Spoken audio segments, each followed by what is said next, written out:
You use the bigger one of those two cups if you put it to it. Alright.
Good morning, and in a fairly literal sense in the commentary box at least, a warm welcome to Headingley for the penultimate day of cricket of the County Championship Division 2 season of 2024. Andrew Radder, BBC Radio Northampton.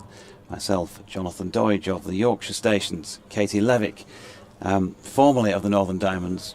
And do you want to get your yay in first, DT? David Townsend of Thailand. Are going to bring you this broadcast today. We may have a guest or two pops in at various stages as well, who knows. But Chris Watts and Hassan Adnan, your umpires for this match, are making their way out to the middle with a handshake, as well as the Yorkshire players and the two Northamptonshire batters who were in overnight. Lewis McManus on 0 and George Bartlett on 41, because Northamptonshire having been put into bat at 117 for 6. And we had, yesterday, of course, the story being Ben Code, really, 3 wickets, taking him to 301 in his first-class career so far at 19.42. George Hill picked up a couple of wickets just for an extra little bit of celebration on the back of that cap the day before, and Jordan Thompson also on the board. As we expected, run scoring was a little tricky, Radders. It on was, the day. Yeah. Morning, Georgie. Morning, everyone. Yes, I think talking to Greg Smith, Northamptonshire batting coach last night. I mean, they knew exactly what to expect when they lost the toss, and they weren't in that sense disappointed. But it's hard work, and one suspects it'll be much the same today. What he did say, which again is something that we touched on commentary yesterday, is that. When the Northamptonshire innings is wrapped up, and Greg Smith was saying, they thought if they could get somewhere just north of 200, then they're in the game, certainly. He thought Ben Sanderson and Jack White might quite enjoy bowling on this as well. So, but important, as we always say, it's an important first hour, just in terms of determining how the day and how the rest of the match is going to pan out. Yep, Yorkshire with a healthy over 8 at the start of the day, +2. as Ben Code comes in for the first ball of day 3, which is worked off the legs there by George Bartlett. Down somewhere lurking in the shadows is Matthew Fisher, and probably like us he couldn't see that because there's a massive contrast between the darkness of that shadow of the Howard stand and the sunlight on the rest of the pitch, but by the umpire's signal the ball went for 4. It is, I said warm in here, but that's the greenhouse effect of the large amount of glass in front of us. There are some hardy souls away to our left in the northeast and east stand sides of the ground, and probably quite a few behind the glass themselves. Away in the long room as well has been the members' forum this morning. Colin Graves, I think, addressing the members. Inside edge to this second ball from Bartlett onto the pads, but he's definitely top coat order out there, Radders. It is a cold morning. Yes, the Northamptonshire coaches who were sitting outside yesterday described it as Baltic, which I think is probably not too far away from the truth. But it's just nice to see some sunshine after the first day and a half of this match. Of course, nothing doing on Thursday and a delayed start yesterday because of the impact of all that rain. So it is just lovely to see some sunshine. Code passes umpire Adnan. That's dropped into the leg side. Not entirely sure George Bartlett was playing it there, but it's okay. James Wharton does the fielding and a bit of polishing as well. It will be very dewy, I should imagine, down at pitch level, and any moisture in the pitch will take a while to come out. Andy Walker with his own yay to David Townsend. Morning, Andy. It's Coding again, worked off the legs by Bartlett. This time Fisher will field and they'll pick up 1. The news coming in from the other vital match, of course, in Division 2, Sussex versus Middlesex, is that on day 3 the start at Hove is again delayed, adding further weight to Yorkshire's optimism of promotion back to Division 1. Good morning, folks. Give me a wave, Radders. Morning.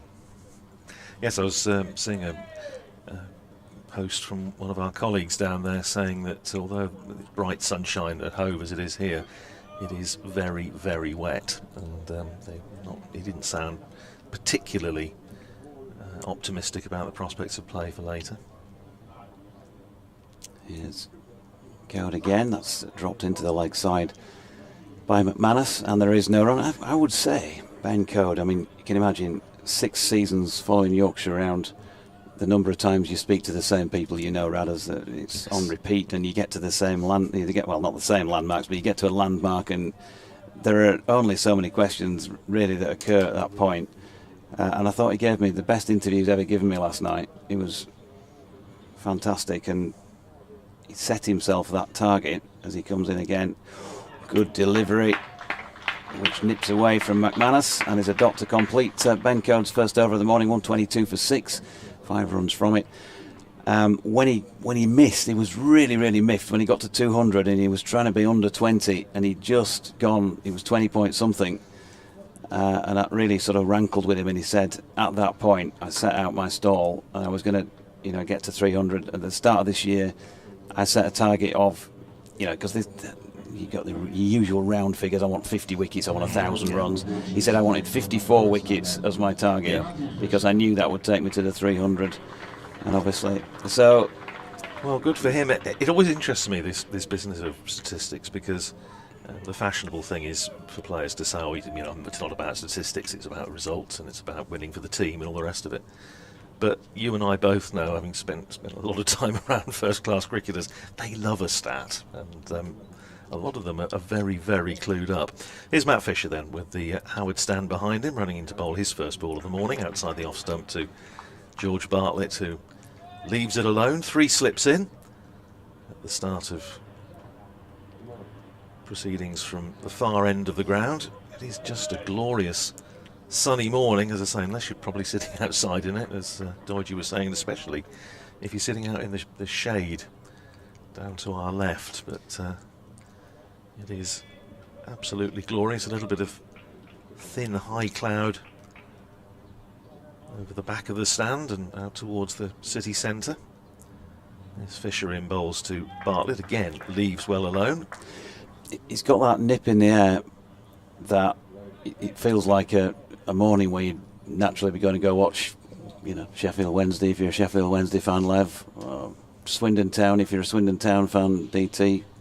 The Cobblers if you're a Northampton Town fan. Absolutely, yes. Leeds United, that sort of thing, or a rugby league game, rugby union game, whatever it is your chosen sport. It's a lovely, lovely morning where you really sort of get up and think, oh yeah, great day to go out, get the scarf on and all that, the Saints get wrapped up. Northampton Saints are playing their first home match at Franklin's Gardens today against Exeter Chiefs. Saints, of course, defending English rugby union champions. Didn't start particularly well down at Bath last week though. Here's Fisher in, bowls outside the off stump again, left alone by Bartlett. Good comments last night from Greg Smith. I asked him particularly about two of the batters that we saw yesterday, one being Krish Patel, obviously making his first-class debut for Northamptonshire. Started off with 5 boundaries.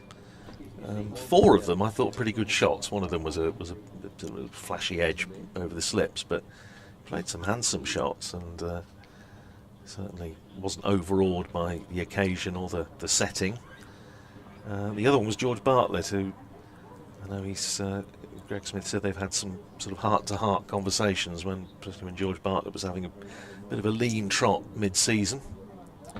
He's on 46 now as he faces Fisher and drives pleasantly but straight to mid-off, where Don Bess fields, and there's no run. And he certainly started to show a little bit more of the form that we saw earlier in the season when he got a very good 100 at Grace Road against Leicestershire in difficult conditions. In the last match, also against Leicestershire, when him and Luke Proctor finished off the game when Northamptonshire won by 9 wickets. Here's Fisher in again, bowls and outside the off stump again, left alone by George Bartlett. Struggled a little bit early on yesterday, I thought, but then again, pretty much everybody did against Ben Code and Matt Fisher and Jordan Thompson and George Hill. All 3 of them enjoyed success, tangible success in terms of something in the wickets column. Matt Fisher yet to figure in that respect. If, like me, eating is a large part of your day, just be aware that lunch is 10 minutes later today, of course, and tea likewise. Here's Fisher in, bowls again outside the off stump, and again left alone by Bartlett. 122 for 6 at the end of the over, 46 to George Bartlett, and Lewis McManus still looking for his first run. So 104 overs we have in the day today, so basically each session is extended by 10 minutes, so lunch at 12:40 and tea at, oh heavens, you've asked me, 2:50. Sounds plausible. Well, let's deal with tea, Yeah. Yes, it can be any time pretty much, but yeah. Good morning to you, Richard Mills, and thank you for your kind words on your ex message there. I'm glad to have entertained you whilst away in your truck for weeks. As Code is in, and McManus flicks into the leg side for James Wharton to field. William C. says we shall be listening and hoping for a brighter performance than yesterday, possibly the worst toss of the year to lose. Well, as a Yorkshire follower as I am, William, it wasn't a good toss to lose yesterday, but I would think the one that Yorkshire won at Leicester a couple of weeks ago, when Leicestershire were 15 for 7 at one stage, was possibly just shading it as the worst toss of the season to lose. Here comes Code, 4 slips, very close proximity as well. Nothing's going to go through the middle of those 4. Q an edge between second and third there. Goes for 4. Oh yes, naturally. Another dot there. Yes, William, I have to ask when we see William C. He's one of our very regular listeners, and I have to ask how the hedgehogs are, because during the previous match he was listening to us while I think mending the sort of hedgehog house that he has. So let us know how the hedgehogs are getting on, William. It's always nice to know. It's getting a bit cold for them now, I think. Did that lead to a rare spike in your on-air performance? Ba-bum. Here all week. Code, bowling to McManus, who's dropping one into the offside Tattersall field. He's just been and taken a couple of handfuls of sawdust once again to spread around for his bowler as the Yorkshire captain. Bent Nielsen says, morning, looks a nice day for cricket. Let's get the 4 wickets and then a lot of batting. The promotion is there for the taking. Good to hear from you too, Lily, wherever you are in the ground. That's Code making his way in again past Hassan Adnan, fairly wide on the crease this time. There's a little bit of shape about the ball, and they're going to take a quick single here. They'd have to be careful in taking a quick single against Johnny Tattersall because he is quick, but they got through safely. McManus off the mark. And Neil Dutton as well, morning to you. HQ getting the last of the summer weather, he says, while McGull warms up for a day of rain with a period of drizzle. Well, we'll try and put a bit of sunshine in your life, Neil, over there. From here, as the day goes on, 123 for 6 is Codes in again. Straighter this time, and Bartlett turning it to leg, no run.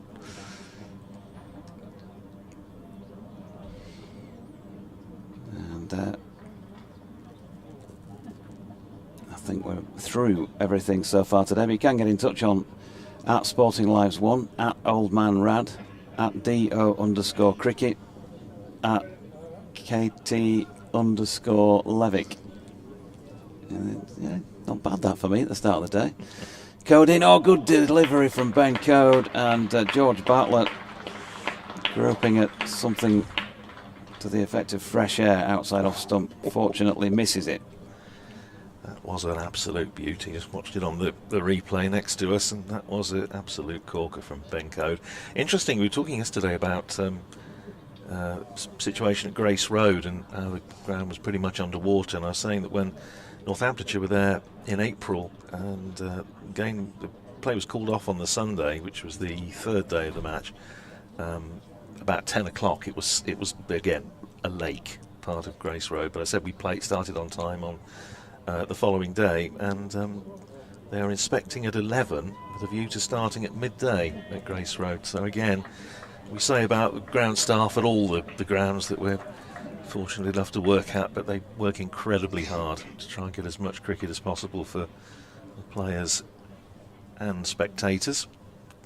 Good on them. Here's Fisher in bowls to McManus, who's on the back foot, just punching it down the pitch. Not fielded cleanly by Matt Fisher, but deflects up to extra cover. And there's no run. I mean, you do wonder, and I know Robbo and Colby listening downstairs, the ground staff, you do wonder, Radders, because they do loads of work when we're here, but they're always tanned, aren't they? I mean, do they just get the deck chairs out when there's nobody around and sit in the sun? Got a sun lamp down in their eyrie, maybe. All ground staff have a little eyrie, don't they? Here's Fisher in and bowls an attempted square drive by McManus, but doesn't time it, runs down to Luxton at backward point, and there's no run. Northampton, of course, it's the bottom of the old scoreboard. There's like a couple of garage doors there where they have and sit in what used to be the scoreboard. Which is typically what, I mean, club cricket, you get that, don't you? You get the scoreboard up some steps and the roller and the mowers and stuff downstairs, yeah. 3 slips still in place as Fisher is in and bowls outside the off stump.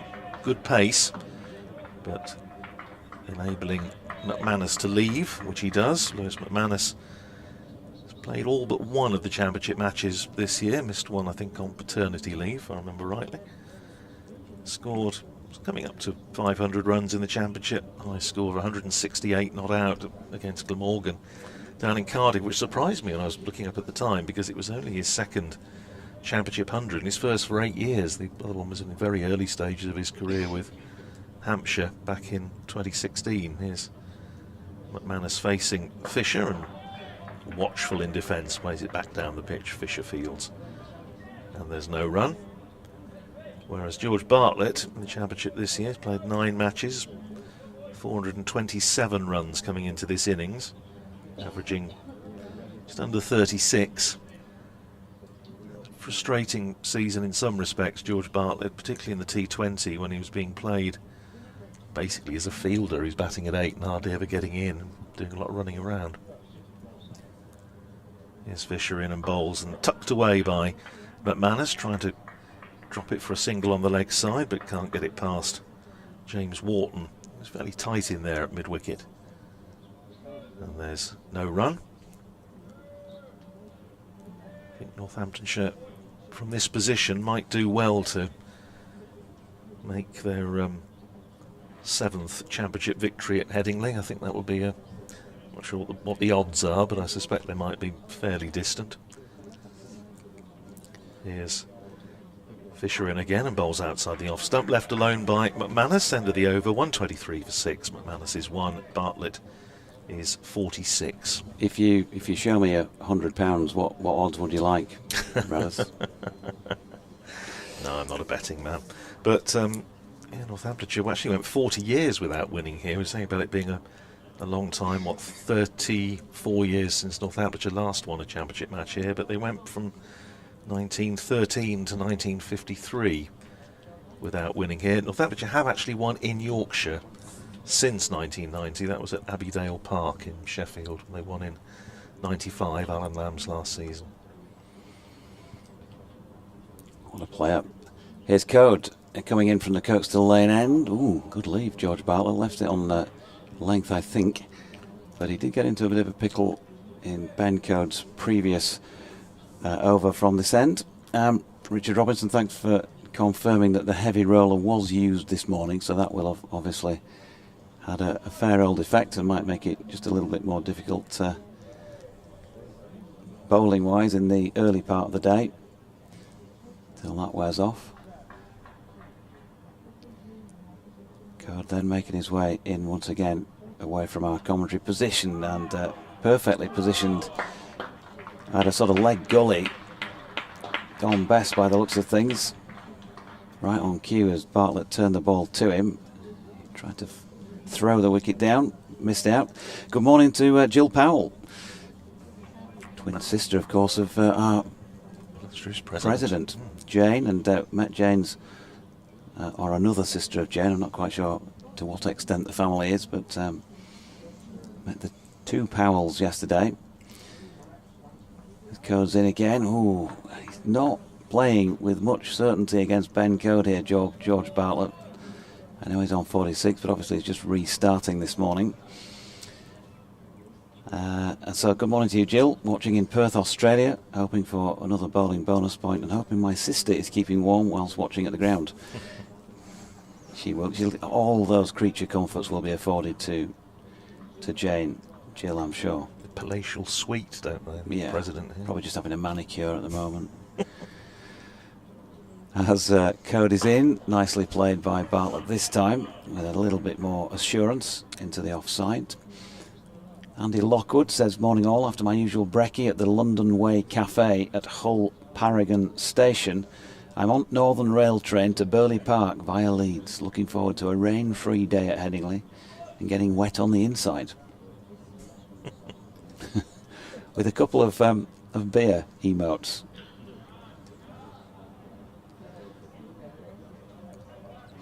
So 3 slips, leg gully, point, gap to Tattersall at wideish mid-off. Mid-on, 2 men set back just in front of and backward of square and a leg gully. So interesting field as Code's in again. Short of length, and that's turned to Wharton on the deserted, unopened Western Terrace side of the ground. I say deserted? No, I've just now spotted a snapper out there away to the right. Yes. Getting a... Well, presumably that specific seat is the perfect vantage point, because why would you go sit in the middle of a row otherwise? It is great, isn't it? You don't have to talk to anybody. Marvellous. Well, listen to us. Can be curmudgeonly, these snappers as well. Some of our commentators being curmudgeonly as well. Here's Code. Ooh, edgy with an open face, it has to be said, by McManus, and he did get over the top of it enough to play it down. And it's gone through Dom Bess, I think, for 4 runs down through third man. End of the over. 128 for 6 after 45. Northants first time around. Noticing also, Doidgy, that Yorkshire have tweeted this morning about today's Yorkshire Premier League final at Castleford, New Farnley against Richmondshire Cricket Club. So it's very late in the year to be still playing club cricket. Northamptonshire league finished last week, but I was at Derby, county ground at Derby last Sunday. We were talking about this before we came on air, the National Club T20 final, when my club Oundle Town were up against Northern from Liverpool. There's Fisher with the Howard stand behind him, is in and bowls to Bartlett and again goes straight through him. And that didn't miss off stump by very much. And Matthew Fisher giving us the full RADA audition. Can't believe that that's missed the stumps. And yeah, he's absolutely right. It didn't miss the stumps by much. Just to say, yeah, good luck to both teams in that final. New finally, of course, from just across the way, the west side of Leeds, and Richmond Cricket Club. Well, Phil Dix, formerly of this parish, and formerly. Yes, no Phil. Here's Fisher in and bowls to Bartlett, and this time he leaves it alone, goes through to Johnny Bairstow. Well, talking to Phil the other day, he's now the groundsman at Richmond, so he's been loving getting his teeth into doing that. New club, I think, this season. Yeah, well, we were at Derby last Sunday, and unfortunately the weather just made it impossible to get any cricket out in the middle, so it went to a bowl out in the indoor school, and Northern won it 4-2, which was disappointing for those of us who travelled up from Oundle, but congratulations to them, and they'll be involved in a tournament, I think, in Spain in the new year. Here's Fisher in, bowls outside the off stump, left alone by George Bartlett, goes through to Bairstow again. But yes, they've finished. I don't think there's any club cricket that I'm aware of. It might be the odd friendly, but I think we've pretty much finished in Northamptonshire now. So it's lovely to see a game actually being played. What a day for it as well. I mean, it's a bit fresh, but first airliner of the day. So you're watching the stream, you'll see a good close-up. I think that's going out of Leeds Bradford, isn't it, rather than into? It was going that way, wasn't it? Yeah. It's going into. Oh, right, okay. Fisher in, bowls to Bartlett, who drives, and Matt Fisher gets some part of his anatomy on it to cut off any possibility of a run, just deflects out to extra cover. So I was sitting having my breakfast this morning in the hotel not too far away, and saw 4 or 5 planes, I think, coming into the airport. Yes, we're on the inbound flight path. I can't remember seeing anything going out. No. From here, and having flown out of there plenty of times, I'm trying to recall the routes that you go out on. One of them goes out over Wharfdale. Bartlett drives the next ball from Fisher, which is full, straight to mid-off, and there's no run. Actually, as you remember, as a Rawdon CC man, when you sit there watching cricket at Rawdon and they take off heading in a general southerly direction-ish, it's a bit like watching. It's a bit like Thunderbirds, because they come out of the billing almost, the big hill at the top of Rawdon, and you can hear the engines, and suddenly a plane will appear almost like it's out of a rock, in one of those puppet type TV programs. Yes, my lady. Here's Fisher in, bowls to Bartlett, who just drops that ball at his feet to the extent that he just picks it up and tosses it to the nearest fielder, and that's the end of another tight testing over from Matt Fisher, still the only one of the Yorkshire seamers not to have a wicket to his name. 128 for 6, Bartlett is 47, McManus is 5. Yes, it's always not too many. We don't have sort of international airport in our way, although if you watch cricket at Overston Park Cricket Club, where David Sales is heavily involved these days, there's a Sywell aerodrome just next door, so you get to see all sorts of light aircraft and helicopters and the odd Spitfire going up out of there, but nothing of the sort of jet variety. Code to the sounds of emergency vehicles in the background. Dot ball as McManus pushes the ball back to him. I've got to say, if you're listening in the Howard stand, give us a wave, and I will tell you, you must be slightly mad to sit over there in shadow on a day like this, when you could be out in the sunshine. It's a good view, though. Very good view. Someone right behind the batter at this moment in time, who is Lewis McManus, just flicking on to Ben Cliff at mid-on. He's just come on as a substitute fielder for Jordan Thompson, who skipped off the field. Bowling boots, do you reckon? Maybe. Well, I say skipped off the field, I'm not quite sure he was skipping, but I think you got the gist. The man who makes things happen.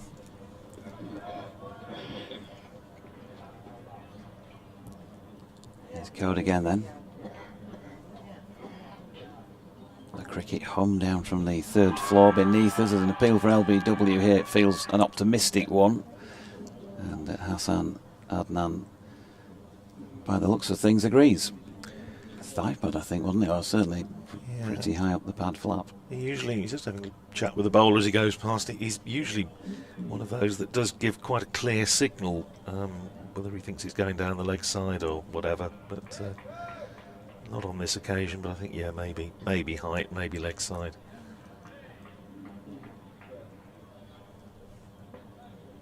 So Code pushing off again, halfway through this, his 16th over, straightens things up, trying to let the ball do the work. McManus solidly behind it. Any more news from down the lane at Hove?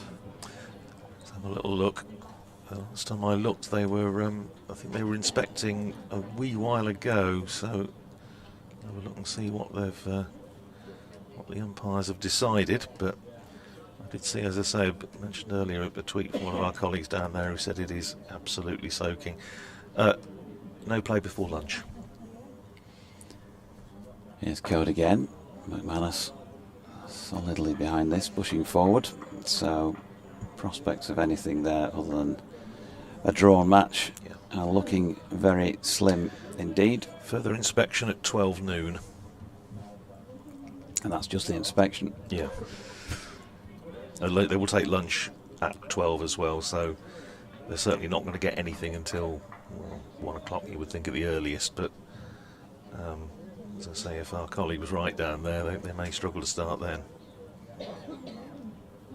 Code making his way in once more, wide on the crease this time. Oh, he got him! What a wicket to get. Positioned just around the corner there, Don Bess. And Lewis McManus has flicked it straight into his midriff, and he's snaffled it. 128 for 7, and well, of those 302 first-class wickets that Ben Code now has, I dare say few have gone more to plan. 4 for 40 he now has from 16 complete overs, and 2 of which have been maidens. As I say, 128 for 7. McManus gone for 5. Yeah, terrific stuff from Ben Code, terrific stuff from Johnny Tattersall as well for putting the man in there. And when Katie and I were on last night, right at the very back end of the day, we were saying, isn't it great when a plan comes together? Because when Fateh Singh was batting and was pushing not a bottom hand, very heavy hands, hard hands at it, they put a man in, 2-1 in on the drive on the offside, and immediately Fateh Singh just driving one straight to James Wharton, sort of a short mid-off position, and the change of field working absolutely to perfection. And again, ditto there, brings Justin Broad to the crease. And if Northamptonshire are thinking, as we mentioned earlier with Greg Smith saying that hoping to get somewhere sort of north of 200, it's going to need these two, you feel, to get a good chunk of them. Just Ben Sanderson and Jack White to come, although saying just Ben Sanderson, he would be most aggrieved. It's going to be Fisher to continue from the far end. Start of a fresh over, short, and Bartlett ducks underneath it. Did I say 302 championship wickets then? I think you said first class. Did I? Okay, that's okay then. Just going to correct myself if I said championship, because dear, of course there is a difference. Get letters. You will. Well, not letters. You absolutely will. Get emails. But, yeah, no, absolutely. It's like we're talking about Ben Sanderson and his 400 first-class wickets, but 394 of them for Northamptonshire, which is the next milestone for him. Here's Fisher, again drops one short, and Bartlett ducks underneath it. Could see a bit of history here today. Talked about Ben Sanderson, and he's actually on 997 first-class runs. So either a little nick through the slips or a handsome drive through extra cover would take him to 1,000 when he gets in. All but 6 of those runs for Northamptonshire. Here's Fisher in again to bowl to George Bartlett, and that's outside the off stump again. Good carry, slaps into the gloves of Johnny Bairstow, but Bartlett leaves it alone. Has an exchange of views, I'm sure, very cordial with Matthew Fisher.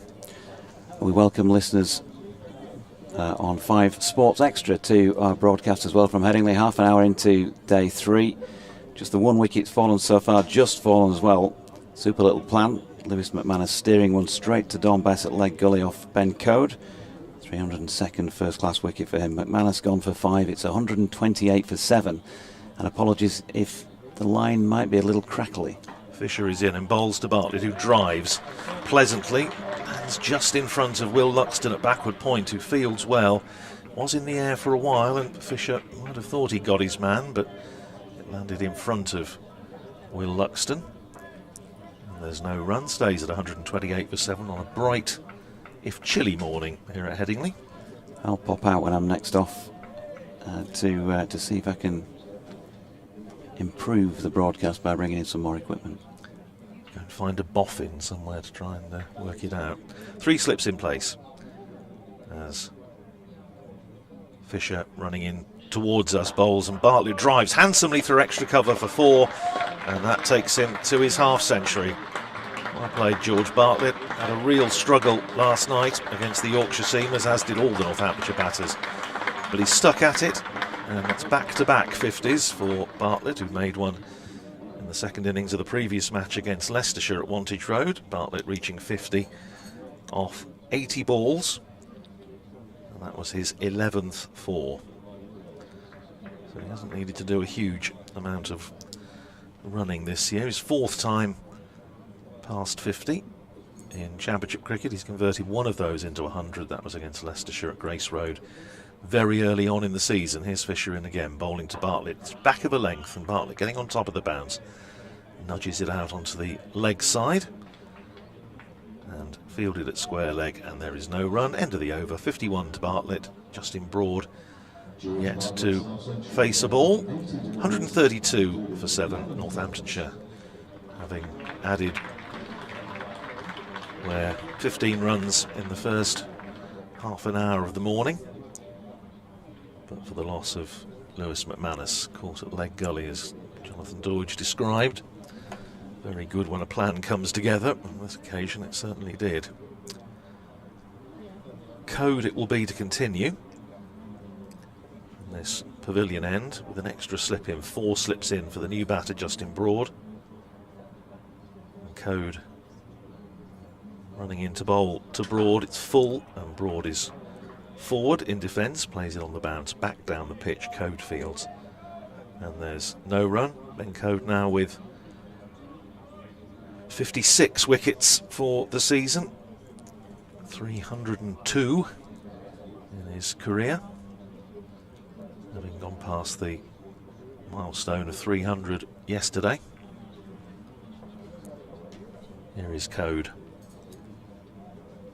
running away from us again to bowl to Broad, who comes across his stumps, nudges it down, trying to find the gap between 4th slip and gully, doesn't manage to do so, and as a result there is no run. Good crowd down below us and to our left in the sunshine. A few hardy souls preferring to watch from the shade, particularly at the far end of the ground in the Howard stand. Katie Levick joins me. Morning, Katie. Good morning. Here's Code in and bowls to Broad down the leg side. Broad just trying to get something on it to help it on its way. Doesn't manage to do so, and there's no run. Let you in the ground okay this morning then, Katie, eventually? I actually had another incident as I was talking on air yesterday about not being able to get into the ODI. For those that follow me on social media know I've dyed my hair back. It's natural brunette today, but my pass is blonde, and so the guy was having none of it though. Who I was trying to say I was. Oh dear. Here's Code. In and bowls to Broad, who has a little fiddle at that outside the off stump. Doesn't, fortunately for him, find the edge. Goes through to Johnny Bairstow. Well, I'm surprised, bearing in mind that my BBC pass is about 30 years old. And there's not a hair of grey. But now I've seen that, I think it's a personal vendetta against me. Well, it's my ECB pass is a little more current, fortunately, but the BBC one is I think was taken in 1995, if I remember rightly. Here's Code in again. That's outside the off stump, shaping away towards the slip cordon, but Justin Broad doesn't go hard at it and pulls the bat inside the line. Good test this for Justin Broad, who's having a sort of breakthrough season really with Northamptonshire. He's played bulk of the matches across all formats. Made a very good 75 against Derby early on. Has contributed runs and wickets, 7 for 33 at Bristol in the game that was abandoned just after tea on the first day a few weeks ago. Here's Code in again, bowls very full to Broad, pushes it up to mid-on. Jordan Thompson fields, and that is the end of another Ben Code over.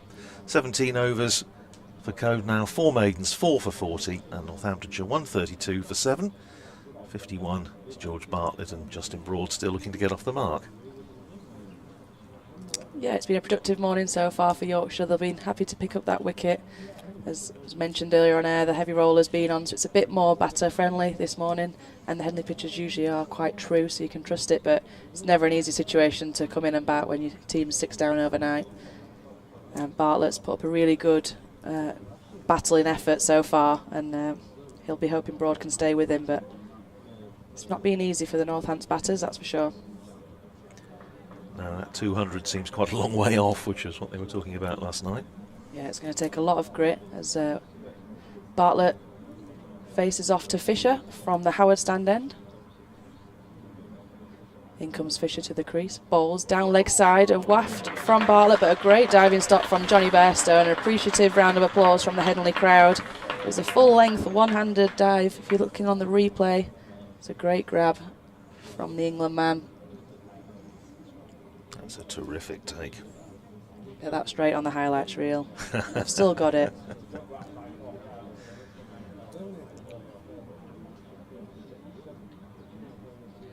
But Fisher will be looking to tighten up that line. He's bowled some really challenging stuff just outside off stump today, and a couple of interesting leaves. He'll be looking to get back onto that as he's in at the crease and delivers. And a big appeal for LBW from the slips and from Fisher, but sounded like there might have been a bit of bat involved in that. Yeah, no signal from the umpire, absolutely. Matt Fisher was convinced. He's a passionate appealer. I was noticing yesterday, always, it looks like actually on the replay, it's just going down leg. And he hit it. And he hit but it. Apart from that, it was... But a really good shout yeah. other than that. Notice down at Taunton, Somerset 75 for 5 now against Hampshire, so just inching ahead, 15 runs in front, but only 5 wickets down. You would think if they get a full day at Taunton, that's probably not going to go into tomorrow. That's in Division 1, of course. Fisher's in on to Broad on strike now, and straight through him. He sends the stumps cartwheeling. His first wicket of the game, and what a delivery. Full straight on target and a stump rolling backwards is what you want to see as a bowler. And Matty Fisher joins the party. This is his first wicket of the game. Unfortunately, Broad has to depart for none. Yeah, the Yorkshire bowlers once again reaping reward for bowling a good full length and just letting conditions do a little bit of work for them. In that case, though, I don't think that delivery probably did a lot. We'll have a look on the replay. It just seemed to me as though it was full. It was angling in towards middle and leg, and Justin Broad missed it. Let's have a little look. Yeah, if that had hit off, but it was angling in towards. Just swung in. It did swing in a little bit. May have just clipped the pad on the way through, but either lovely way. shape on the ball, and yeah, it's not what you want to face as a lower order batter. And that brings Ben Sanderson to the crease. Well, Ben Sanderson always relishes, of course, his tussles with Yorkshire, his native county, but released from here, of course, way back in 2011, and proved to say a very good acquisition for Northamptonshire is understating it by many degrees. He's, as I say, closing in on 400 first-class wickets just for Northamptonshire. He's already gone past 400 in his career, but almost as important to him will be the fact that he's currently on 997 first-class runs. Well, I'll give you the privilege, Katie, of describing what may be Ben Sanderson's 1,000 first-class runs. Well, I actually really appreciate that privilege because Ben Sanderson's from the same area as me. We went to the same school. He's just the year above me. So watched his career. I'm so thrilled when he got picked up by Northants. We're a small community in Chapeltown, so we all really celebrate each other's successes. Brilliant. Got a lot of mutual friends, so it'd be thrilled to see him reach some milestones on this Headingley pitch. I know how much it'll mean to him. Yeah, well, he might be on if he gets a sixth, then he gets his 400th. I thought you meant a sixth then. If he's off the mark with a six, that'd be some way to do it. That would be interesting. Sanderson at the crease now, facing off against Matt Fisher, who's running in past the umpire, bowls it. Oh, and it's full, it's straight. It's a big appeal from Fisher in the slips, but the umpire stays unmoved. It's a tough delivery first up. Be interested to see that again on the replay. Matty Fisher's got his head in his hands, but as he has so far, looks like it's doing a bit too much. He's getting a lot of shape on that ball now. Fisher bringing it into the batter. It's always going down leg, but it's a tough delivery first up, and Ben Sanderson will be happy to see that he's still there. He went first ball in his previous innings against Leicestershire LBW to Ian Holland, so he'll be happy at least to have survived that one.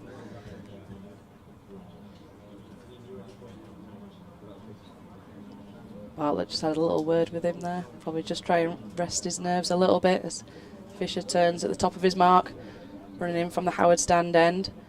Bowls it a bit shorter this time. It allows Sanderson just to tuck it off his hips, and he's going to probably pick up just one, I imagine, Bartlett. Oh no, they've come back for two. Wondered if Bartlett might try and harbour strike at this stage, but no, he's got faith in Sanderson, who's 2 to his name now, and just one off that first class milestone, I believe, 1,000 runs. That's right, 999. The nervous 999s that I'll probably never experience. No, it's great that you're on. As I say, I hope he gets it in this rest of this over. One ball left. It's Fisher in once more, bowls it, and oh, is that a little bit of an outside edge there, or is it just pure movement? But good delivery. Ben Sanderson's still there, and the Yorkshire crowd appreciative of Fisher's over. Of course, picked up that wicket. He's now got 1 for 45 for his name. 17 overs gone, and Northants are 135 for 8.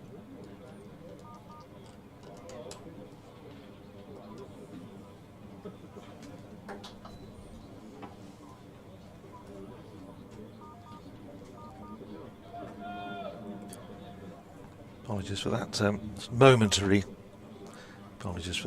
momentary loss of line, but hopefully you're hearing us a little louder and a little more clearly now, thanks to the engineering wizardry of Jonathan Doidge and a very large piece of cable. Here's Ben Code, starting his 18th over, running in and bowls to George Bartlett, who's been very solid, as Katie was saying, while the wickets have been tumbling at the other end. He's on 52, 135 for 8. Ben Sanderson having a chat with Hassan Adnan, displaying his full defensive stroke. So there's one thing bowlers love talking about, in my experience, it's their batting. Absolutely love it. Here's Code in and bowls to Bartlett, who turns it past leg gully down to long leg in the shadows under the scoreboard, far side of the ground, just on the edge of the western terrace. And it's one more to Bartlett, 53 to him, 136 for 8. So it seems, Katie, as though I think they just take the runs as and when. I think the long convoluted business of trying to putting fielders in and out and trying to get a single late in the over, it just always seems can be just counterproductive. 999 runs then as Code comes in. Bowls to Sanderson. His appeal for LBW. Not out, says Hassan Adnan. Well, I wonder if he's aware that the milestone is nigh. A little bit high, a little bit leg side. Watched it on the replay. Sanderson, in fairness, come a long way across, hasn't he? Yeah, he has gone across his stumps. You have to think height's the main contributor there. He's a tall guy. He's not looked the most comfortable so far. No, I think that's probably fair to say. Here's Code, looking for his 5th wicket. 4 slips in place, runs in and bowls to Ben Sanderson, who's beaten outside the off stump. It goes through to Johnny Bairstow. It was lovely to meet some of Ben's family earlier on in the season, and lovely people. Just suggested that once or twice too often I've described Ben as being a bit grumpy on the field, but I don't think he would deny it. I think he has a sort of slightly hangdog demeanour, but super fella. I mean, he's just almost the heartbeat of this Northamptonshire side and has been for a while. Here's Code in and bowls to Sanderson, who punches off the back foot just in front of extra cover. Well, that would have been a way to go. It was rather similar to Fatty Singh yesterday when Ben Code had him caught at short mid-off.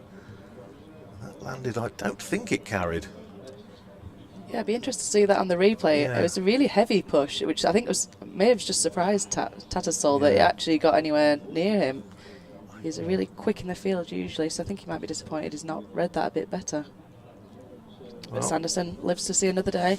He does. 136 for 8.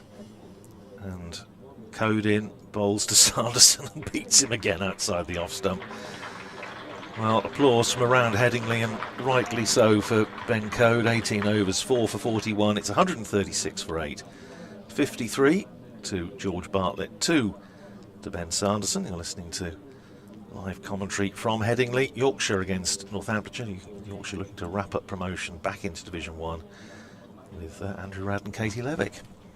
Yeah, just thinking, I could imagine Sanderson, for every player Miss has got out there, he's thinking, I get to do this soon. I get to have the ball in hand, so I don't think he'll be too disheartened by how tough it is out there for the batters, because he knows he gets to have a go, and we know how successful he can be as well with ball in hand. So as we are, Bartlett on strike to Fisher, who's running in, he's at the crease, he bowls, and Bartlett whips it off his legs nicely into the square leg region. He picks up the single. Just set a couple of fielders back there on the leg side when bowling at Bartlett. Got a deep square leg and a fine leg. And a field shuffle for Sanderson as 2 more come in and join in the slips. Well, Jack White has got a decent eye with 1 batter to come, but his last 3 innings, 0 not out, 0 not out, 0. So I don't think Yorkshire possibly have a huge amount to worry about potentially from Jack, although we'll see. Good for the averages though, they're not out. Absolutely, yeah. It's the main thing, the red inker. He managed to get in ahead of Yuzi. No, he was even slipped below Yuzi Chahal, which was something. Fisher's in and bowls, and Sanderson's well behind that one and just tucks it into the close mid-wicket fielder. Because Yuzi Chahal, an absolute magician with the ball, as he proved in his short stint with Northamptonshire before going back to India. But as a batter, not the most productive. And for him to go in ahead of Jack White caused a certain amount of amusement. They might have been sort of trying to barge each other out of the way, I think, out the dressing room. First. Yeah, exactly. Fisher at the top of his mark turns, runs in past the umpire, bowls it outside off stump, allows Sanderson just to leave. That one just died a bit as it got through to Bairstow. Somerset have lost another wicket at Taunton, 99 for 6 now against Hampshire, so Somerset effectively 39 for 6 in that Division 1 game.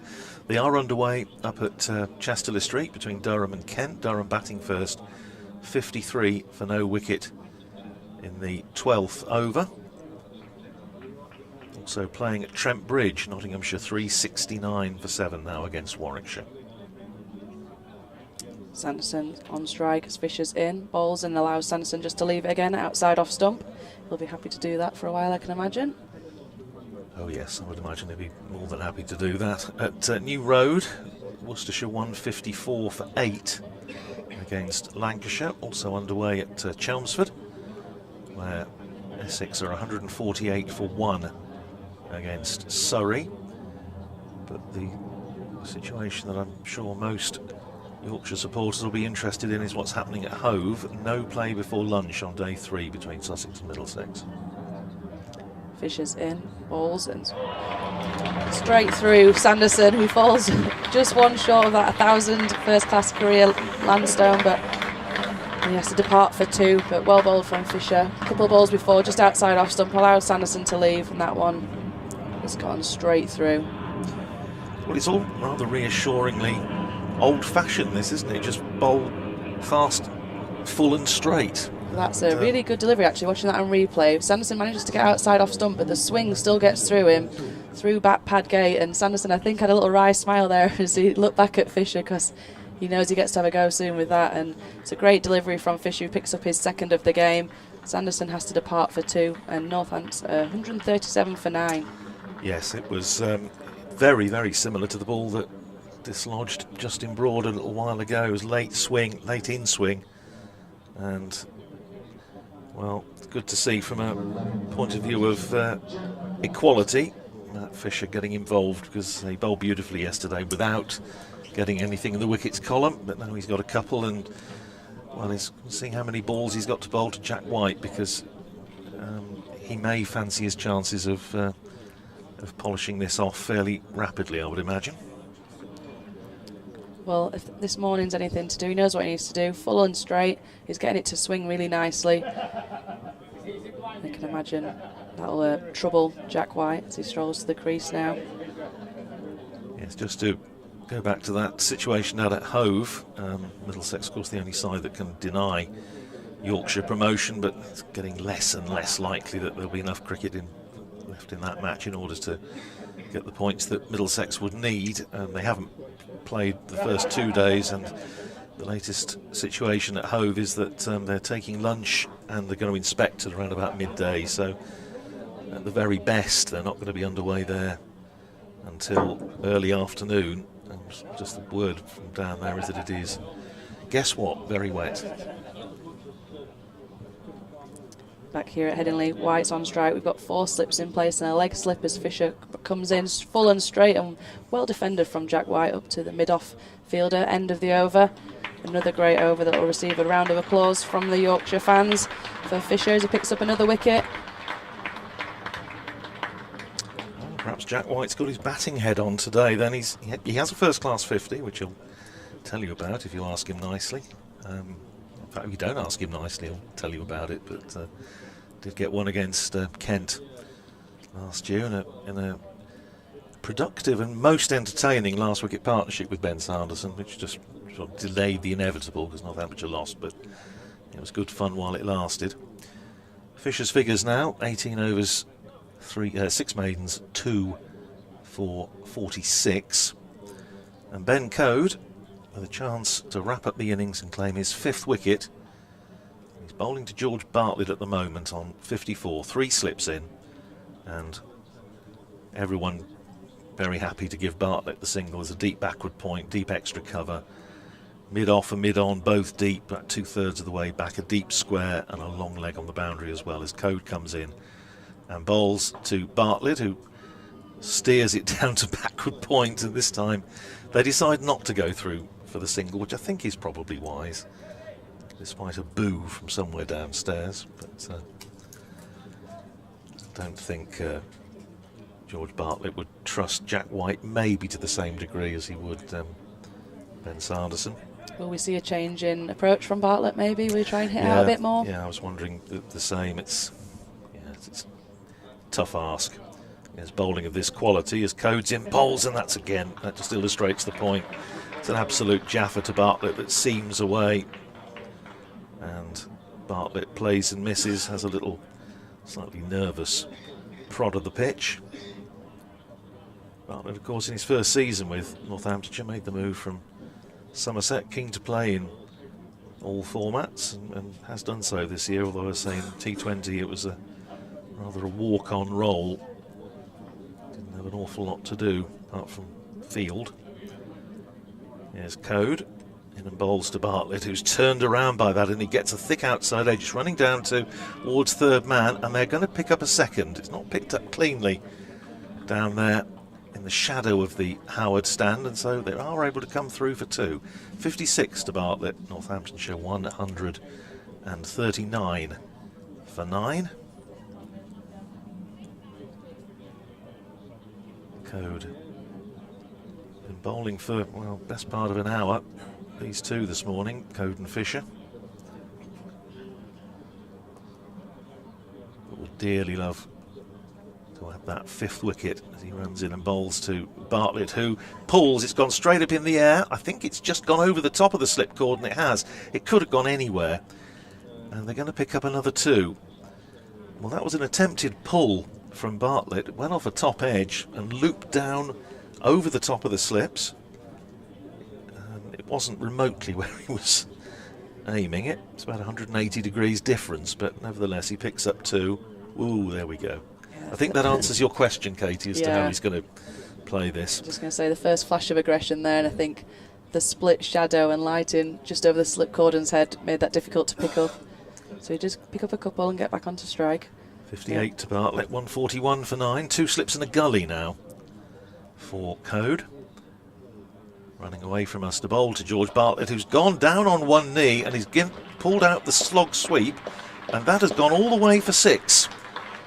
Just in front of square on the leg side. Terrific shot from George Bartlett. It's a remarkable shot. He's picked that up so well. It's outside off stump. He's shuffled across and he's just made such a sweet connection with it. The field has come back in again to try and stop the single towards the end of the over, and we can just see now Wharton having to climb up the seats to show how far that has gone. That has That's gone a meaty miles. blow. That was a big blow. Yes, it's gone. What are we talking about? At least 20 rows back. Well, maybe I was going to say, as if to say from George Bartlett, you can play that sort of shot when you're looking at picking the T20 side next year. But cracking shot from George Bartlett. 64 to him, 147 for 9. Still Northamptonshire away from the 200. In fact, Greg Smith, batting coach, was talking last night about 220, 230, but for that I think they needed a partnership between George Bartlett and Lewis McManus, which didn't materialise this morning. But here is Code. Into bowl to Bartlett. What's his response? Bartlett running it down to backward point. White was thinking about a single, but it wasn't there, and it's smartly fielded, and the result is that Jack White is going to be exposed again. 147 for 9, 64 to Bartlett, and White on 0. Yeah, Code will be bitterly disappointed he didn't get a go at White to try and pick up that 5, because you wonder how long he can keep going in this spell this morning. They'll be keeping an eye on the fact that they're 9 down, but also there's still a lot of cricket left in this game.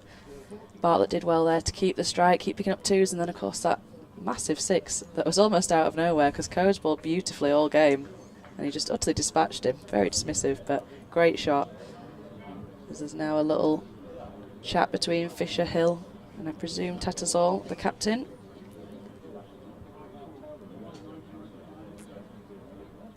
Hill running back to return to the slip cordon. I can imagine we'll keep in 4 slips. That short leg slip, sorry, backward point. And both mid on, mid off being told to creep in on the drive. Just the one man out on the boundary, down at fine leg. Fisher's at the top of his mark at the Howard stand end. And bowls, a bit wayward outside off stump. Jack White had a little waft at it, which Fish will be disappointed with the line of that, but he'll be encouraged by the shot. Yes, he suddenly thinks he's Frank Woolley, doesn't he, or David Gower or something, but he isn't. And George Bartlett maybe just suggesting that a little more discretion might be advisable.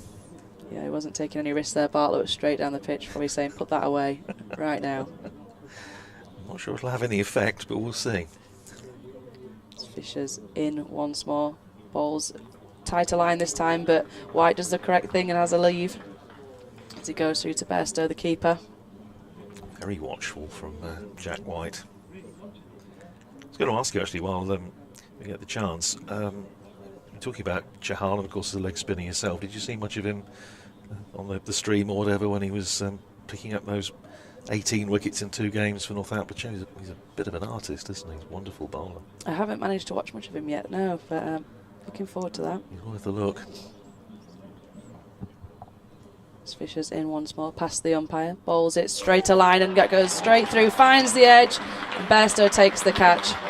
Fisher very pleased with that one. He picks up his 3rd wicket of the game, 3 for 46 his figures will finish, and Northampton's innings is wrapped up on 147. Yeah, well bowled, Matt Fisher and Ben Code this morning. Northamptonshire turning up at 117 for 6, and just thinking, as we were discussing, if they could get something north of 200, they might have some sort of chance. I mean, they're still in the game, but 147 all out. It means maximum batting points, bowling points, of course, for Yorkshire. So just another 7 points, and as we've been saying, as long as they don't lose this match now, Yorkshire are definitely going to be promoted. And I have to say, losing it from here, it's a little hard to see how that's going to happen. Although, as you made the point, Katie, I think Ben Sanderson and Jack White may well quite enjoy having a little bowl on this. But applause, as you can hear down below, for the Yorkshire bowlers and fielders as they leave the field, and especially for Ben Code and for Matt Fisher. I'll run through the bowling figures in just a second or two. George Bartlett finishing unbeaten for Northamptonshire on 64. Those runs coming off 92 balls with that huge 6 slog sweep into the Western Terrace off Ben Code, and 11 fours. But the bowling figures, Ben Code 19 overs, 4 maidens, 4 for 51. Matt Fisher 18 overs and 3 balls, 6 maidens, 3 for 46, picked up the last 3 wickets. Jordan Thompson didn't bowl this morning, 9 overs, 2 maidens, 1 for 32. And George Hill also didn't bowl this morning, 7 overs, 3 maidens, 2 for 17. There were just 1 extra, so there was just 1 extra, 1 leg by. And Northamptonshire all out for 147 in 53 overs and 3 balls, so no batting points for Northamptonshire, but 3 bowling points for Yorkshire. And just leaving the field to the applause of the spectators, Matt Fisher getting his photograph taken in what will be, as we've been discussing, his final appearance in Yorkshire colours. Ben Code there as well, and now the stage is set for Yorkshire's reply. Just quickly canter through the other games, see where we are. Somerset lost another wicket now, 114 for 7 at Taunton, so they're 54 runs ahead with 3 wickets remaining against Hampshire. Durham 69 for no wicket against Kent rather, up at Chesterley Street. Alex Lees 42 not out, Ben McKinney on 16. Notts now 384 for 7 against Warwickshire at Trent Bridge. And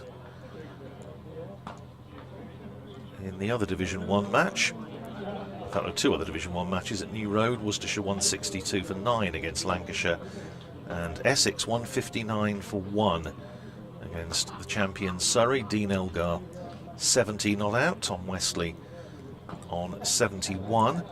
In Division 2, Glamorgan going well against Gloucestershire at Sophia Gardens, 384 for 4. 84 for Colin Ingram. What a season he's been having with Glamorgan. And then the other 2 matches, Leicestershire and Derbyshire are going to start, which is great news. Midday start, which is what we thought. And Derbyshire have won the toss and unsurprisingly have chosen to bowl first against Leicestershire, but they are actually going to play there, which is great.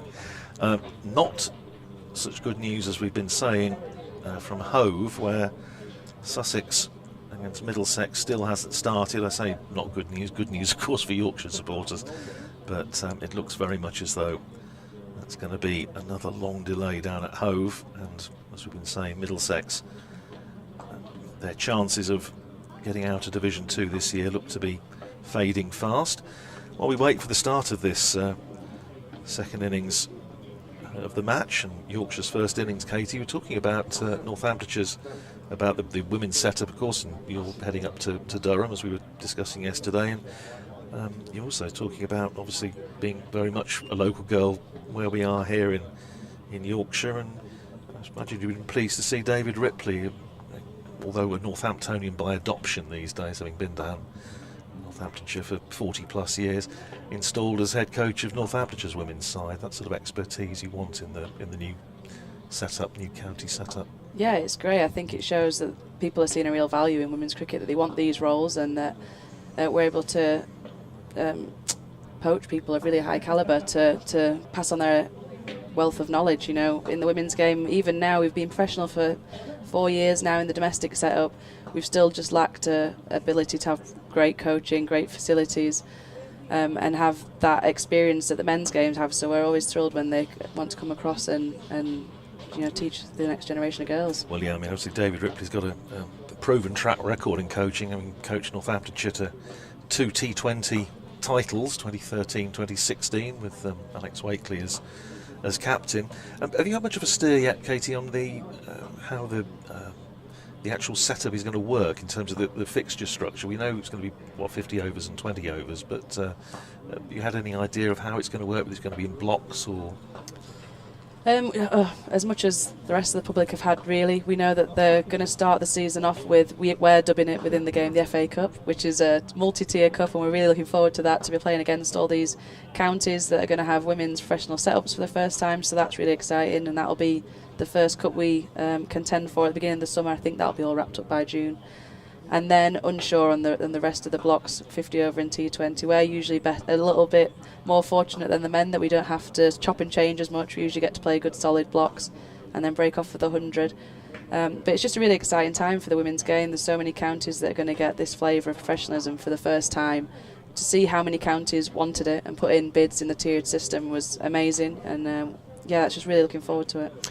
Yeah, it should be excellent. And you were saying about the cup tournament. So presumably, if I understand it correctly, tier 1 sides like yourself and up in Durham and various other those that are in that tier are going to be playing possibly against sides like Northamptonshire, playing in tier 2, which is going to be very exciting, isn't it? Yeah, I hope so. I know you could see it as sort of David and Goliath sort of fixtures, but I just keep thinking of the magic of the cup, and we keep referring to it as the FA Cup because everyone loves an underdog story, and I think that's what people really root for, is, a lower tier team managing to draw a high tier team and be able to show what they can do in front of a bigger stage. Because whilst professionalism is so new, if a tier 3, tier 2 girl plays against a tier 1 team and puts in a really good performance, you never know what that could mean for their career. So I think it's just a exciting addition to the calendar for us next year.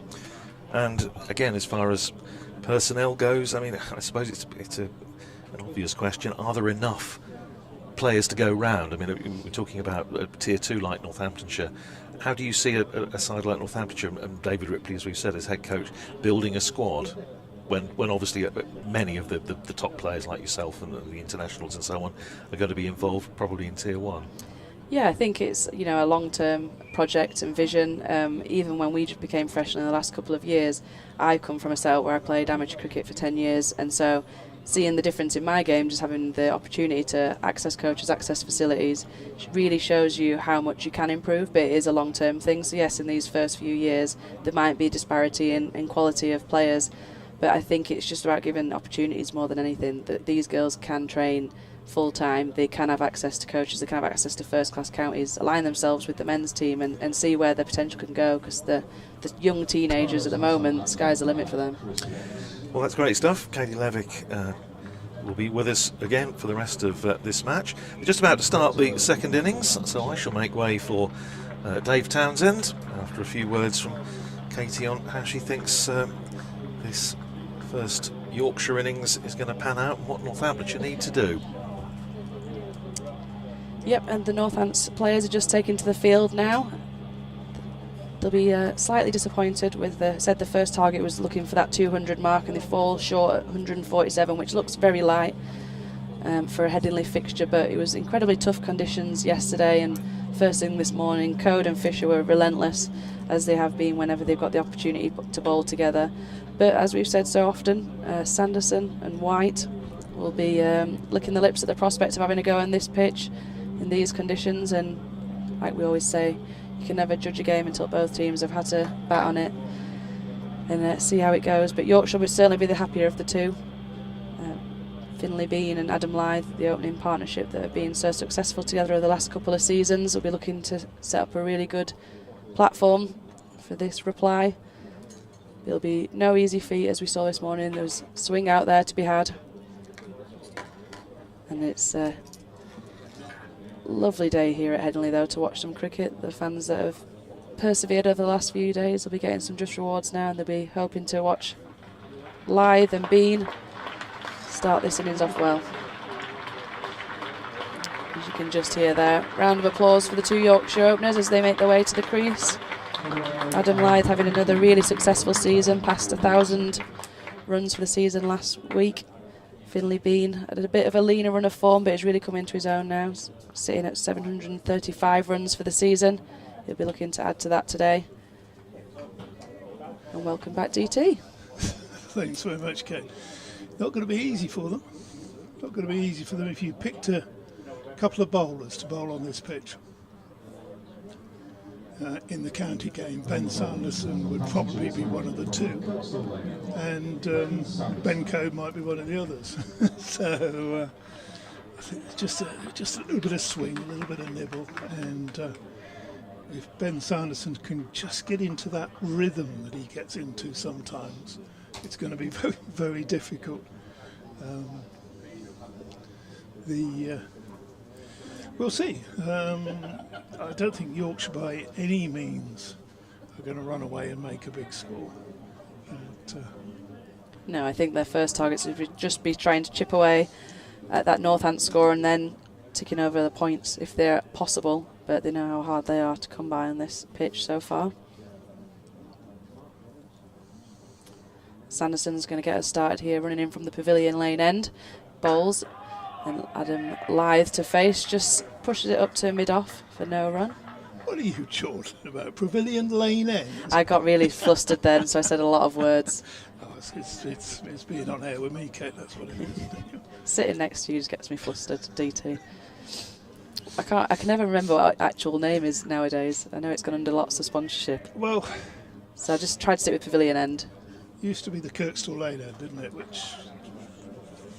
So Pavilion Lane. Pavilion Lane, it was a bit of both. Yeah. The pavilion is on Kirkstall Lane.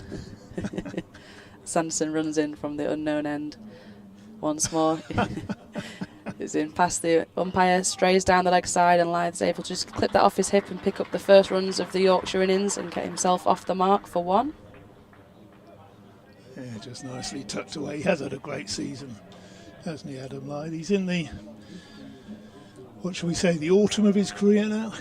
He's the senior, very much the senior batter of these two, and they've been a big influence on this Yorkshire season and how Yorkshire have come through in these second half of the season to be on the verge of promotion. Sanderson bowls to Bean for his first ball outside off stump, and Bean's just able to leave it through to the keeper.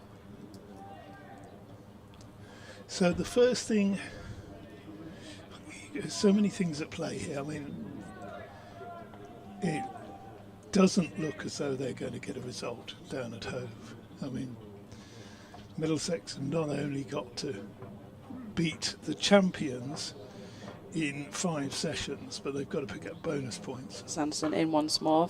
Bean just lays the bat on that, finds the outside edge, runs it away down to the third man region, slips give chase, and they're able to come back for 2, looking for a third, but decide against it. It's a good chase from all the slipcord in there. They all went to fetch it as one. So in a sense, they're safe already, but they've got to make sure they don't lose this game, because funny things can happen, but it's I can't see Middlesex. I can see Middlesex winning in that time, but I can't see them picking up the necessary bonus points as well. Yeah, you can get so caught up with the game within a game, you forget about the actual one you're playing at this moment in time, so it's important that's their first focus. Sanderson's in once more, and Being just on the front foot pushes it to close mid-off. Very watchful there, wasn't he, Bean? I think different circumstances he would have been looking to punch that through the offside, but Well, Bean and Lyth will have watched Code and Fisher all morning from the slipcord, and they'll have seen what it's capable of doing, and they'll be all too aware of what Sanderson's capable of doing as he switches to come round the wicket now, early on into his over. Sanderson is in, bowls, and looks like that angled in towards Bean, who finds the inside edge, pushes it into mid-wicket for no run. That's the end of the first over for Sanderson. 3 from it for Yorkshire. Nothing much there for it, was there, that first over, but he'll just work into his spell and plug away. And we can look up there, the grand old man, if those of you watching on the stream, in the middle there on his balcony. It was Dickie Bird, here for possibly final time of the season. Gentleman there, a member with a splendid beard, sitting way on the on the eastern side of the ground, which would probably be the place to sit today, I would imagine. It's got to be cold up in that Howard stand, doesn't it? Yeah, I'm always surprised by how many are so loyal to the top of the Howard stand. It just makes me feel nithered looking at it. I always sit here. This is my seat, yeah. It is a very, very good view. It's an incredible view. It's just always in the shade, so it's, and especially in this September weather. I know we're in a commentary box and we're fortunate we're behind glass, so it's quite warm. But I reckon it's chilly out there for those just sat still. Some big coats on display. So start of the second over. White in, bowls. Oh, that ball jags back in. And, well played by Lyth, but some vicious movement at first ball. Immediately, oh dear. I think there's an indication of, I think that's it. That shot on the screen is trying to tell us how cold it is by the condensation or steam rising. I don't think they've elected a new pope. 3 for no wicket. White around the wicket bowls, and Lyth sort of more tentatively forward, searching a little bit for that one. I think inside edge. The other thing I like about this Yorkshire opening partnership, the old senior pro and the very talented young batter at the other end, is that they just get on so well. You can see they really enjoy each other's company out there in the middle, chatting away between overs. Lyth has clearly had a big influence on Bean, and that's good to see. White bowls, and it's a field appealing for an LBW there, and I think the umpire would have had to have a little chuckle about that one, because it's hit Lyth very high up on the thigh pad somewhere. Yeah, he's a short You're man. You're But stroking your chin, it wasn't that high, you know. He's a short man, but that looked too high from up here. But yeah, like you're saying, they just really complement each other, these two opening batters, and it's really nice to see what an understanding they seem to develop just instantly, and it's been a successful part of this Yorkshire side for the last couple of seasons since Finlay Bean got introduced. White bowls and pushed up to mid-off, no run there. And there's good humour between them as well. We did a little quiz in the evening, Fathers Against Sons Yorkshire Supporters Club back at Scarborough. One of the questions that Doidgy was the quiz master, one of the questions that came out with, which Yorkshire legend was born in 1931 on the 6th of February, whatever the date was. Hopefully I've got those dates for Finlay Bean said Adam Lyth. White again bowls and Lyth plays that down backward as well, which was the best comment of the evening. The 100 or so fans there, probably more than 100, there had a good chuckle at that one. So, some opening partnerships though over the years have been very successful, but the two batters involved have not always been the best of. I suppose it's like comedy duos and things like that. That very successful, but don't get on. These two obviously get on very well. Next delivery is just tucked around the corner for one for Lyde. He's coming back for the second. Going to get there quite comfortably. So the end of a probing over from Jack White, but just the one run, just those 2 runs off the final ball, and Lythe and Bean will have a little chat mid-wicket, and no doubt had a couple of overs now to assess the pitch. I don't think it's a 400 pitch, this one. No, certainly not. I think their first target will be just reaching that Northants first innings total. I don't think they'll be thinking it's like the previous Headingley wickets where you could bat all day and try and get 600. Sanderson's in once more, and it's a great delivery. Goes through past the outside edge of Bean. Seemed to really shape in as the keeper took it to his right. Coming round the wicket now, Sanderson seems to try and find that angle a bit more to the left-hander. Slips seem to be a little bit closer than they were for Ben Code. Yeah, I wondered if that was an optical illusion, but they look incredibly close for the pace that Sanderson seems to be getting it through at.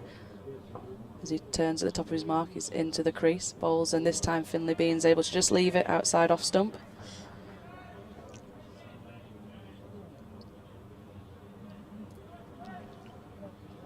You were saying earlier, Ben Sanderson from the same part of the world as yourself. Yeah, local boy. We both grew up in Chapeltown, went to the same school, Ecclesfield School, for anyone that's listening. He was just the year above me, so got a lot of overlapping mutual friends. And so when he was released from Yorkshire, I was in my Yorkshire career as well. I was happy to see that he got picked up and has had a wonderful career. He's in once more, slightly onto the leg side there, as Bean's able to just punch it to mid-on for no run. Yeah, so you always root for your local compatriots, and so yeah, thrilled to see how he's gone on for Northampton. What a great first-class career he's had, because I think he was just unfortunate. He was of a really good, successful Yorkshire era where they were just churning out pace bowlers. It's not an easy county to break into. He definitely deserved his shot in the pro game. As Sanderson's in, and Bean just works it in towards fine leg region for one. An exclamation from the slip suggests that's probably just a little bit of an inside edge, but not real danger to Bean. Bring Lythes onto strike, and it looks like Sanderson's going to come back over the wicket. For Lythe, he's still got his 4 slips in place.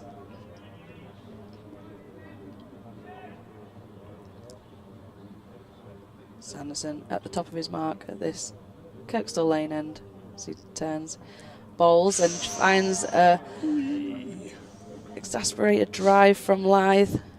Lucky he didn't get anything on it, goes straight through to the keeper, but be encouraged by the play and the miss from Lythe. He was just looking for the bit of shape back in, wasn't he? And, yeah, Sanderson not quite found that shape yet when he's been coming over the wicket anyway. that one held its line. And, But it, did well just to not get a touch. as it is, it's a dot ball as Sanderson comes back in for the final ball of this over, and this time Lythe leaves much of a similar line as the previous one, allows it to go through to the keeper. Just the 1 run from that over for Bean. Both Bean and Lythe on 3, and Yorkshire are 6 for none. So earlier we had Northants complete their innings, 147 all out, 4 wickets for Code, 3 for Matt Fisher, and that will have pleased Matt Fisher, because you see in his last game, certainly for Yorkshire here, well, unless he comes back sometime later in his career. Last game in the home changing room anyway, yeah. That's for sure. He'll come back I'm sure, with the opposition. Yeah. Probably be back here next year, but he wants to go out, as he's made quite clear, he wants to go out on a high, and you can see yesterday he was straining for wickets. He was the only bowler that didn't take them. So it's White pounding in towards us bowls, and it's a thickish edge from Finlay Bean, racing away to the boundary. It's not quite going to get there with it, puts in a dive and knocks the ball back. Good chase down to the third man. About a bit of a sprint going on there, wasn't there? That was trying to see who got there. Zabu, Zabu, knocked that in. And interestingly, there Yorkshire fielders yesterday, Johnny Tattersall particularly, got into a similar position, didn't put the dive in. I think another day of sunshine has just dried up a bit, felt a bit more comfortable for the fielders to trust.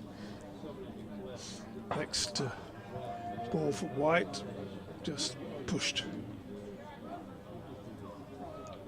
comfortably up 2 bit off by Lythe this time, of course, because Bean got 3 runs there. Gorgeous day. Well, it certainly is anyway. Looking out on it, it's a gorgeous day. I think if we're out outside there, plenty of coats on. Heavy coat day, but I think quite a few people will have come along. White bowls to Lythe, and Lythe just ball coming into him, just helps it on his way down to 5 leg, picks up a single. A lot of people, the turnstiles were clicking today as came in the gate, and it's always a good sound, isn't it? But a lot of people would have got up this morning and thought, last chance this year, got to get along before we just go slowly into the long dark days of winter. White round the wicket, bowls. Well, that was a good leave by Finley Bean, because that ball has been shaping back in. I wonder whether he's leaving that on length as well as line. But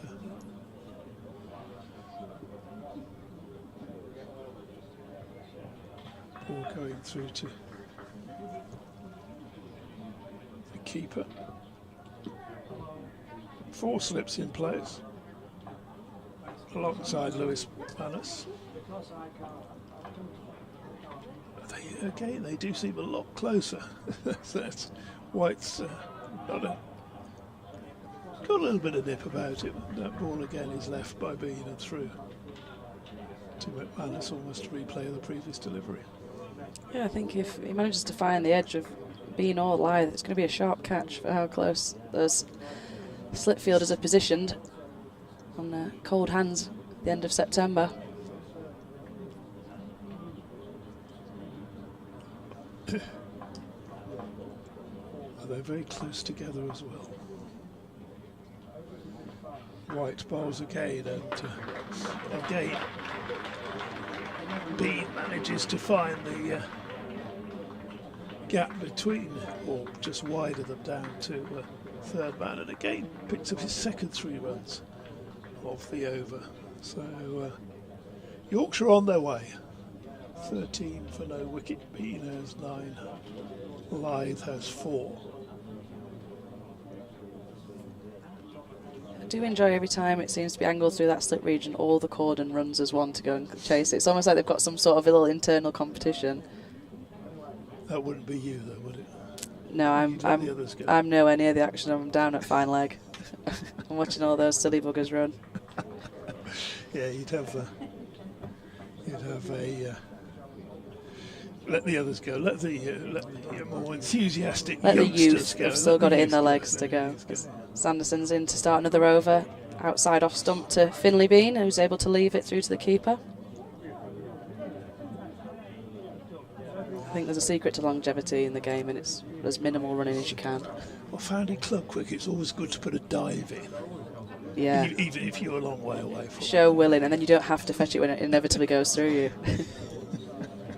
Well, it doesn't even matter if you're 2 or 3 yards away, just to some effort at a dive. Just flop.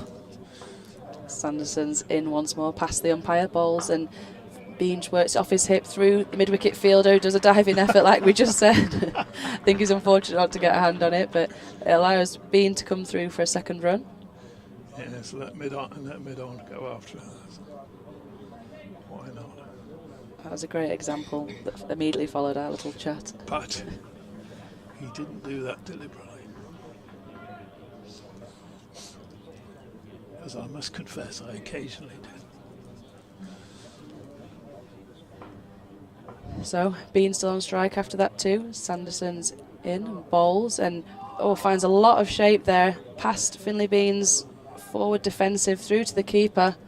What's that gone past? Inside edge or outside? I think outside edge and kept late swing because the keeper's taking it to his right quite a long way. If we're able to see a replay, but if not, I'll just guess that was late swing outside edge. But a good delivery from Sanderson, who seems to be finding a bit of shape now, especially when he's coming round the wicket to Bean. He's in once more. This time Bean's just able to leave it, goes through to the keeper outside off stump. You've got that split second to make the decision, haven't you? How much the ball's moving, do I leave it? And we saw yesterday the embarrassment of the wicket that George Hill took.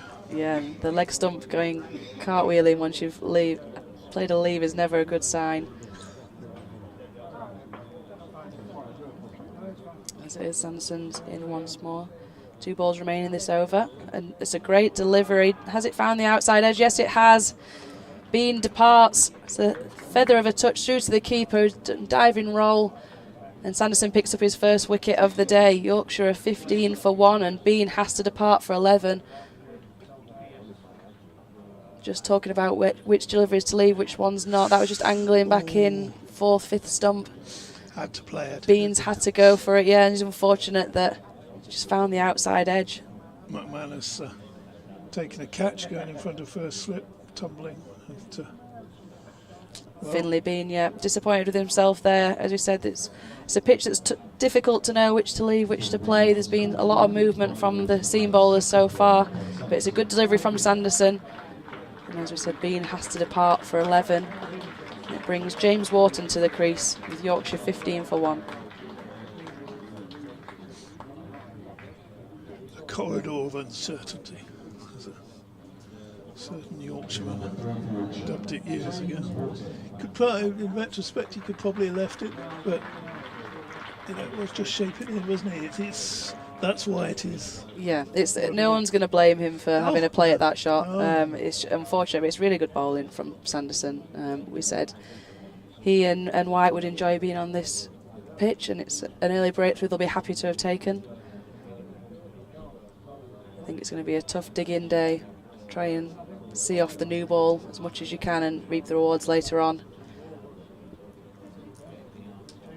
As we mentioned, James Wharton to the crease now. It brings in the right-hand, left-hand combo. See what Sanderson can do to a right-hander for the first time today. He's just got 1 ball left remaining in this over. Still got 4 slips, in place for the new batter. He's at the top of his mark, in past the umpire. Ball's a bit shorter, but finds sort of the top neck of the bat from Wharton, who immediately looks at his bat and say, what was that? But safely sees off the Sanderson over. Round of applause from the Headingley fans. Sanderson picks up the first wicket of the day for Northampton, Yorkshire 15 for 1. Yeah, it's Ben Sanderson showing what an asset he is. Yeah, certainly as a seam bowler in county cricket, same situation with Ben Code as well. He's again someone who perhaps will not quite have the pace to find his way into international cricket, but doing a sterling job and have a county career for a good number of years. Start of a new over from Jack White bowls, and Lyth covers up, pushes up to mid-off, and Kate has left us. Been transformed as if by magic to me. Yes. Afternoon, DT. Good afternoon, Radders. Lovely to see some cricket, isn't it? It is, yes. It's just lovely to see some sunshine as well.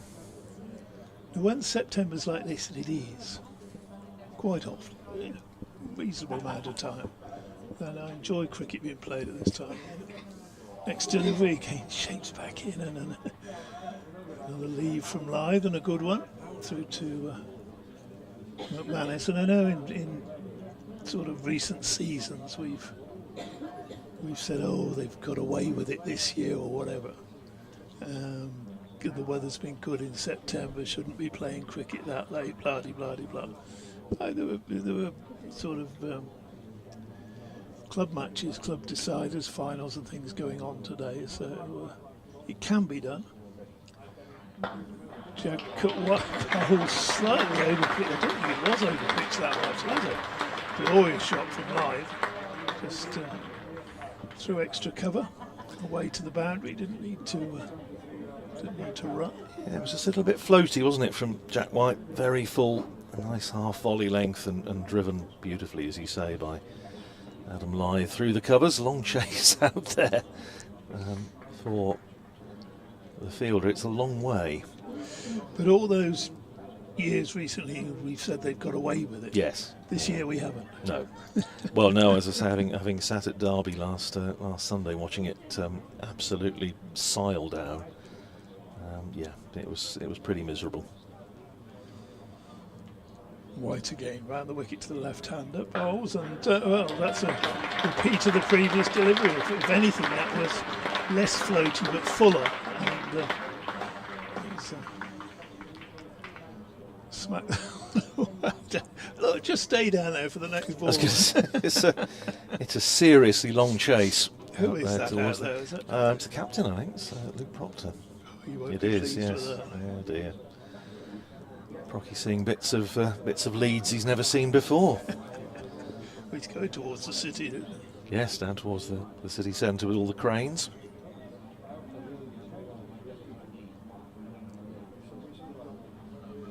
White tries again, and better delivery that time, but Lythe thought about a third drive, but just checked his shot, played up to mid-off. Let's mention the game down at Taunton, which is starting to get quite interesting because Somerset were in all sorts of trouble, but they're rallying a bit. 150 for 7 in their second innings against Hampshire, so they're 90 runs ahead. And Lewis Gregory 50 not out, and Jack Leach 16 not out, and a little bit left in that one now. Next delivery, pushed it to the onside for a quick single by Lythe. Now, interesting, given that was the last ball of the over. The batsman have threw for the run. I think the fielders weren't expecting that at all, because it was just pushed gently between mid-wicket and mid-on, and Lythe said yes, and I think that's a look. I'll take Ben Sanderson for you here, and well, that's very public spirited of him.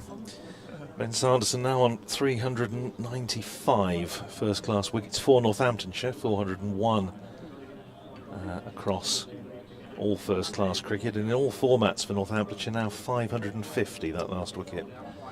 So we keep on saying what a wonderful performer for Northamptonshire he's been over a number of years now, and he's running into bowl to Adam Lythe. It's pushed out into the covers for George Bartlett to field, and there's no run. 4 slips in place. Gus Miller at first, James Sales at second, Justin Broad at third, who I imagine will see bowling a little roll before lunch, and Krish Patel in there at fourth. Sanderson just having a chat with his captain Luke Proctor at mid-on from this, I still think of it as the Kirkstall Lane end. He's in and bowls, and Lythe going for a forcing stroke off the back foot, gets a bottom edge just past leg stump. He's going to pick up a slightly fortuitous single. They all count. 14 to Lythe, Yorkshire 25 for 1. Field changes over for the right-handed James Wharton. He'll be taking lunch and having the umpire's inspection about now down at Hove, which of course is of much interest to Yorkshire supporters. Sussex against Middlesex down there. No play yet in the match as yet. Straight drive by James Wharton. What a handsome way to get off the mark. Oh. Best shot in the game, they say. Lovely balance from Wharton, and drives it down the ground, immediately down below us for 4 runs, and James Wharton is up and running, 29 for 1. I think it was the best shot in this game so far. I wouldn't argue with that. Well, with a possible exception, the slog 6 from George Bartlett this morning, which was quite spectacular. I'm not accounting that in a first-class game. But it was a special shot. But that was a classical on drive from James Wharton. And Sanderson over the wicket, bowling to Wharton. He's hit on the pad high up again. It looked a bit high, looked a bit leg side. Ben Sanderson doesn't usually hold back if he is convinced that it's out, and it was a slightly half-hearted suggestion rather than an appeal from Ben Sanderson, who will be, again, Northamptonshire's leading wicket taker in the County Championship this year. So that wicket he picked up in his 41st in the Championship. Here's Sanderson in again, bowls again, takes Wharton on the pad. Might have been a little inside edge on that. Let's wait and see if there's a single. No, there wasn't. It was just pad, but it was inclining down the leg side, and they ran through for a leg by, so the total climbs to 30 for 1. You were talking about the game down at Hove, where they haven't started yet, where they're expecting. Inspection at 12, wasn't it? Yeah, so we'll that's probably right. get some result. Apparently, both captains are keen to play, but the umpires think it's too wet, basically. Here's Sanderson in again, bowls to Live, who plays that up to mid-on, where Proctor fields the full-length delivery from Sanderson, bringing the batter forward, straight to Proctor, end of the over. 4 to Wharton, 14 to Adam Live. Yorkshire are 30 for 1. We've got about half an hour to go until lunch. The man out, Finley Bean, caught behind by Lewis McManus off Ben Sanderson for 11. Yeah, there's no official update from Hove yet, but of course yesterday, as we found out, the inspection time, the umpires were out there a long time with 2 captains at various times yesterday, and lots of gesticulating before they finally decided to play at 3:30 yesterday. I think the umpires actually have a liability, don't they? Duty of care, Duty of care absolutely. of, They whatever, it's not just no. we must do best for the players. It's actually a sort of, it could come back financially. Yeah. on them. No, absolutely right, David. Absolutely. So White bounding into the right hand at Wharton for the first time. Gets the ball leaving him, starts to have a little dabble at it. It goes through to the keeper. I don't know whether we could say that's beaten the bat, but Wharton then admonishes himself for not just letting it go through, thinking of having a nibble at it. So the umpires have actually got that extra responsibility, if you like. We saw a game here. I hate to think how many years ago it was now, probably 3 years ago, maybe something like that. Next ball from Wharton, and that was a genuinely beating the bat. Next ball to Wharton rather than beat him through to McManus, where there was a wet patch down on just near the end of the western terrace at the football stand end of the ground, and a fielder, Ben Cliff from memory, had sort of injured himself and had to be carried off on the second day, and the umpires actually wouldn't play on the third and fourth day, to great annoyance of the fans. That ball to Wharton is pushed wide off mid-off, and he's going to get 2 runs there. Good alertness from the Yorkshire batters, as wasn't fielded cleanly by the skipper out there, was it? No, it's Fatih Singh out there, but it was a bit of a joint. I was going to say joint effort. That's perhaps not the best description of it, but yes, Luke Proctor and Fatih Singh combining somehow to actually not stop it. Just having a little word with each other. That's mine. Next delivery, Waters now got that one sorted out outside the off-stump loop alone. Well, of course, this was the issue when Northamptonshire had the match, which we've touched on once or twice in commentary so far, down at Bristol earlier this month, when the 4-day game was called off just after tea on the first day because the umpires deemed the pitch, which was a hybrid that had been used before, and deemed it to be unfit. And that was the end of the game. That's White bowling and driven back to him, and he stopped that, I think, with his knee, and he's in some pain out there.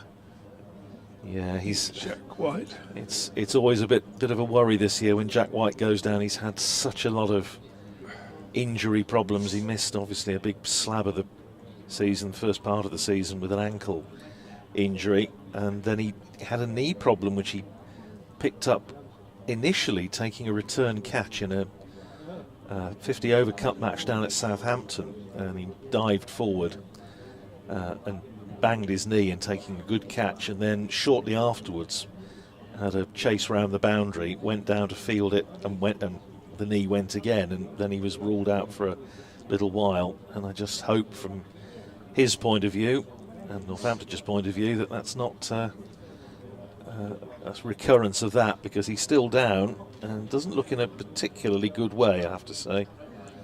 Yeah, I think we could say confidently it's not a muscular injury, it's just where the ball has struck him. He's just had and it's, you know, what a difference a year makes. Last year, DT, he didn't miss a single championship match. He played all 14 and finished with 50 wickets, taking the last wicket of the season for Northamptonshire, which was against Essex, and that was his 50th wicket. But this year it's been a very different story. This is only his 4th championship match of the season. He had a neck problem as well recently, which required a very painful sounding injection. Well, I did ask the then head coach John Sadler about it. He told me, and very early on in the explanation, I rather wished he hadn't told me, because it sounded fairly unpleasant, and Jack White is not going to be able to complete the over, and he's going to be hobbling off. That's very, very bad luck for him. And mentioned that Justin Broad will see in the attack in the not too distant future, well, rather earlier I think than he would have hoped. It's going to be Broad to continue the attack from the far end. I could be wrong, but I wouldn't be surprised to see him back on later. I think he's one of those impact injuries. Yeah, I hope so. That would be, I say, it would be thoroughly miserable if he's not able to come back on. Arush Bashaik, I think, is on the field. There's a sympathetic ripple for Jack White as he comes off the field with a physio. Now, who's this we've got coming on to replace? Well, it's Justin Broad who's going to bowl from the far end, and the fielder is going to be, unless I'm much mistaken, Arush Bashaik, one of the young lads who's just got a 2-year contract, rookie contract with Northamptonshire for next season and the year after, obviously. So Broad bowls to Water, defends into the offside. That does complete the over. So Broad starts with a dot. Just go back to that point about the pitch down at Bristol. Northamptonshire had Ricardo Vasconcelos. I saw that. It's a result. Well, it took them a little while to convey this sort of information up to the press box, such is the way of things. But Ricardo Vasconcelos had been hit and had to retire hurt. Rob Keogh got a nasty one on the glove as well. And the umpires, it's like you said, it was a duty of care. It's a very difficult call. It's a big call to make. But, opinions differed. Here's Sanderson starting a fresh over, and that's a glorious cover drive by Adam Lyth, the way through extra cover for 4 from the moment it left the bat. And George Bartlett trotting over to the Western Terrace to retrieve. Lyth to 18, Yorkshire to 36 for 1. I think it's, and this is absolutely no criticism of the officials. I think you could imagine other officials might have taken a slightly different view, but it's like you say, duty of care, and two players had been injured, or one certainly to the point where he'd had to retire, and Sanderson in bowls, and Lyth tried to help that away down towards fine leg. It takes him on the pad. It's going to be signalled as a leg bye as they come through for a run. Lewis McManus, the keeper, trotting round to retrieve. So one more onto the total, 37 for 1 Yorkshire. And did it surprise you? Yes. To answer your question in a word, it did. I had a chat with John Sadler afterwards. He was very forthcoming and said he was happy to leave it to the umpires. Obviously, he was concerned about fitness of his, the well-being of his players. Here's Sanderson in bowls to Wharton, who clips that away down to long leg. It's another single, taking Wharton up to 7, and Yorkshire to 38 for 1, replied to Northamptonshire's 147 all out. But I know Mark Lane, obviously the Gloucestershire coach, by all accounts was not as happy with the decision. I think what puzzled a few people, to be quite honest, myself included, was the subsequent report that came out from the independent regulator. And has Sanderson got another little nick through off Adam Lyth? He thinks so. Lyth is going nowhere, and Hassan Adnan is not giving him out. Sanderson was almost embarking on, what do they call it, the celeb appeal, which we saw a couple of times from Matt Fisher this morning with similar results in that it wasn't given. But anyway. Well, Fisher's actually almost adopted the appeal into his follow through. Yes, yes, that was true. A couple of they didn't lack conviction. Here's Sanderson in again and bowls to Lyth outside the off stump. Adam Lyth leaves well alone through to the keeper. Was the report about Bristol when it backed the decision of the match officials to abandon the match and said the surface was, if I remember the wording correctly, dangerous and uneven. But then they didn't impose any further sanction on Gloucestershire. Here is Sanderson around the wicket, bowling to Lyth, who plays it out to mid-wicket, and Krish Patel fields. There's no run. End of the over, 38 for 1. Lyth is 18, Wharton 7. The only reason I can think of for that, the only plausible explanation to me, is that obviously the authorities are keen to experiment with hybrids and believe they do have a future, certainly in club cricket, in various parts of the game. Whether they have a future in championship cricket is possibly another matter, but and I suppose for a county using one to try and follow a directive or a suggestion and then be penalised for it. Started with a new over from Broad. Well, I say new over, he's only bowled one ball prior to this before just finishing that over of White's, and that's through outside the off stump, no run. Would possibly have I don't know, been deemed unfair or whatever.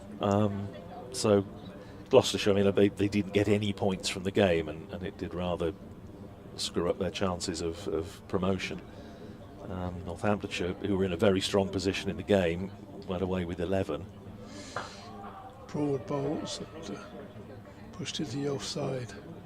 Again, no run. And I suppose that the other thing is, David, we're talking about John Sadler being Northamptonshire's former head coach, and you can imagine his frustration because Northamptonshire at that point hadn't won a championship match. They were in a very strong position, having bowled Gloucestershire out cheaply, and a win then could have made a big difference to him potentially. Broad bowls again through to the keeper. Yes, to his personal position. Not only to his personal position, to his career. Yeah, absolutely. Coaches do, of course, they live or fall on that, but No, as the expression goes, it's a results business. Yes. Yes. 3 slips go down as Broad bowls, and just had a little fiddle at that, did Wharton.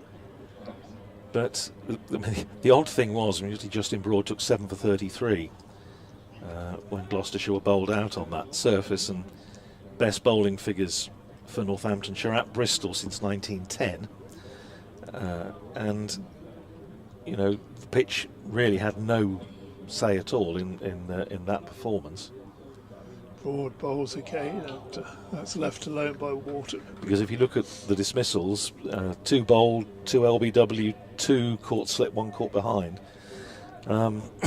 All and the slip catches and catches behind were all front foot driving, so there was no question of fending the ball off your face or anything. But it was a strange one to mull over in the months to come.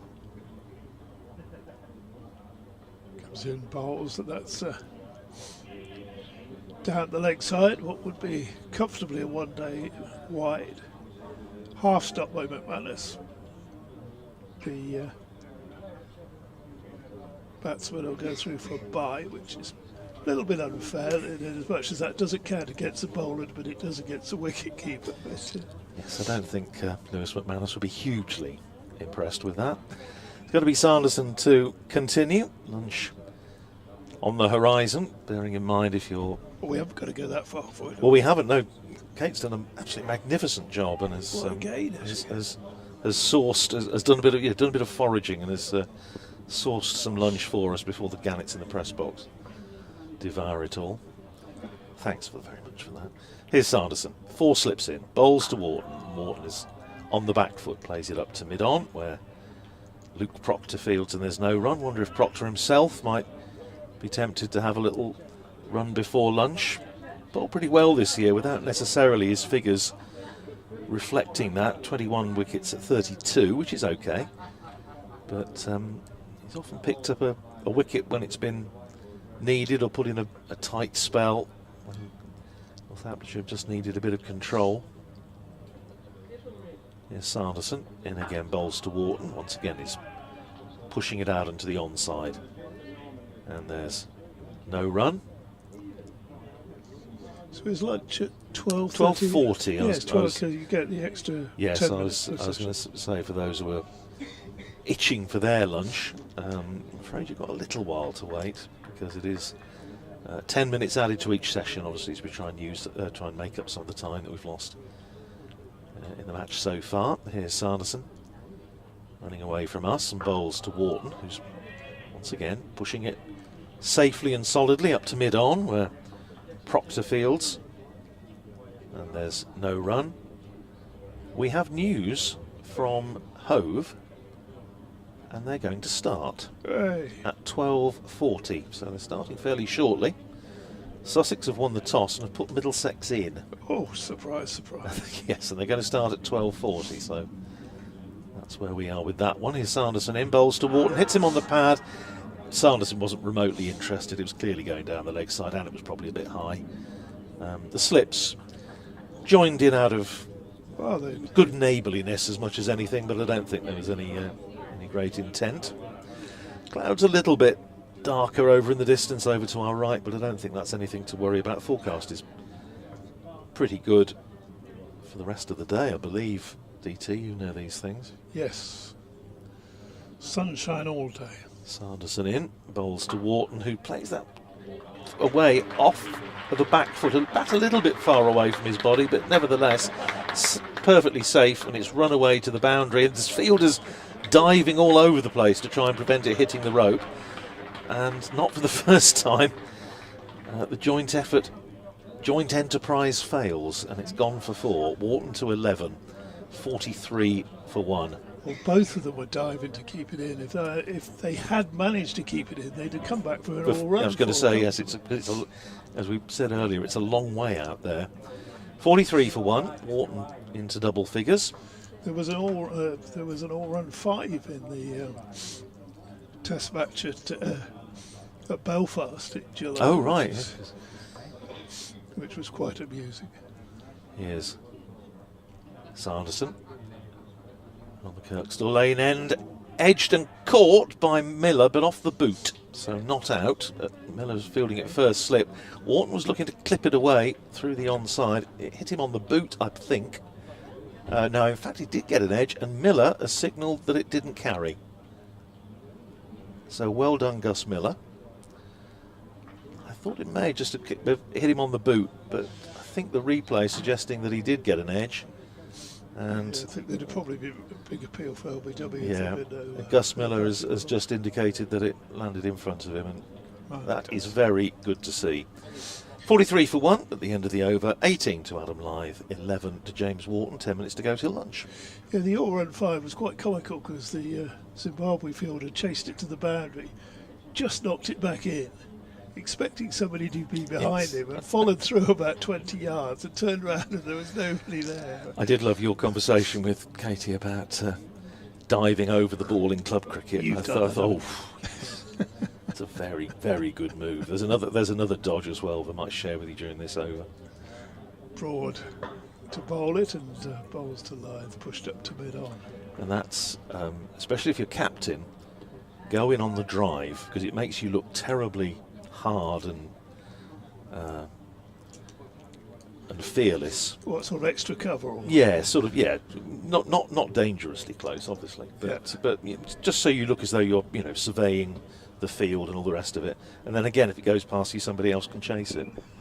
Broad round the wicket to the left-handed line, who's up on his toes. I think that might be a leg by. It's sort of gone now. He got a bit of something on it. It just went down to leg gully really, and the bat sort of ambled through for 1 run, taking the score to 44 for 1 and Lythe on to 19. The script writer Colin Bostock-Smith, who wrote lots of sketches and sitcoms over the years, come back to that. Broad bowls, defended by Wharton, no run. But was also secretary of Gretton Cricket Club in Northamptonshire up near Corby, and Colin did a very amusing piece for us on BBC Radio Northampton about the lot of the club secretary, and he was talking about the village cricketer's prayer, please God not in my direction, which I always thought was absolutely spot on. Broad bowls, and Wharton a little bit late on that one, but defends it towards extra cover. Another one I like was if you play it at a ground perhaps where the beyond the boundary there's a little bit of longer grass or whatever, the ball goes into the longer grass and it's getting towards tee, and oh yes, so I can't see it anywhere. It's over. Look here, don't look there. No, just found it. Wharton leaves that one through to the keeper. Yes, that's mind you. There are some grounds where you have unexpected hazards. I remember playing at Kettering, ground of course where county cricket was staged for half a century, 1923 to 1973. Northamptonshire played there, and there's a brook that runs around the edge of the ground. Broad bowls down the leg side. Wharton allows that through to McManus. End of the over. I do remember playing for Sunday side there, and one of our players who'd never played there before and was chasing one. He's full of enthusiasm and chasing one harum-scarum towards the boundary. The ball went for 4 and he went into the brook. Whereas those that have experience of playing there knew to give up the chase. Well, we talked about Luke Proctor, and we are indeed going to have a bit of Luke Proctor before lunch. So, going to have a bowl from this Kirkstall Lane end. Say 21 wickets in the championship so far this season, to go with his 923 runs.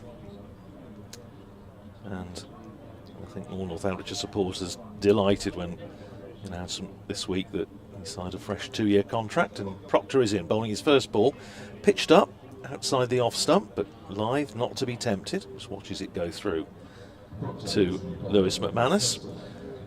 3 slips in for the captain. Still Miller at first, Sales at second, and Justin Broad at third.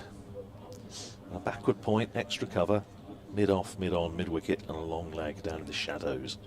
As Proctor is in, bowls again outside the off stump, again left alone by Adam Lyth. These two will have had some battles down the years. Proctor, of course, starting his career with his native Lancashire before heading south to Northamptonshire, initially on loan in 2017, but been with the county ever since. Former head coach David Ripley always described him as one of the unsung heroes of the side. In now, bowls, and again it's pitched up, and this time Lyth drives beautifully through the covers, crosses the rope in front of the Western Terrace for 4. Lyth to 23, Yorkshire to 48 for 1. Yes, it's been a good move for both parties. Yes, oh, absolutely. I mean, I say he's now captain of the Red Bull side. Runs in again to bowl to Lyth outside the off stump. Lyth leaves that alone, maybe with half a thought to lunch, which is what, 6 minutes away according to the clock on the main scoreboard over to our right. As mentioned yesterday, David, I think it's when I was on with Doige, that Proctor, when he first came to Northamptonshire on loan, finished up opening the batting because there wasn't really anybody else to do it at that time. Proctor in again, bowls, and another drive, and this time it's gone under the body of the man at extra cover, and it's going to run away for 4 more. It's not a great bit of fielding, it's never easy. I was going to give him the benefit of that because of the wicket ends, but it wasn't actually the wicket ends. And it's just gone under his body, save for 4. Zabe, usually one of the best fielders in the side, but 4 more to Lyth, and it brings up the 50 for Yorkshire. 52 for 1. Adam Lyth is 27. And Jonathan Doige returns to the box with, I'll lunch. Come back to that in a second, as the next ball finds Adam Lyth pushing forward out into the covers. And there's no run, but a couple of boundaries to Lyth off Proctor in that first over. 52 for 1. Lyth is 27. Wharton is 11. And we have riches. We have culinary riches because Mr. Doige has also been scavenging or foraging or whatever, and we've now got a box full of, well, we'd be all right for tea anyway. Well, which shall we go for? Kate's calf or Doige's dine?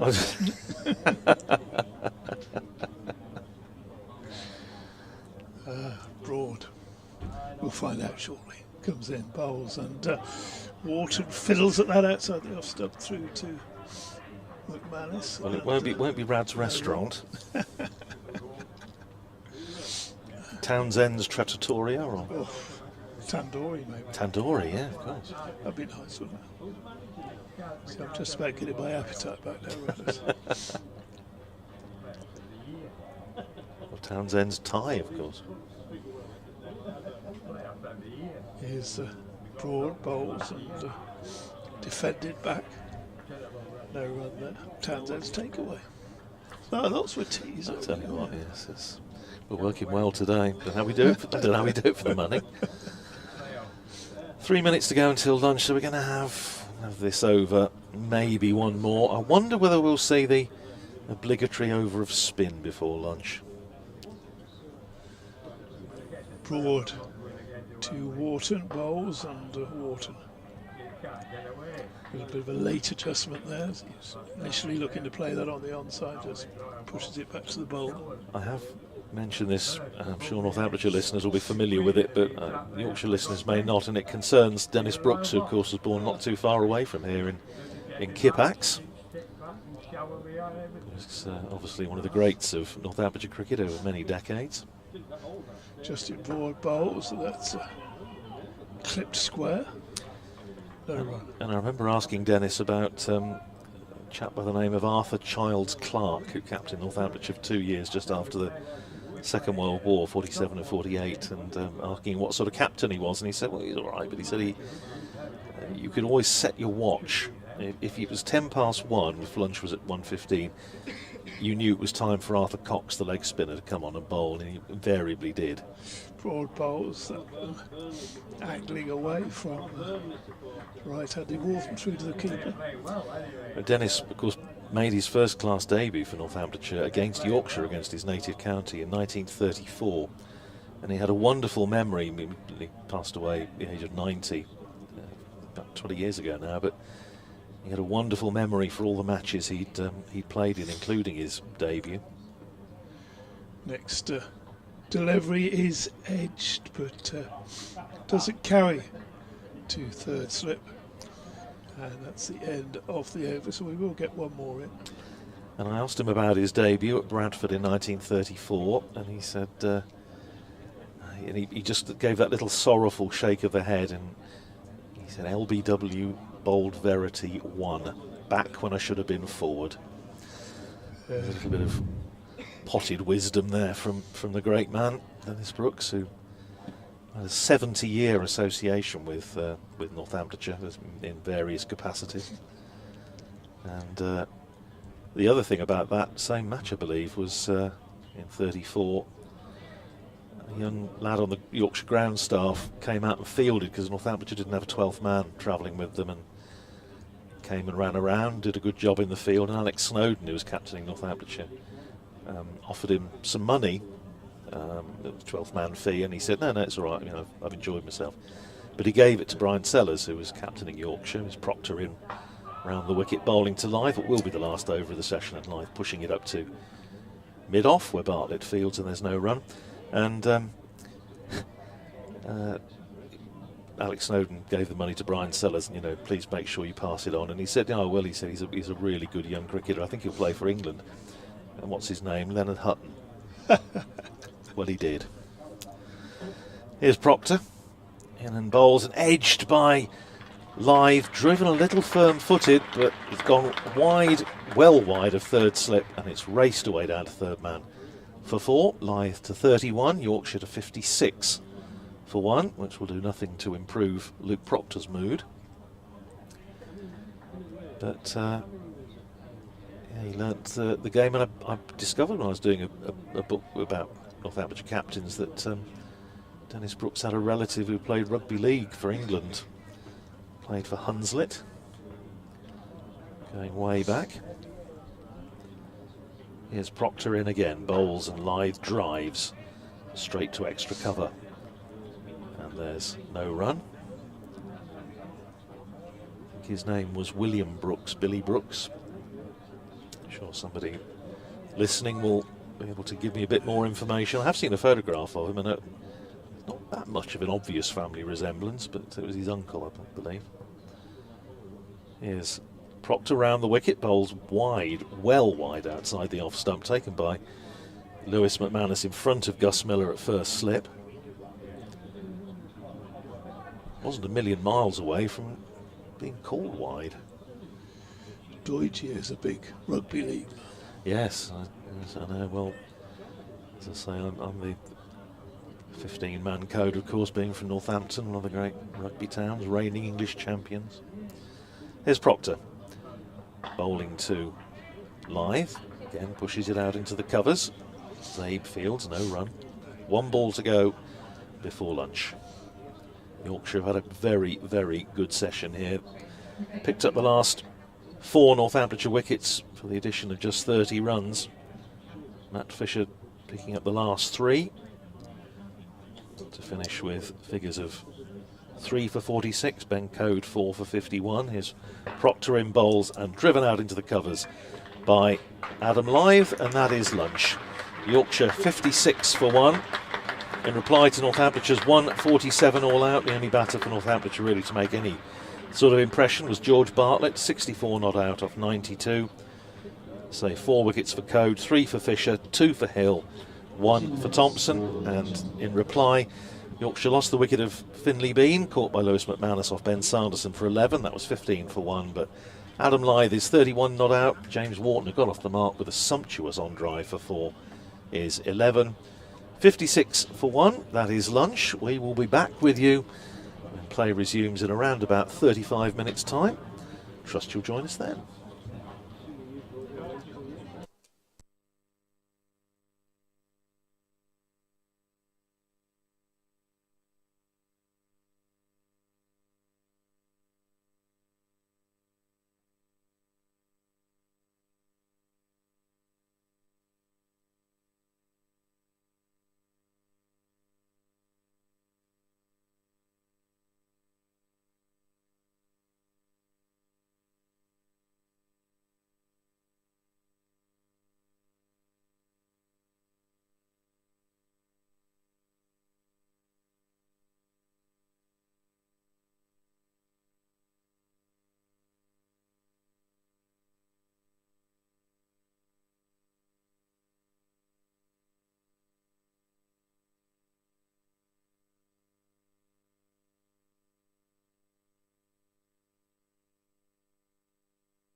Played golf yesterday.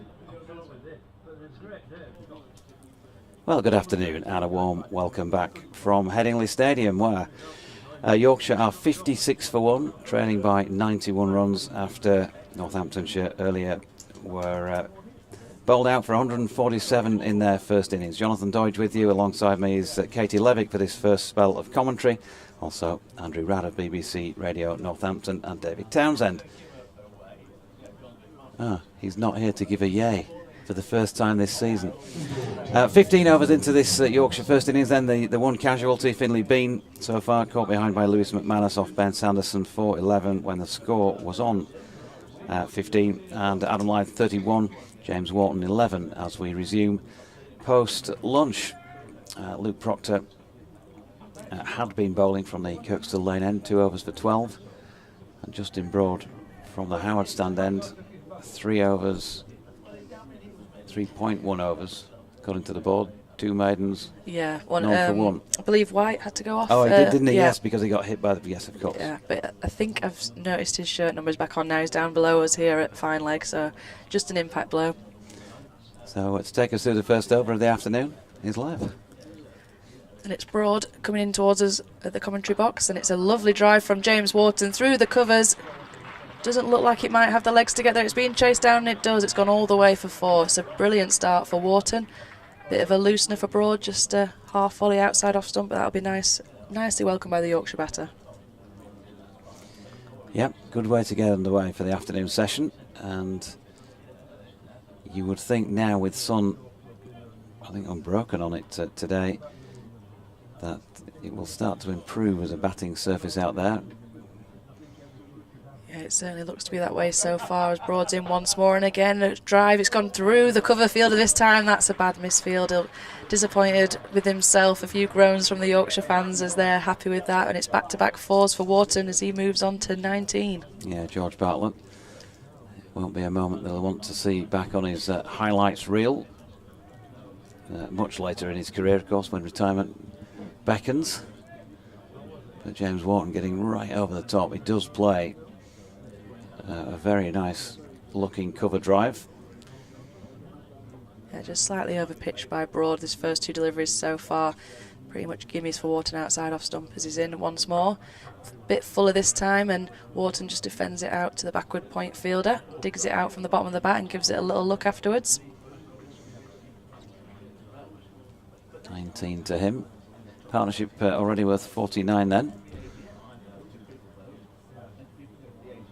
Cricket hum from downstairs. What you can hear in the background is a level below us, level 3, where all the suits are in evidence. It's Broad's in, and this time forces a false shot from Wharton, who looks a bit surprised back at the bowler. Just outside off stump, misses his outside edge. Goes through to the keeper. Yeah, a little comeback for Justin Broad. Had a good time of things between the counties down at Northamptonshire earlier in the campaign. He said, looking for his notes, that he can never refer to very quickly. It's okay, I can fill till then. Radders would immediately be able to just recall this. Don't compare yourself. As Broad's in once more in this over. This time it's just slightly leg side, and Wharton tucks it off his hip into the mid-wicket fielder. Yeah, 1 for 38 off 11. I was thinking that figures were a bit more spectacular than that. That was the first innings, and the second innings 1 for 47 off 11. It's a gentle stat you've just pulled up there. Yeah, it's a lovely double one really for. well. It was the best one for in each innings of a match of all time. We've all had those. Broad in for the last ball of his over, and his defender straight back down the ground by Wharton for no run. I was going to say that he must have had a spectacular time with the bat, and I've got it mixed up, but he was caught off first slip by George Hill off Jordan Thompson for naught in the first innings, so it's not that. So far this is a terrible game you decided to plug. It's nice that it stuck so fondly in your memory. I'm not sure it has in Broad's. And it was LBW to Adam Lyth for 8 in the second. And he got to but Lyth, he had yeah. a great game. Sorry, Justin. One for the annals. Yeah, it's my fault. I wasn't trying to set you up. So, Jack White coming back on at the Kirkstall Lane end. And he's just, yeah, as much as anything, he's just going through his run-up towards Hassan Adnan just to make sure I think he can flex his leg as well as he'd like to. They are playing, by the way, at the county ground in Hove. Middlesex 37 for 1, having been put into bat by Sussex.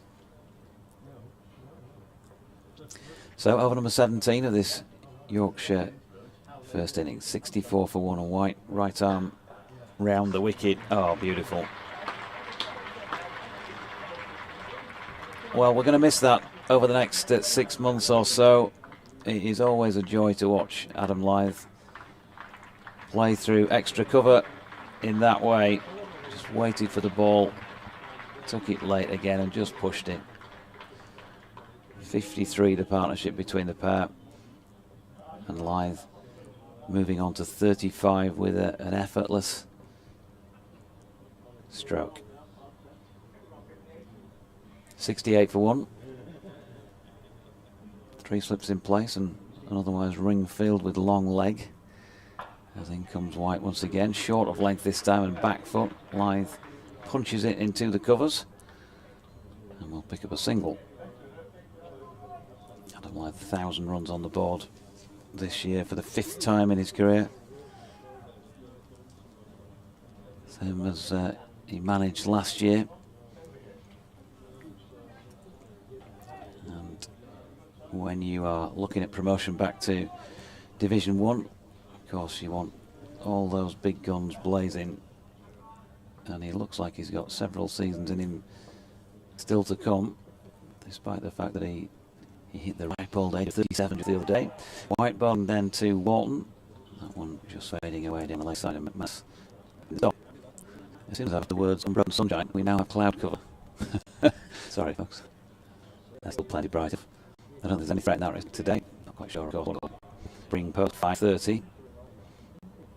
And a more optimistic forecast tomorrow as well than we originally led to believe. So still plenty of cricket to play in this one. White comes in again, one. Just dropping that one to the offside again. Balls around elsewhere. Interestingly resume at 1:27 p.m. to be precise. Taunton as the innings break. Somerset been press contempt for 180. That means that Hampshire now 121 for 168 overs at 0.72. 10 wickets in the 10th to win that match. Down 152 for 1. I've just put up as one in, that's turned into leg side by Wharton. That brings that run. Down 152 for Upper. They're playing there against Kent. First inning of the match, and only 35 overs possible temperature so far. Over in that Middlesex Sussex game, 8 for 1. At 6 to Chelmsford, 273 for 2 the hosts. And the 65th over against the champion Surrey. As White comes in again, Wharton right in behind it, 69 for 1, 17. And just to complete your little roundup at New Road, Worcestershire, of course, will bowl out for 180. Lancashire 26 for 2 in response. On their way down by the looks of things. Glamorgan 381 for 4 at Sophia Gardens, and Gloucestershire 25 for 1. Their first innings, and it's lunch at Grace Road. Play to resume at 1:40. By the looks of things, Leicestershire in the first innings of the match there, just 15 overs possible so far, 54 without loss, and Nottinghamshire 459 for 9 have piled on some batting points against Warwickshire at Trent Bridge to stave off the threat, you would think, of relegation.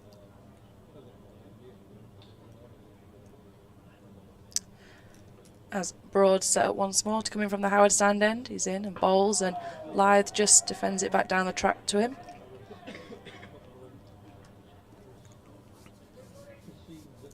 Broad still operating with 3 slips. He's got a backward point, a cover, mid on, mid off. Sort of floating mid-wicket lone fielder out there. And a fine leg. Coming round the wicket to Lyth. He approaches the umpire once more. Bowls, and fuller this time. Lyth on the front foot, gets it through the cover region, picks up a single. Looks like he's coming back for 2, and he does comfortably.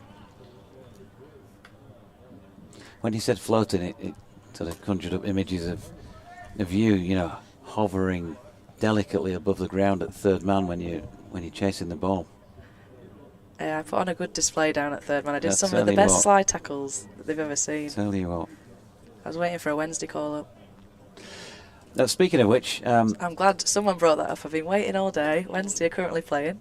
Not that I'm excited or anything, but somehow we're 2-0 up. As Broad's in once more. Tucked off the hip by Lythe. Just picks up the single. I thought, if I've only got half an hour on air, I've got to mention that at one stage of today they were winning. I would ask to go to Rotherham and cover a football match next week, actually, but I can't do it. Rotherham. Aye. Mm. Mum's hometown, so I won't say any slander. No, best not. Martin Bloomfield has emailed in, BBC West Yorkshire Sport at gmail.com. I'll give you the content of his message in a moment. As Broad's approaching for the fourth delivery of this over, he bowls and Wharton just safely in and behind and knocks it down into the cover region. So Martin's email begins, Katie Levick's a wonderful lass, an owl with a dollop of sass. Having travelled to Brum, now she's off to Durham, Oh, well, that's a stretch, but having got what's a temporary pass. that's lovely. Bit of a Lev limerick for you. Broad in again, and Wharton drives it back down towards the bowler. Maybe it's a Leverick. Oh. Very good. Very good all round from everyone there. He goes on to say, my allegiance will always be with the White Rose County, but I'm actually able to attend Chester Street easier than Headingley. This has the benefit that I'm able to watch my hero, Lev the Goat, fairly frequently and look forward to many home games next season when having already surpassed. Broad's in again, and Wharton just drives it up to mid-on for no run at the end of the over. When having already surpassed Eve's tally of wickets, she will undoubtedly spin her web for all visitors. I had the fortune to watch early this year when Lev had the dubious honour of being one of the victims in Tilly Courtine Coleman's maiden hat-trick. Yeah, that wasn't the best day. It was poor decision, was it? That bowl that took your middle stump out. Yeah, well, It's it okay. was T20 cricket last over. Go in and have a whack, and all three of us missed it in a row. I should have just let it hit me in hindsight and ran, but you'll always have you and Slats against the Stars. oh, that'll be one of my favourite cricketing memories for a long time. It'll be one of mine as well to commentate on as well. It was great, that, because you were losing that game for a long time, and somehow it crept up on all of us, and you won it. As White's in and Lythe leaves wide of off stump. I think everyone would have believed we were losing that game up until the 49.5th ball. There's only me and Slats, I think, had any belief. And I was, given that you needed that many for a last wicket partnership, 10 of them got wiped out, and you're thinking, well, they might have a chance, and another 5, and it's getting interesting. But at no point do you really want to go, they're going to win this, because next ball, you know what had happened. It was a great finish. In comes White. Lythe driving, punching square, really. There's a misfield at point. And they're going to pick up a single on this occasion. Good morning from Beverley, says John Wilson of the Beverley Boys. After a month-long trip around Europe and celebrating victory last week with just a drink in Amsterdam, I was at Headingley yesterday to see the players celebrate their second bonus point just before play finished. Promotion is now guaranteed unless we lose this game. Well, they could still lose it and go up. In comes White again. Nicely played by Wharton. Just leant on that, turned it away wide of mid-on. It's not quite going to have the legs to make the Western Terrace boundary, but they get 2. I will be at the MKM Stadium this afternoon celebrating Hull City's 120th birthday before hopefully being back at Headingley tomorrow. At present, my lift tomorrow will be leaving Beverley at 7 AM so the driver can attend a church service before 10:30. That's dedication from both of us. It is.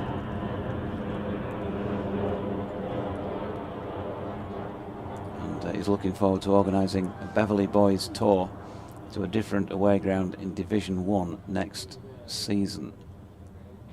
as White comes in. And Wharton turns that to leg, no run. Please say hello to my friends from Oosburn, including Yorkshire Lad, and hope to see them at Scarborough CC in November for the evening with Bumble.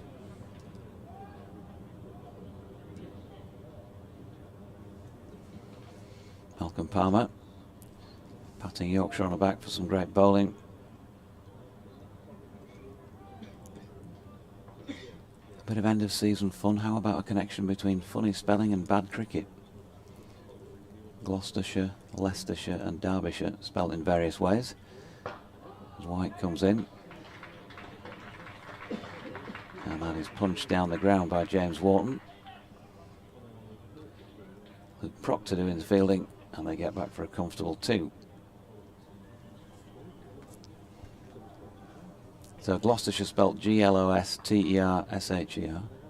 Leicestershire, as in Leicester Pigott with SHER on the end. Derbyshire, DARBISHER.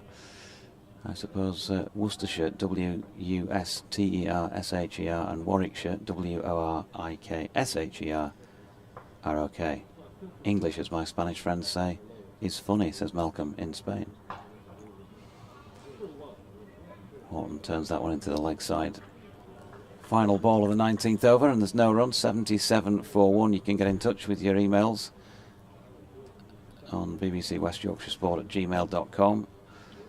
At this moment in time, you can also message us on @SportingLives1 on X or @Katie_Levick for the pair of us on there at moment.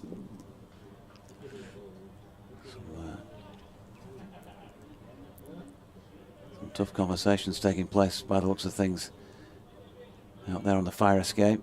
It's where all the serious business of the day is done.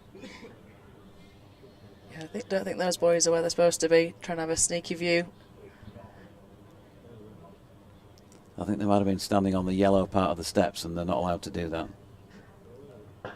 As Broad's in once more to start his over. Lyth just pushes it to mid-on for no run. Jim Green, good afternoon to you. Says, hi Jonathan, good day so far. Cricket going well on Wednesday, winning 2-0. Thought Yorkshire would draw this game, but the way things have gone, I think we can win it.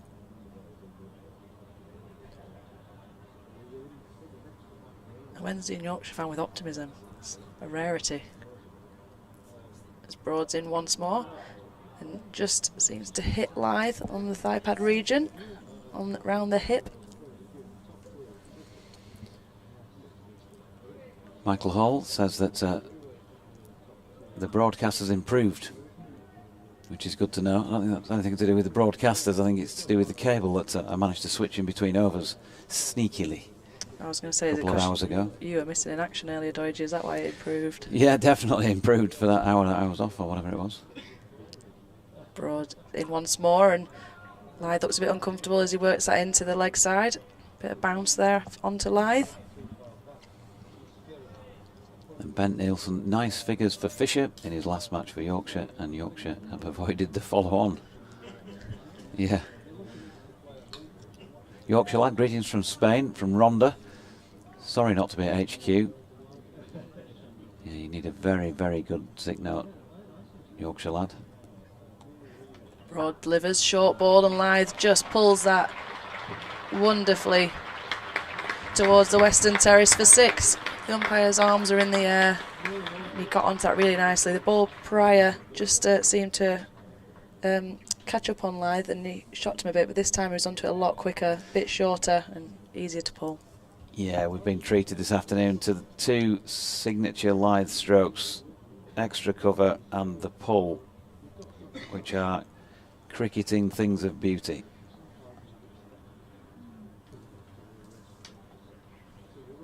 As for the second time today, there's a fielder in the Western Terrace having to retrieve a ball, which doesn't happen all that often in the county championship, but no. Good to see. You're in Yorkshire now. Go get it, you son. Shouldn't have been it over there, should you?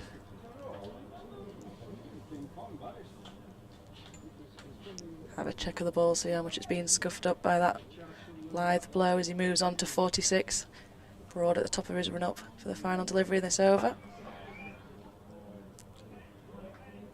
Oh, apologies, there's 2 left. Is Broad's 0.1 just keeps throwing me when I look at the scoreboard. He's bowled an extra ball for an injury replacement earlier.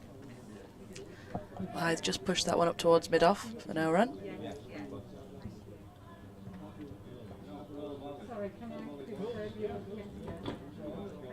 Can just hear Madam President on the effects mic there. Jane Powell. It's broad. A lot more on target that time, and Lyth just works it into the mid-wicket region for no run. Yorkshire finished that over 83 for 1 with Lyth on 46 and Wharton 23. Yeah, none of that coarse South Yorkshire language, Jane, please, while we can catch you on the mic. The sort of stuff that Levick, we generally have to bleep out on our broadcasts. Got a lot of South Yorkshire contingent today. Sanderson for Northampton. Yeah. Myself, Madam President, as her official title. Absolutely. Usually on bended knee, of course. You have to curtsy when you meet Madam President. 83 for 1 then. James Wharton, the right-hander of this pair, is on strike. And Jack White already been hit on the knee flush by a pretty well-struck stroke before the lunch break. Nearly took one on the head then as the ball was being lobbed back to him by Ben Sanderson. And he wasn't looking at the appropriate moment. Here he is though, bowling. Wharton leaving one wide of off stump. Good afternoon to you, Ken Lashley. I heard before lunch you'd been foraging, but you didn't get anything as good as a bacon and mushroom bap from the burger van at SCG, brackets North Marine Road. As you have Katie with you, I'll just remind you that I first watched cricket at beautiful downtown Bramall Lane. It's not going to go down well, Ken, is it? Now, come on, let's not have any controversies on air this afternoon, please. As White comes in. Oh, good delivery. No, immediately, says Hassan Adnan. But it had the measure of James Wharton for that moment. Back to the cricket, says Ken. Can't see any way that they can contrive for Middlesex to get 24 points now. Looking forward to a championship winning season next summer. See, now I did actually play for Sheffield United Women when I was growing up, and I had to wear the Blades badge on the shirt, and it burnt me. Really? It burnt me every time. Oh, there's no wonder you have never mentioned that on any previous broadcast. But we'll be clipping that one up now, because at 1:43 on the 28th of September 2024, you admitted to that, and that could follow you around now on social media for some time, Katie Levick, as Wharton pushes one back. I think, luckily, White. in a time before cameras, really, so there's no evidence of me wearing the shirt. But my brother wanted to burn it when I officially left Sheffield United Women, when they disbanded, unfortunately. But there was no option. That was our only southern-based women's team. When they disbanded, unfortunately, is that a genuine unfortunate, or were you part of that? Well, did you leak something to the press? Well, they disbanded and moved to Loughborough, which was a hell of a commute, so I didn't try and do that. No, not good on but the it meant I didn't push have bike, to wear the Blades badge anymore, which was a nice bonus of it. Here's White to Wharton, nicely flicked off the legs. That's going to bring him a single. One to come in Jack White's 7th over. 84 for 1. Lyth on 46, back on strike. Just been saying what a good season he's been having. 1,000 runs again this year. And it's almost like he's saved those couple of shots we've seen this afternoon for the final Saturday in front of a Headingley crowd. You've got to pick your moments. Here's White round the wicket. Lyth just drops one into the leg side. And there is no run. 63 behind at the moment, Yorkshire, but just that one first innings wicket down. David Coleman says, at Headingley, hopefully to see Yorkshire secure promotion in the sun, whilst listening to Jamie Rayner and team on Radio Leeds on the headphones to see how official bantams are getting on away at Harrogate. Come on Yorkshire, come on City. Well, we could check in. We do get moans and groans about mentioning football scores on cricket broadcasts, not only because cricket people sometimes just don't want to know about football, but because some people don't want to know the scores because they want to find out themselves later on. Lyth punching one to mid-off.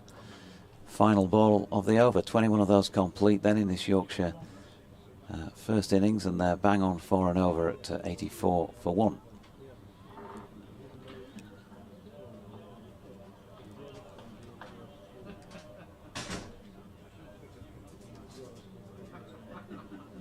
What's going on in the crowd, Lev? I'm just having a look. Looks like a few of the big coats have been dispatched off, which is nice to see considering the sun's gone in here at Headingley, but it's a lovely day of cricket so far for everyone that's made the trip to Headingley.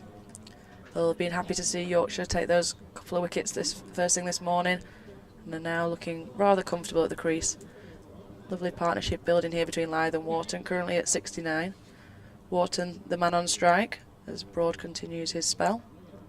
And Wharton on the front foot, lovely cover drive, looks like it's going to go all the way. The fielder's just in pursuit to go and collect it and return it. 4 more runs to Wharton, so he moves on to 32. Yeah, playing nicely here. Developing nicely as well as he has done during the season. Spiking performance for him, that 188 in the win against Derbyshire at Chesterfield.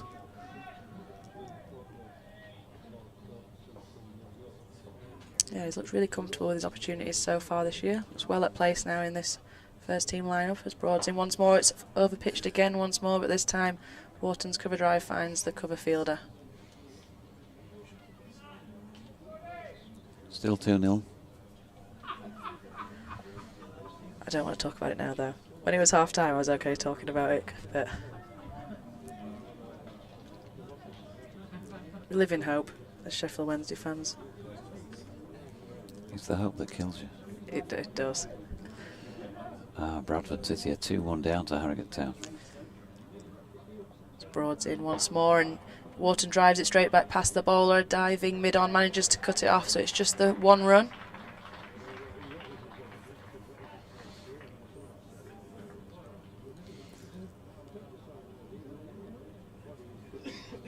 Yeah, a bit of cloud cover might just tip things a little bit more in the favour of the bowling side, but that heavy roll has been on a couple of times now. Won't do any harm from Yorkshire's point of view batting wise, and it has had, it'll be at its driest at the moment, won't it? Goes without saying. As Broad's in once more, and Lyth driving off 1 foot almost just into the covers for no run. The way that the decks that Robbo and co have been preparing, well, not only this season, but let's talk about this season. If they've offered something early on in the game, they have got flatter, and of course we know it's been difficult for Yorkshire to put away wins here, so you'd expect things to be improving for this pair out there in the middle right now. Yeah, absolutely, and it's looking rather comfortable at the moment. Broad's in once more, it's a full delivery, a bit of a muted appeal from the bowler. Slips preferred it, but it looked like that was always going down leg side. Yeah, as you see on the replay there, it looks like it's sliding down. I think the bowler is aware of that, but worth a shout at this stage. Yep. Try and get yourselves on the ball with another wicket. Got to find a way to somehow break this partnership, and you think it's going to probably be a lapse in concentration from a batter that's going to do it. As Broad's in once more, and Lyth just pushes him into mid-on for no run. That concludes another over with Yorkshire 89 for 1. So, what do you reckon, while we've got a minute between overs, about red ball women's cricket? Where are we on that? I mean, are we any closer to seeing more of it, or any of it? I think we're closer to it now for the coming season for 2024-25. Will be the first time we have full-time professional squads, and I think that's one of the major sticking points we've had so far is, you know, the girls that aren't full-time pros, and there's like half the squad at least every year until now, it's taking time off work, it's taking time off school, and it sounds really arbitrary, but that's probably one of the main reasons that's held us back, is you can't expect these girls that already give up so much of their time to try and somehow fit in a 4-day fixture. But it's something that's always on the agenda, especially a PCA rep, and so it's one of the things we always bring up every year, that there is an appetite there for it. I'd like to play at least one before I retire. I think that'd be my goal. And what do you think the time scale of a red ball match would be? You know, are we talking? It'd still be limited overs, but maybe 80 or something like that, 75, I don't know, 100, I've no idea really. Because it's a completely different thing that you're getting yourself into, isn't it? Yeah, absolutely. More in a sec as White comes in here to bowl to Wharton, who punches into the offside, no run. But you know, one of the first things that you or anybody would have to learn is sort of concentration, isn't it, over a much longer period. Yeah, I think you can even visibly see it when we come back from the 100 and went into 50 over cricket. I don't think many of the games actually went the distance for that, because switching between the shorter formats is a difficult skill to do, and we've just never done it. It's not a format we've ever played unless you get to test level, and even then it's once every year or so. Yeah. So I think it's a skill that quite a few girls want to try and develop, and I think that would then feed down into the shorter formats still. Here is White, and Wharton drops into the offside, no run. It'd be an interesting sort of way of going around it as well. If there were more longer format games, 2-day games, maybe it's probably the way to go, isn't it? It's just to start with, just double what you've got. Don't try and go too big too soon. But then, if you're playing a 75 over rather than a 50 over game, to go back into a 50 over match, it might bring something into those games that you've not really sort of had before, because you've not played a longer format. Yeah, and a few of the regions, and I know certainly in sort of the Lions and the academies, they play multi-day fixtures to try and build up workloads. So it's on the horizon. Okay, as White's in, Wharton turns that into the leg side. 89 for 1 still, halfway through this over. I think we'll probably better make a change, haven't we, and bring in DT at the end of the over. Oh, yeah. Well, whenever you want to go, we'll leave it with you.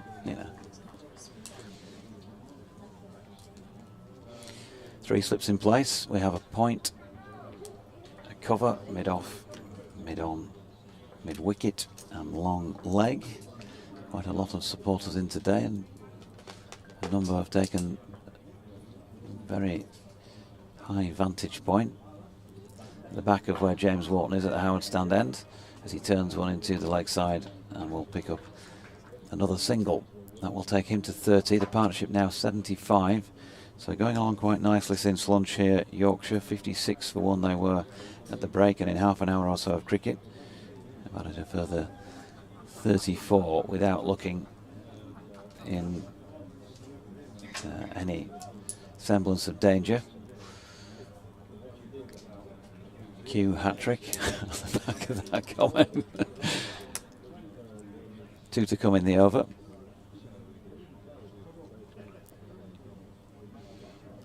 And White turns by the pile of sawdust.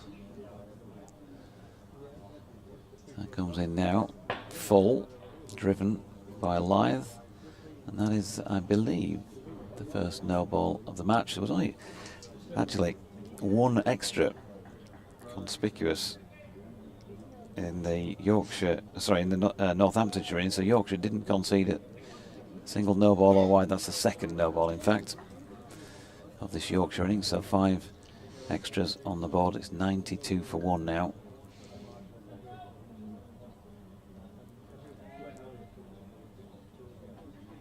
And White turns again. And he comes once more. Oh, good delivery, good delivery. Adam Lythe is on 46 and looking pretty well set. That was angled in and held its line, skipping through to the gloves at McManus. Good afternoon, DT. Good afternoon. Does that not just mean when they put no ball 2 that i.e. there's been 1 no ball? Yeah, probably, possibly. I don't know. Actually, you'd have to score on that front. Final ball of the 23rd. White with we would call it a fluent looking run up from behind as Lythe drives wide of mid-off. Nice tumbling stop there by Luke Proctor. No run, so 92 for 1 at the end of the over.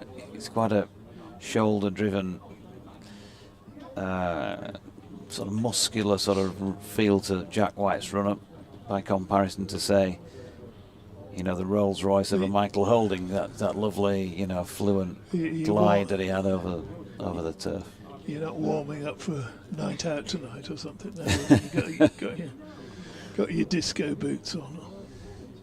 I might get up and have a bit little of a boogie. Yeah. I know, I can see you doing that. One way to clear the dance floor, isn't it? What does the DJ have to put on to get you up dancing, Dorothy? More or less anything.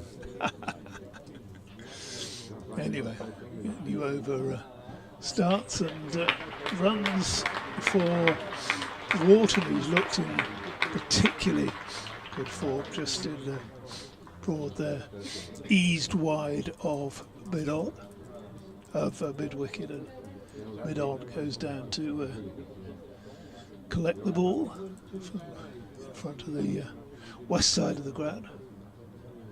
On to 96 for one. He's played some gorgeous shots, hasn't he, James Wharton? He has. Yeah. Got off the mark, I think, with a lovely straight drive. He's moved on to 34, 46 to live. He's not become marooned, but he's taken his time reaching that 50. Next delivery is pitched up and driven up to mid-on. No run there. Are you one of the first on the dance floor then? With the sort of, are you more the Michael Holding, or are you the are you the Jack White? You know, I think with that muscular sort of. I think that's probably for others to say. Although it has been mentioned on more than one occasion that apparently I have rhythm. The next delivery is played into the offside. No run to be had there. Oh, so you're quite a mover on the dance floor tonight. It's one. Not many things I can't do well, but dancing's one of them. Yeah, Given up really. you like to feel the music, don't you? So I mean, what would get me up? Well, many of your sort of standard classics of the 70s and 80s, I suppose. Next ball is driven back to Broad. He does his own fielding. It's the bass, isn't it? It's the feeling, the bass feeling, Bit of sheet cheer, something like that. Are you good at languages? Bernard Edwards' bass. Are you good at languages as well? Often the sort of two go together, don't they? Next one is driven back past the bowler, and that's the Wharton straight drive again, just to the onside of the stumps, and nobody's really moved. Well, Adam Ly's come down the wicket to probably say good shot to it, and that's 100 up for Yorkshire. 100 for one. The only language qualification I possess is an ordinary level in French. Oh, fair enough. Fair enough. I have enough problems understanding the language of cricket, as you know.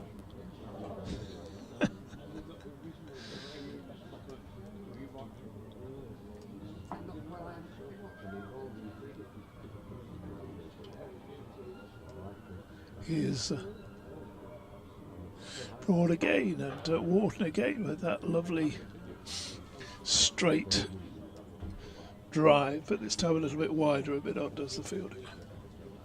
No run to be had there. No, I'm not. I've heard all this, when you're younger you want to sort of dance and move, don't you? And it goes with, you can't imagine, for example, that Michael Holding wouldn't be just by watching him run into bowl, that he'd be a good mover on the dance floor. But other people, well, would they? I don't know. Never something that I didn't try to conquer it for very long, to be fair. It's all in the hips, DT, as is you know. Is that what it is? Yeah. It's all there. 100 up then. +1, the Northamptonshire over 8. Haven't been a whole lot of pluses for Northampton during the match so far. 147 all out, lost the toss. Now, having just taken the 1 wicket in 24 overs, as Lyth takes a full-length delivery from White and just pushes that out into the offside, and there's no run. May have to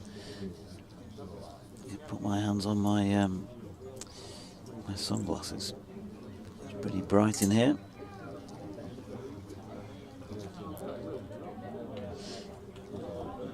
Typically, it appears that I've omitted to bring my sunglasses. I omitted to bring my ID passes this morning for the first time ever. I didn't bring them. I had to go back for them. As that's driven into the offside no run, because you know what it's like. You know what it's like. You turn up without your passes on, even though the stewards recognise you day after day after day in the season. If you don't have your pass, how can you prove who you are? We can't let you in here. It's just not happening.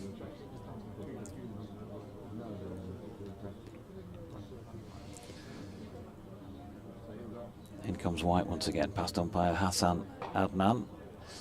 And Lythe solidly behind it with a straight blade. Don't know if you caught those two strokes earlier, DT. I can't remember if you're in the back of the box now, but the little Adam Lythe push out towards the Taverner stand through extra cover. You've seen him do it many times. And then the slight tuck up of that front knee when he pulled them for 6 into the Western Terrace. And when you get to the end of a season and you sort of think, long winter ahead, October's the worst month.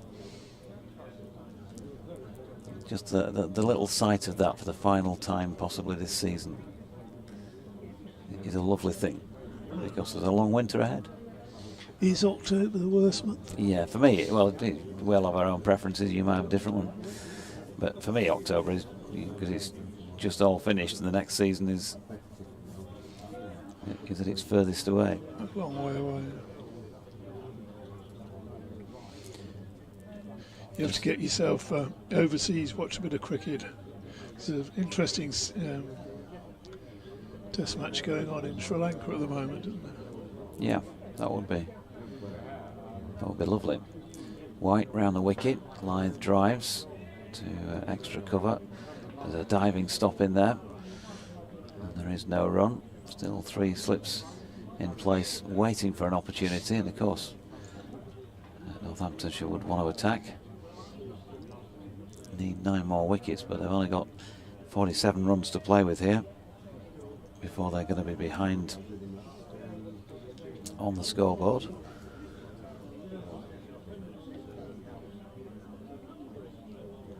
White turns again, makes his way in once more, and keeps Lythe honest once again by angling that ball in towards him. Plenty of buzz downstairs. I've got to say, when I'm off air, I do sometimes pop down to level 3, have a chat, catch up with some people, different angle on the game. And when I went down earlier, there were, I would say, many more people than there normally are. So there's a bit of a crowd this weekend. Yeah, it's a bit of expectancy around. It's the last chance, isn't it, in the summer? Final ball of this 25th over then. White in with an open face. Adam Lythe drives. Maybe not his most fluent shot of the day. Certainly not as aesthetically pleasing as a couple that I've alluded to already. But what it does mean is that Adam Lythe has once again brought up a half century in first-class cricket. 35 centuries to his name, as he was telling somebody the other day who guessed incorrectly. How many centuries have you got? 33? He said, 33? 36 is his correct number, because I corrected him. But he's now got 75 half centuries to go with them. Good man. Well, maybe he'll turn this one into 3 figures as well. Not a bad percentage rate. 3600s too. That means roughly once every 3 times he reaches 50, he goes on to make a 100.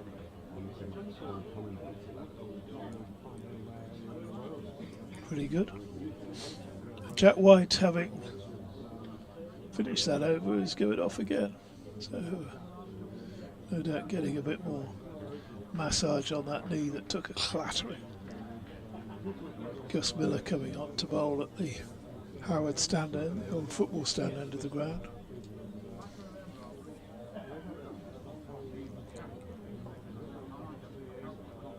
He comes bustling in. Had a lovely drive down the ground, but that's not going to beat mid-on. He just stands tall, doesn't he? So he just stands tall and strikes cleanly through the line.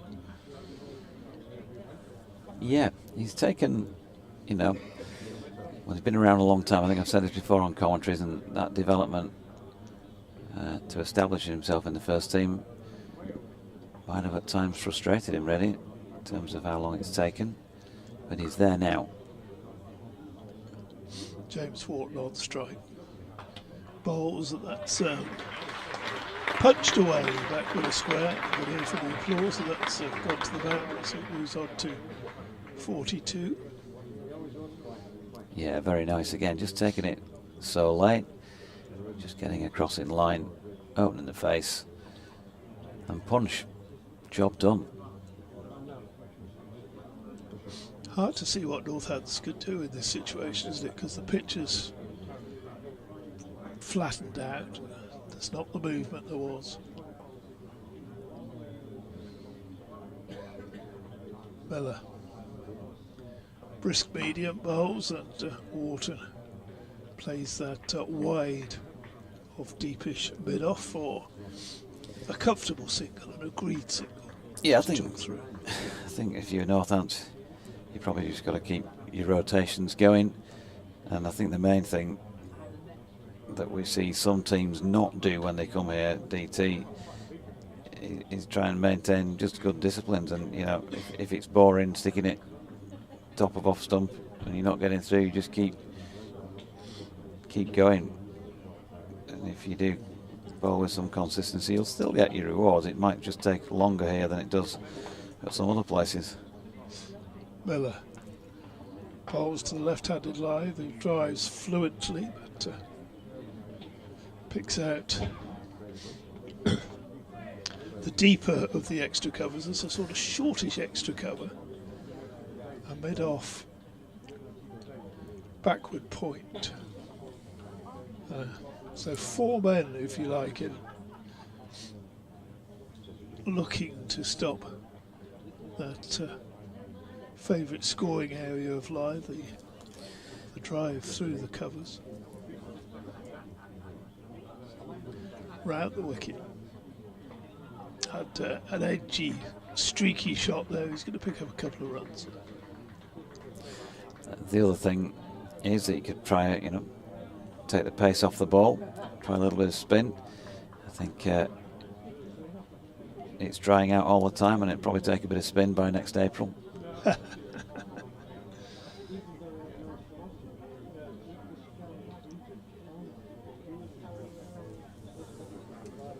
Wonder how early we'll start next year. We haven't had a...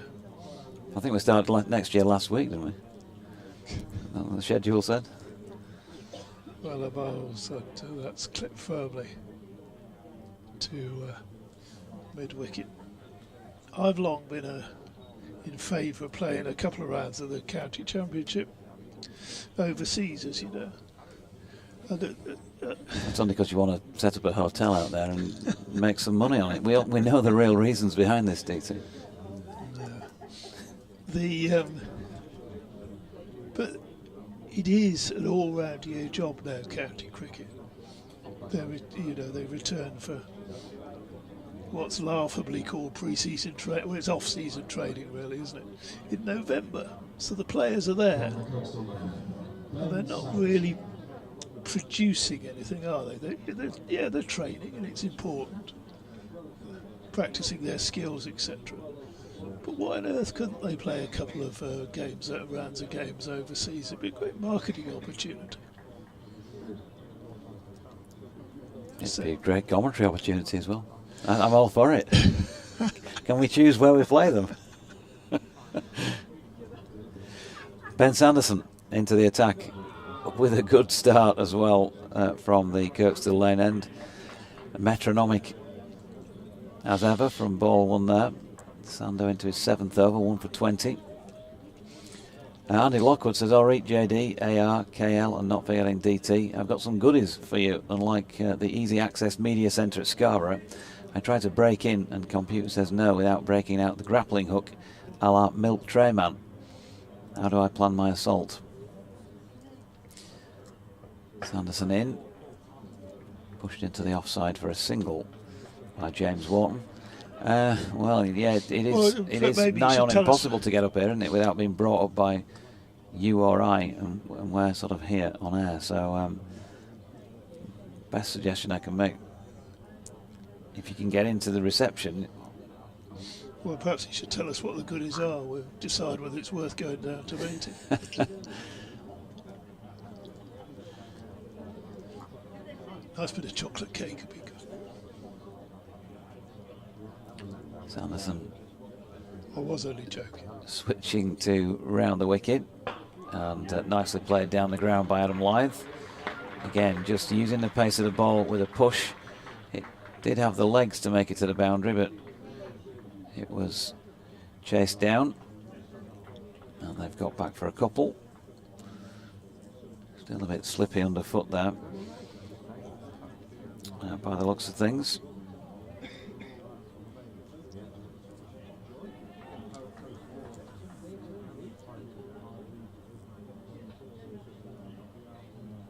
It's not entirely dry out though, is it? No. 114 for one. Just a few feet of a skid as it was hauled in. Sanderson bowling to Lythe. Can't stray, as Ben Sanderson will know. Can't stray down the leg stump to Adam Lythe, who flicks one away for a couple to bring up the century partnership for the second wicket here. 52 of them contributed by Lythe, 44 by Wharton. And that 100 partnership coming in 132 balls. So scoring at a decent rate.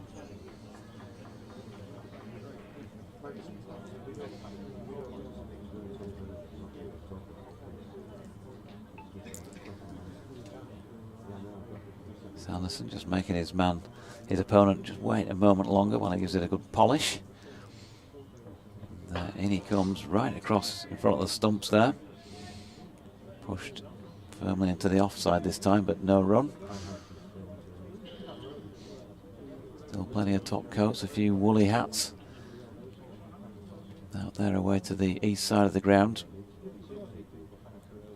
And numbers, well, not sure what they officially are, but feels like they're probably a bit up on what you'd consider a normal, in inverted commas, Saturday here at Headingley, with other sporting attractions on, as Lythe flicks one off his legs this time, and we'll move on to 57 with that single. You can get in touch at DO_cricket for my colleague, or at Sporting Lives 1, or email, if that's your preference, is bbcwestyorkshiresport@gmail.com. Sussex have a bowling point because Middlesex are 111 for 3 in the match taking place between those sides at Hove. Sam Robson 57 not out, Mark Stillman for 13, Max Holden for 24, and J.L. Duploy for 6 are the 3 dismissed batters. Ryan Higgins currently not out 4. Yes, and if Middlesex don't make 250 there, they'll have a...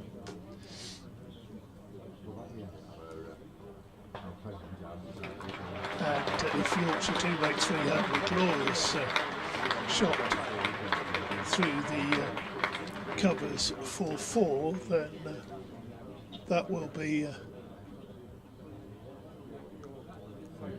now that's a promotion decided, but that's again, that's an Adam Lythe copybook shot, isn't it? He just put about another 10-15% into that, didn't he? Absolutely raced along the carpet. Lovely to watch. So Gus Miller proving a little expensive. Just bowled the 7 deliveries and gone for 11 runs so far. Let's see what he can do this time. Round the wicket, bowls, and Lythe drives it up to mid-on. No run to be had there. He looks in the mood, doesn't he? 61 against his name. Well, Well, as I say, he's probably thinking of that equation as well. Middlesex don't get to 250. Yorkshire do get to 300, and it's all over, Doidgy. Go out and have a couple of sherbets tonight. Miller bowls again. Lythe angles that back with a point. He's only going to get a single. Yeah, the celebration trolley downstairs did seem to be bowing slightly towards its base, shall we say, and was loaded with celebration. Yeah, we'll call it that. When I saw it earlier.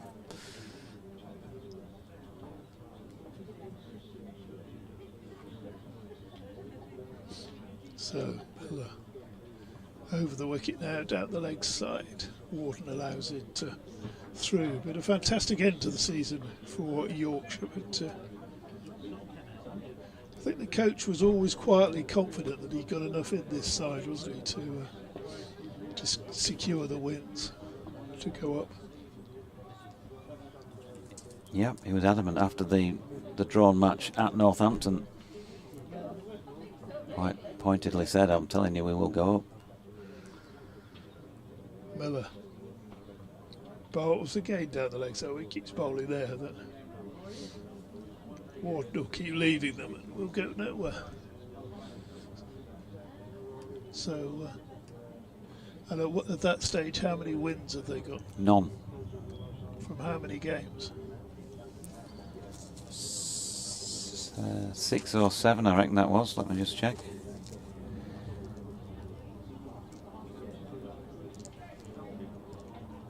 By the end of that match, they'd played exactly half the season. And hadn't won a game. No.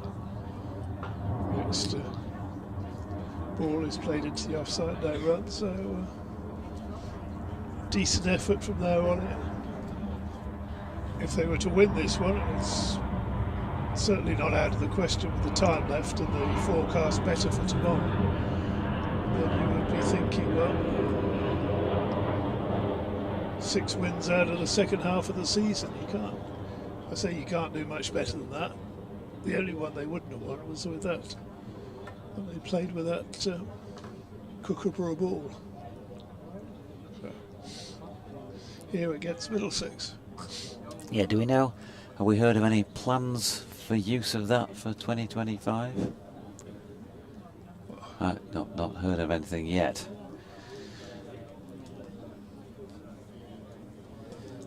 He's hoping not, as Sanderson comes in from the Kirkstall lane end, nicely flicked off the legs by Adam Lythe, and it will be for a sliding attempt down there in the distance by, I think it was George Bartlett. But, well, he's going to need a fairly high temperature wash. Well, not him personally, but his whites. He might himself need one actually after that, because if he's slid in the Howard stand, the soft turf, then he might also be covered in muck. Lev would be able to tell us a bit more about what it's like fielding down there. And, she occasionally obviously goes from cover point to third and fine, as that's wide of off stump from Sanderson, and Lythe leaves. I know you've only spent the odd couple of deliveries in the distance down there, but it gets pretty soft, doesn't it, when there's been some rain. Not good for the knees.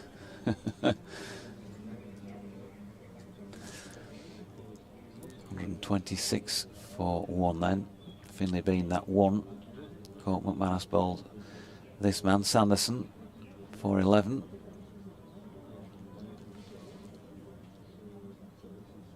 And he's in again. He goes short this time at Adam Lythe, which draws a bit of sarcasm, I think, within the crowd here present. And there is no run. Ben Sanderson, well, we talked about the impact of Ben Cody with his 300 at under 20.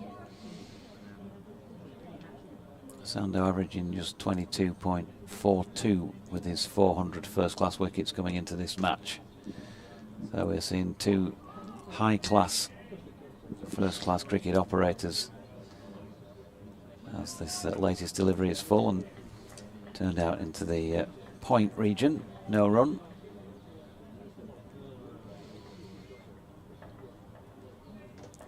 Ben Sanderson, well, Rada's obviously saying that he's been in trouble, I think, with Ben's family for one or two of his comments about him on commentary. I might be able to get away with it a bit more, I don't know. Probably not. Here he comes. And that is just wide of off stump, and Lyth chops it into his foot, which is clearly giving him a bit of pain. One thing you always notice when you only see players a couple of times a year, just little things like his walk back to his mark. He's not rushing that, making sure he takes a couple of extra deep breaths before the next delivery. He's all quite calm. He's got the plan in his head. And it's also a run-up that's an economy of effort, really. And then quite a bit of shoulder into that delivery, but unfortunately on this occasion it's wide of off stump. Short, and Adam Lyth, well, difficult to bowl that to him at the best of times, but when he's got 66 on the board, he just runs it down through the vacant third man area for a lovely 4 runs. 70 to him then, 130 for 1 after 29. I think it's probably time I took a breather and bring back Radders. I hear you all say. Yes, they all want Rudders back and probably Levitt back as well. So that way, is what's happening with the situation with that? Yes, that makes sense. So I can't imagine what Rudders could say to upset Ben Sanderson. Perhaps he mentioned that he was brought up in Chapeltown. I don't know. That might have been it. 130 for 1. Started a new over from Miller, and that's clipped wide of mid-on. And then there's just the single. I'll move out before Kate comes back with some riposte. I was just rushing to my seat to talk about your Chapeltown slander there. As a proud Chapeltown lass myself, the one of Sheffield. It's been great to watch Ben Sanderson operating today.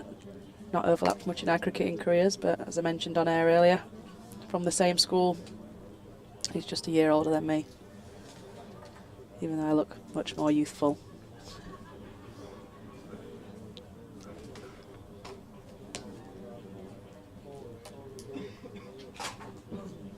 So just having a field change here. It's Lyth's on strike now to Miller.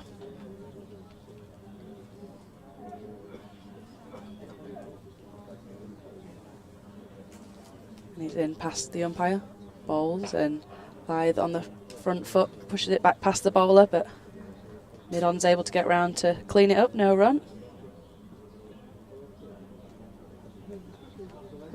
Just a little bit early on that one, Lyth. You can see him just practicing what he wanted to do with that. It was probably in the slot to be driven comfortably back down the ground. Afternoon, Katie. Good afternoon. Just roused from my slumbers at the back of the box. That's Miller's in once more and just defended back by Lyth. and just got to try and keep patient, haven't we? Here, it's not an easy task. It looks like it has flattened out a little bit, but to be fair, these two both played beautifully. And at the moment, Jack White just doesn't look, even though he came back on and gamely tried to give it a go after lunch, other than what you felt, it just didn't look right to me. He looked a bit uncomfortable in all aspects of it, in the walk back, in the run up. He just didn't look like he was firing on all cylinders. So that could be a long old stint for the Northampton bowlers now. Everyone was looking forward to him and Sanderson operating, but hopefully we'll be back again as Miller's in once more. Just finds the inside edge of Lyth's back and pushes it into the leg side. You were saying this morning he's just had one of those seasons, Jack White, where nothing's gone right for him in terms of fitness. As I say, he's had problems with his ankle, with his knee, with his neck. It's not It's just been really, really frustrating for him, and we've only seen him at his best, 2 or 3 games this season, which is sad for Northamptonshire supporters and for his teammates, of course. Miller bowls and Lythe on the front foot, pushes it to mid-off for no run. I should mention in my defence that the comments about Ben Sanderson that I was taken to task in a very light-hearted way by Ben's family members, but I think I have described him once or twice as grumpy. I think we have resting grumpy face field, in so Chapeltown, so I think it's a Chapeltown thing. But he is, as you know, he's a funny chap. He's got a lovely sense of humour and definition of a wholehearted cricketer. Miller in once more, and Lythe just whips it off his legs out towards deep square, picks up a single to finish the over, moves on to 70. Yorkshire 131 for 1. Yeah, Gus Miller's bowled very little this year. In fact, he's had rather a strange sort of run with his bowling, because on debut against Glamorgan down at Cardiff much earlier in the season, in fact in June, he came in for his debut and actually opened the bowling, which surprised a number of people, including, I strongly suspect, himself. But he's bowled since then. In the matches he's played, only 3 overs, and he's still looking for his first-class wicket. Contrast to Ben Code and Ben Sanderson, who can boast over 700 now between them. But they all have to start somewhere. Sanderson starting his 9th over, 1 for 34. Picked up the 1 wicket to fall so far. That a Finley Bean seems a while ago now. He's in and bowls to Lythe, who drives again through the covers. This time off the back foot, a little more a punch than a drive, and it still races away through extra cover for 4. Takes Adam Lythe into the 70s, 70 to him, and Yorkshire to 131 for 1 as a very large aeroplane goes overhead to celebrate. I was going to say do the loop to celebrate that boundary, but that's probably not a great idea. I think the people on board would be too thrilled with that. No, just as they're bringing the drinks trolley round, it would not be great, would it really? Finish it with your gin and tonic in your lap. So, this partnership going from strength to strength. Here's Sanderson in and bowls, and Lythe this time plays very watchfully in defence. Up to mid-off, where it's fielded by Freddie Heldrick, who's on the field. Left arm wrist spinner, who was named in the squad for this match. I don't think he was probably likely to play. Been fishing around in my bag to try and find my cap, because the sun is coming down. Doige has lost his sunglasses, and I thought I'd lost my cap. I hadn't, but now actually the sun's gone in, so I don't need it for the moment. Here's Sanderson round the wicket to Adam Lythe, and Lythe pushing it out into the covers, in fact just square of the wicket, and he's going to jog through for the easiest of singles. Fatih Singh down on the boundary.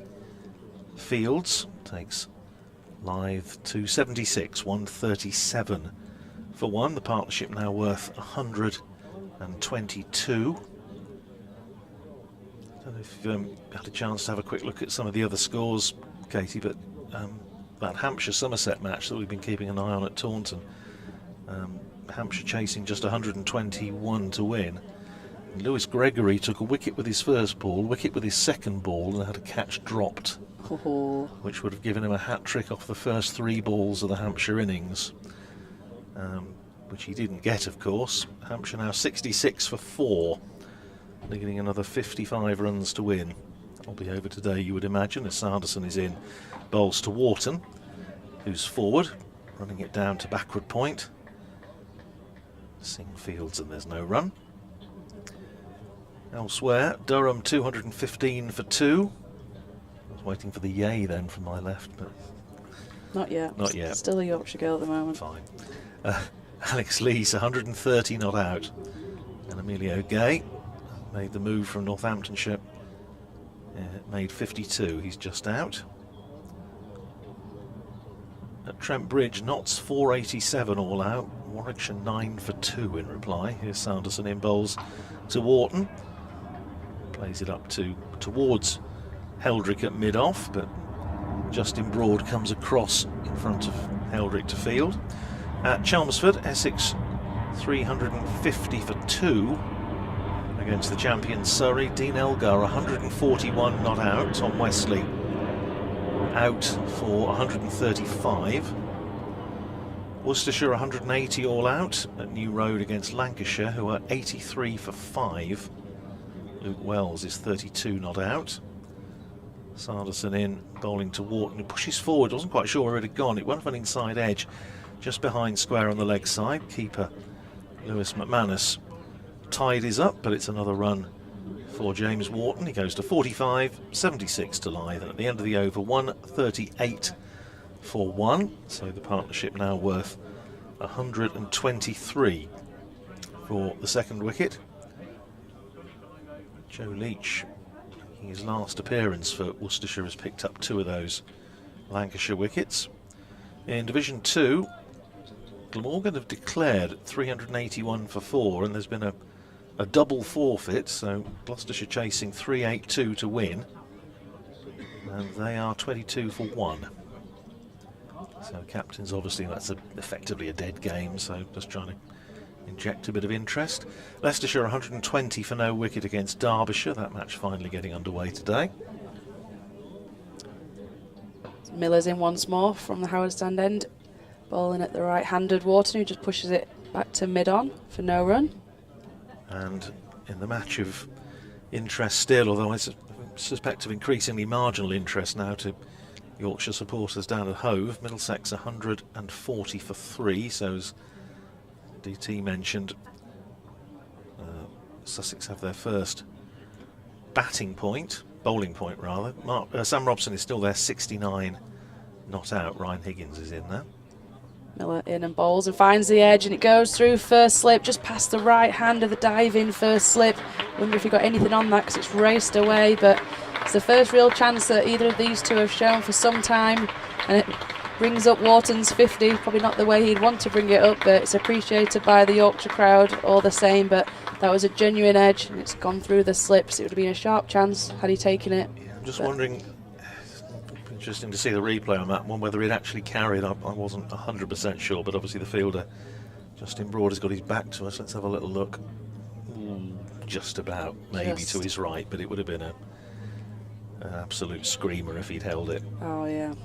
But in games like this, it's those little margins that are making you think. Yeah, quite. It's well bowled from Miller, and again he goes a bit shorter this time, and Wharton drops onto the back foot and pulls him through the mid-wicket region for 4.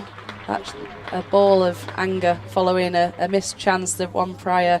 Nothing short on here, really challenging the batters today, and plenty of time for Wharton to rock onto the back foot and pull away a straightish 4.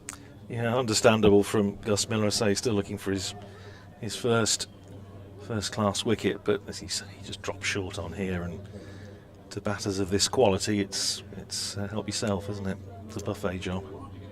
Yeah, it's a tough place to come as a bowler. You've got to just be metronomical and just be determined to bowl in the same place all day. Miller's in once more, and that one's full, which allows Wharton just to clip it into mid-wicket, but the fielder does the job, and it's no run. Again, I mean, Gus Miller is one of those players that Northamptonshire in this back out half of the season are just trying to give opportunities to basically show what he can do. As I say, he opened the bowling on debut at Cardiff.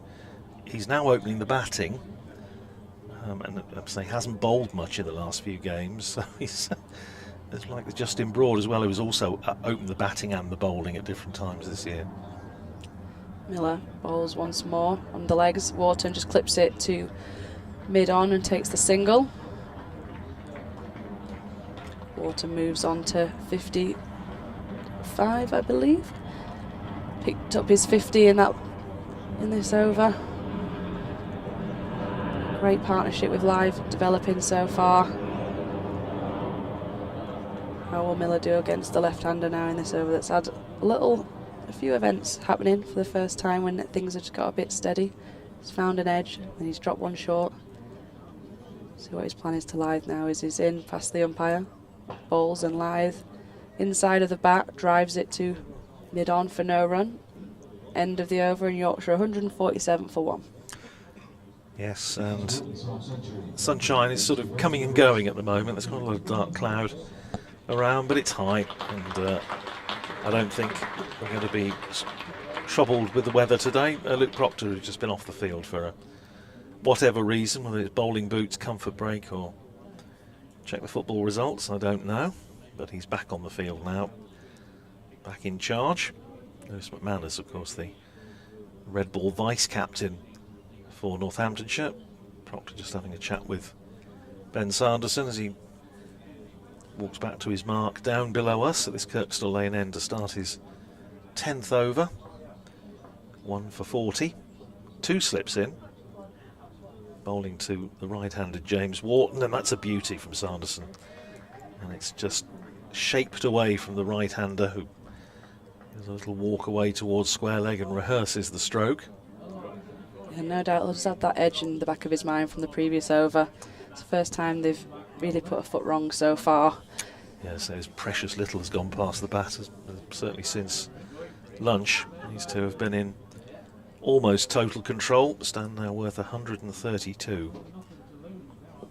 And scores are level, of course, as this next ball from Sanderson has Wharton playing defensively back down the pitch. So Yorkshire nearly in the lead, just 1 wicket down. Freddie Heldrick having animated conversation with his captain about something. Can't bowl, Freddie, you're not playing. Another one of the Northamptonshire players yet to make his first-class debut, although of course he's played a lot of T20 cricket for Northamptonshire. Here's Sanderson in bowls, and Wharton going onto the back foot, plays it up to mid-on where Proctor fields, and there's no run. Proctor is now bowling a few balls across to Heldrick, and I'm assuming that probably means that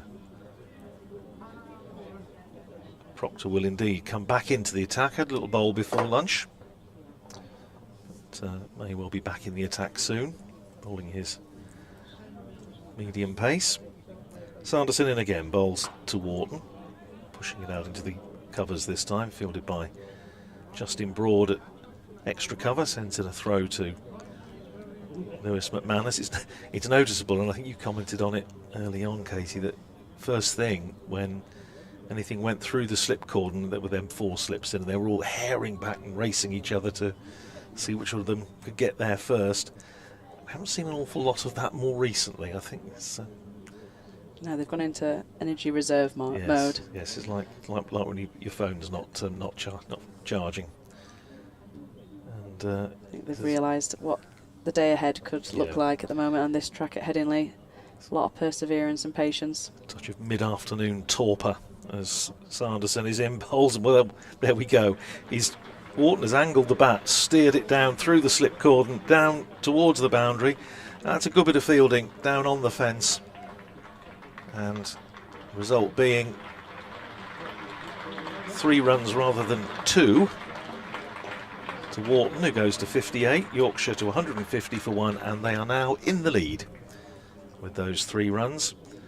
Well, that was a decent bit of fielding from James Sales and Krish Patel jointly, running down towards the rugby stadium, the rugby ground. Just managing to keep the ball in play. Live. Back on strike, and Sanderson bowls short, and he just pivots and pulls it down to deep backward square for a single, as though he got all the time in the world, which I think pretty much he had. And that's the end of Ben Sanderson's over. Lyth to 77, Yorkshire to 151 for 1. So they lead by 4. Yeah, the short stuff's not too nasty on this pitch so far anyway, especially when the seamers have been toiling away for decent little spells. There's a lot of time to be able to watch it and pick your spot, as Lyth did. Well, it's still going to be... I'm still going to give Gus Miller another little roll. It's a difficult task, isn't it? It really is a tough one for a young bowler trying to come to terms on how to bowl at these two. Yeah, they're both well set, and Miller's in once more, just outside off stump, and Lyth driving that just wide of mid-off. Is it going to go all the way? The fielder gives chase, and it just beats him and goes for 4. Didn't even seem to wholly time that Lyth, but it still raced away. Just any slight bit of width, and at the moment with Lyth, as he moves on to 81, they're seeing them incredibly well, and that's just a gimme. It's another lovely shot, isn't it, by Adam Lyth. You were saying about Sheffield earlier. I was interested in the conversation you were having with Doidge. I won't mention Bramall Lane, but the last time Northamptonshire won a championship match in Yorkshire was at Abbeydale Park in Sheffield back in 1995. Alan Lamb's last season, one of Northamptonshire's 12 championship victories that season, and it still wasn't enough to win the championship. But it's a lovely ground, wasn't it, Abbeydale? I seem to remember been there a couple of times years ago. Yeah, and Miller is in once more. Balls, and Lyth once again drives, but straight to mid-off this time. Yeah, there's always certainly cries from the Yorkshire fan base to try and get cricket back down to South Yorkshire and back to Sheffield as it used to be, and I know it's always in the plans to try and rejuvenate it to a first-class standard again. We're such a big county, you want to try and get there as much as possible, and in recent years they've been able to get to York a lot more frequently. Obviously there's always Scarborough, but it'd be great to see it return. I know there's an appetite for it definitely in South Yorkshire. Northamptonshire have been to both Scarborough and York in recent years in one-day matches. Miller bowls, and Lyth once again just safely in and behind, pushed it up to mid-off. Scarborough ground I absolutely love, adore it. I can't think there's anybody that has a sort of feeling for cricket that doesn't adore Scarborough. I always put Scarborough as I think my favourite ground. I absolutely adore it. I'm so glad whenever I used to look at the fixtures and be like, yes, we've got a Scarborough fixture. It's such an event, and we got 2 this year, which was so special. Yeah. Well, I've even got a picture of Scarborough up at home because it's a ground I love so much. Miller in once more towards the crease, bowls it outside off stump this time, enough to allow Lyth to leave it safely, although he does practice a cut shot, but he knows it can safely leave those all day. It just breathes cricket, doesn't it? Breathes cricket history and heritage, and it's a wonderful place, great atmosphere. York, I think I enjoyed the trip to York, although DT will possibly remember the game there. We finished up commentating on the pavilion balcony in the rain, which was quite entertaining, trying to keep everything, all the equipment and bits of paper and stuff dry. But yeah, York's an interesting one depending on which pitch you're on. You can usually hear the commentators on the boundary, so that's something to contend with. As Miller's in once more, and Lyth on the front foot drives it past the sprawling extra cover fielder for 4 all the way, doesn't even move, just watches it go and moves on to 85. I think Adam Lyth was probably aware of the fact there are a few photographers around the ground, because he held the pose with that one, didn't he? You could see he absolutely loved that. Yeah, there was an air of swagger in that one. It was textbook Adam Lyth. Nothing better than seeing a diving extra cover over the top of it. Held the pose. Show the bat maker. Have you got all you need, chaps? All right, I'll resume my stance now. I usually do that better than non-strikers then, because I think that's the only time I'm going to have a great pose. Miller in once more. It's fuller this time, and Lyth just works it off leg stump towards mid-on for 1 run. That brings an end to this over. Yorkshire moved to 160 for 1, and Adam Lyth has enjoyed that one. He's moved on to 86. That's not what I've heard, Katie, but I'm very modest. I just wonder, the light's getting a little bit gloomy, and the lights are not on, and I just wonder if the umps might be quite keen to get the floodlights on, or whether it's my fading eyesight. What do you reckon? Yeah, no, the forecast today was a lot better than the previous days, but these clouds almost look like rain clouds. I know there's no rain due, but it's gone just that level of murky darkness that you just be a bit concerned. Is a light showering coming in, but Gus Miller's trotting off the field, 5 overs for 32, so Arush Bushaik is on. Gus perhaps just going for a quick towel down and maybe get back into his fielding boots. Still haven't seen any spin, of course, as Proctor brings himself back into the attack in place of Ben Sanderson from this Kirkstall Lane end. Northamptonshire going in with Fateh Singh, largely wanting another spinner because Rob Keogh is injured and went in the back during the previous game, so not fit, even though they had obviously Safe Zabe available to bowl if necessary, bowled a left arm spin. And also the fact that I don't think it was widely assumed, especially given the weather forecast, that spin was probably going to have a very great role to play in this match. But here's Proctor, round the wicket, bowls to Lythe, and that's a beauty to start his post-lunch spell.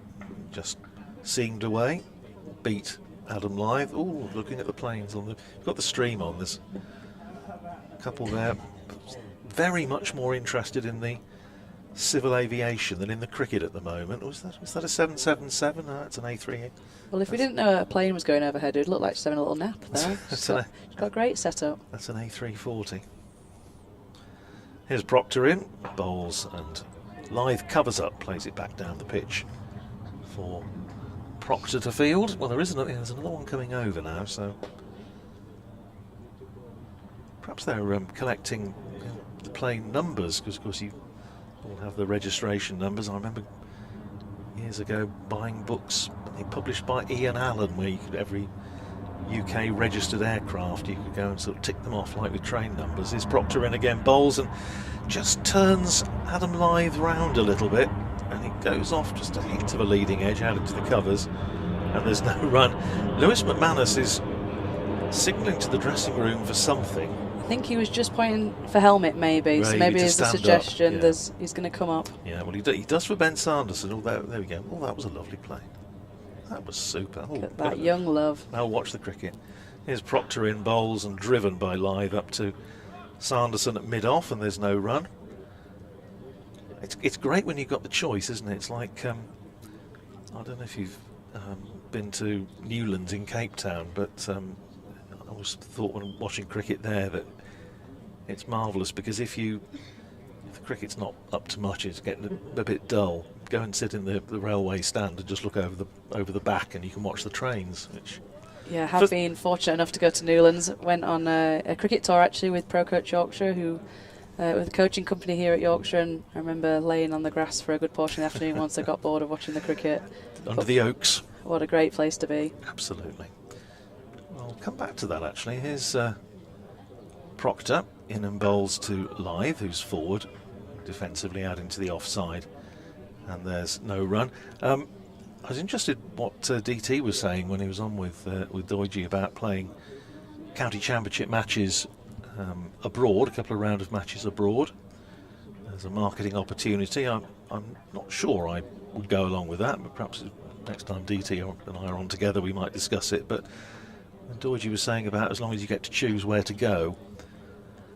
Here's Proctor in, bowls to Lythe, who's forward running it down to backward point. Fatty Singh fields, and that's the end of Proctor's over. Tidy enough, 3 overs for 12, and Yorkshire 160 for 1. Lythe is 86, Wharton is 58, and yes, we are going to get the helmet. It's tossed onto the field by Jack White, so presumably it is going to be a bit of spin, and I think we're going to see Fatty Singh bowl for Northamptonshire for the first time. Umpires having a chat. Might be about the lights, might be where they booked a table for tonight, not sure. In fact, it's as we speak, I think it's getting a little bit brighter, and maybe we're going to see a bit of sunshine in a minute. So while they set the field for the left arm spinner, if you get the choice, I mean, I would go for Northamptonshire against Leicestershire, the old enemy, the East Midlands derby, at Bowland Bank Park in Parle. How about that? With the old sun going down and the mountains going purple. That would be a challenge for those players. I think I'd go for Newlands or Barbados for the recovery after the game would be nice. Yeah, well, you could certainly play in the Western Cape, because there's some lovely grounds, Stellenbosch. And, the idea is growing on me. Now, he's got a different jumper on today, wasn't he wearing McManus yesterday, or someone else? Get this lad a long sleeve. He's in for his first ball and Sings in, and just outside off stump, Wharton driving with the crossbar out to the deep cover fielder, picks up a single. So this is Fateh Singh on a one-match loan to Northamptonshire from Nottinghamshire. Of course, I've already used one not spinner this year in Liam Patterson-White, who played a few games on loan much earlier in the season. And the Northamptonshire, I suspect they might be quite interested on him, perhaps on a longer term basis. Just coming around the wicket now to Lythe, who just knocks it up to mid-on and picks up another single, just rotating the strike. These first 2 balls, these 2. Well, of course, that will depend on what the situation is with Nottinghamshire. Yes, he's wearing Karen Nayer's shirt, number 69, Indian batter who was with Northamptonshire the first part of the season. Balls, and Wharton rocks back onto the back foot and cuts it through point. The diving deep cover fielder manages to cut it off, and Wharton comes back for a second. That's a good stop. It's good to see the Northants fielders still putting in some diving efforts out there, because as a bowler, when it can get a bit arbitrary and not a lot's happening, it's good to see your fielders still putting the body on the line. Yeah, it's an interesting one, isn't it, with Freddie Heldrick doing that bit of fielding. Sings in once more, and a bit fuller this time, allows Wharton to drive, but again, a sprawling mid-off fielder manages to get round, cut it off, and they just pick up a single. And a round of applause from the Yorkshire fans here in the ground today, as that's the 150 partnership between Lythe and Wharton.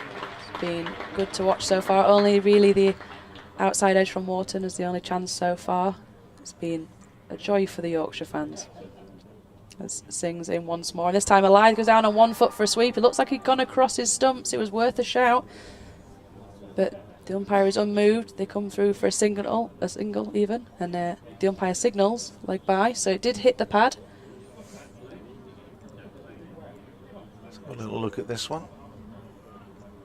Ooh. Tell you what, I'd be disappointed if I was Sing there. I think Lythe's gone across. You can see leg stump. Wharton punishes the next ball straight back down the ground, past mid-on for 4. None of the fielders moved at any stage, so Sing's first over goes for 9 runs, but I think he'll be very aggrieved not to have picked up the wicket of Adam Lythe there. It was a really good shout, LBW. and that drive down the ground from James Wharton almost took out Adam Lythe. Goodness, he hit that hard. Yeah, it's interesting saying Freddie Heldrick, that bit of fielding. I mean, Freddie Heldrick is left arm wrist spinner, so he's played a lot for Northamptonshire in T20 cricket and 50 over. Has yet to make a first class appearance for Northamptonshire, and I suppose there will be, I know there will be some who say, well, why not give, if you're looking to get a spinner into the game for this last match of the season, why not get Freddie Heldrick in for a game? But coaches wanting to have a look at Fateh Singh for now, as Katie goes back to see if there's any food left. DT will be back with us in a second as Proctor is around the wicket and steered away cleverly by Adam Lythe.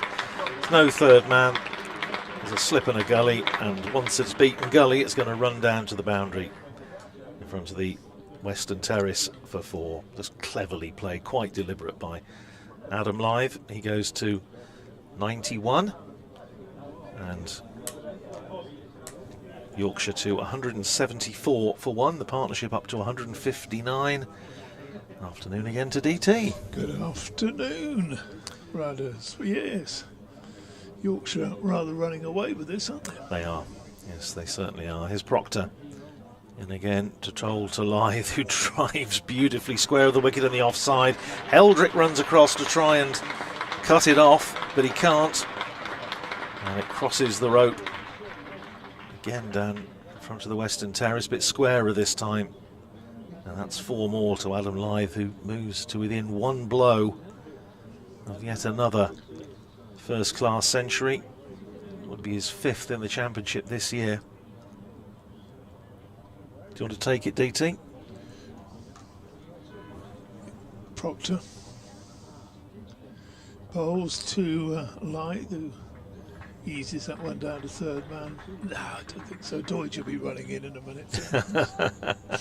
Well, I just thought I'd, offer it to one of the Yorkshire contingent, but 96 to Lythe, 179 for 1. Field changes round for the right-handed Wharton. Batters confer. So, thing is, just before you go on to that, the thing is, it's a little bit too easy at the moment. Yes, isn't it, for Yorkshire? it is. They should at least be trying to just stem these runs. It all looks a little end of term, doesn't it, at the moment? But Northamptonshire have just got to try and stick in there as Proctor bustles in from this Kirkstall Lane end. Bowls very full and whipped away by James Wharton, and he's going to get a single down to Fateh Singh on the boundary at long leg.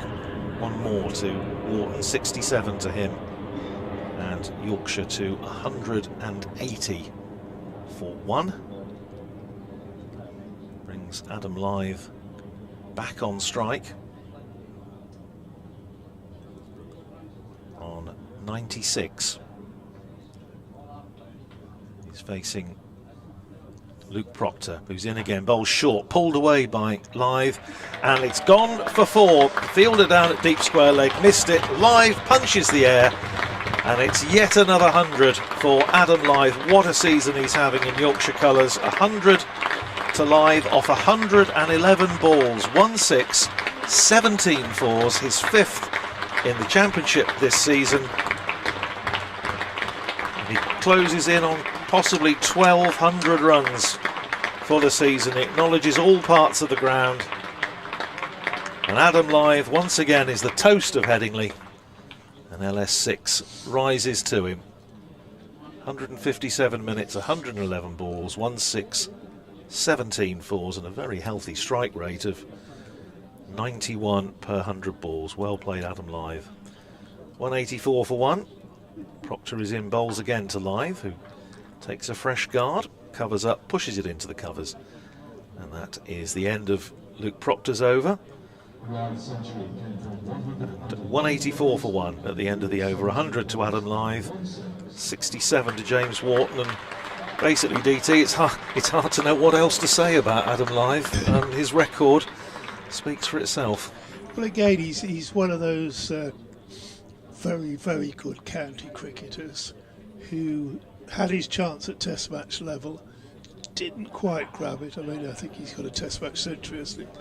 But no, it wasn't easy at that time, I don't think, going into the trying to be the 4th or 5th partner of Alistair Cook, and he's just one of those who's just in between somewhere. Well, there were a few who had a go around that time, weren't there? I mean, obviously Alex Lees, a little more recently Sam Robson, another one who's getting runs today. Yes, very much so. So Singh, left arm round the wicket, rolls. No run there for Wharton.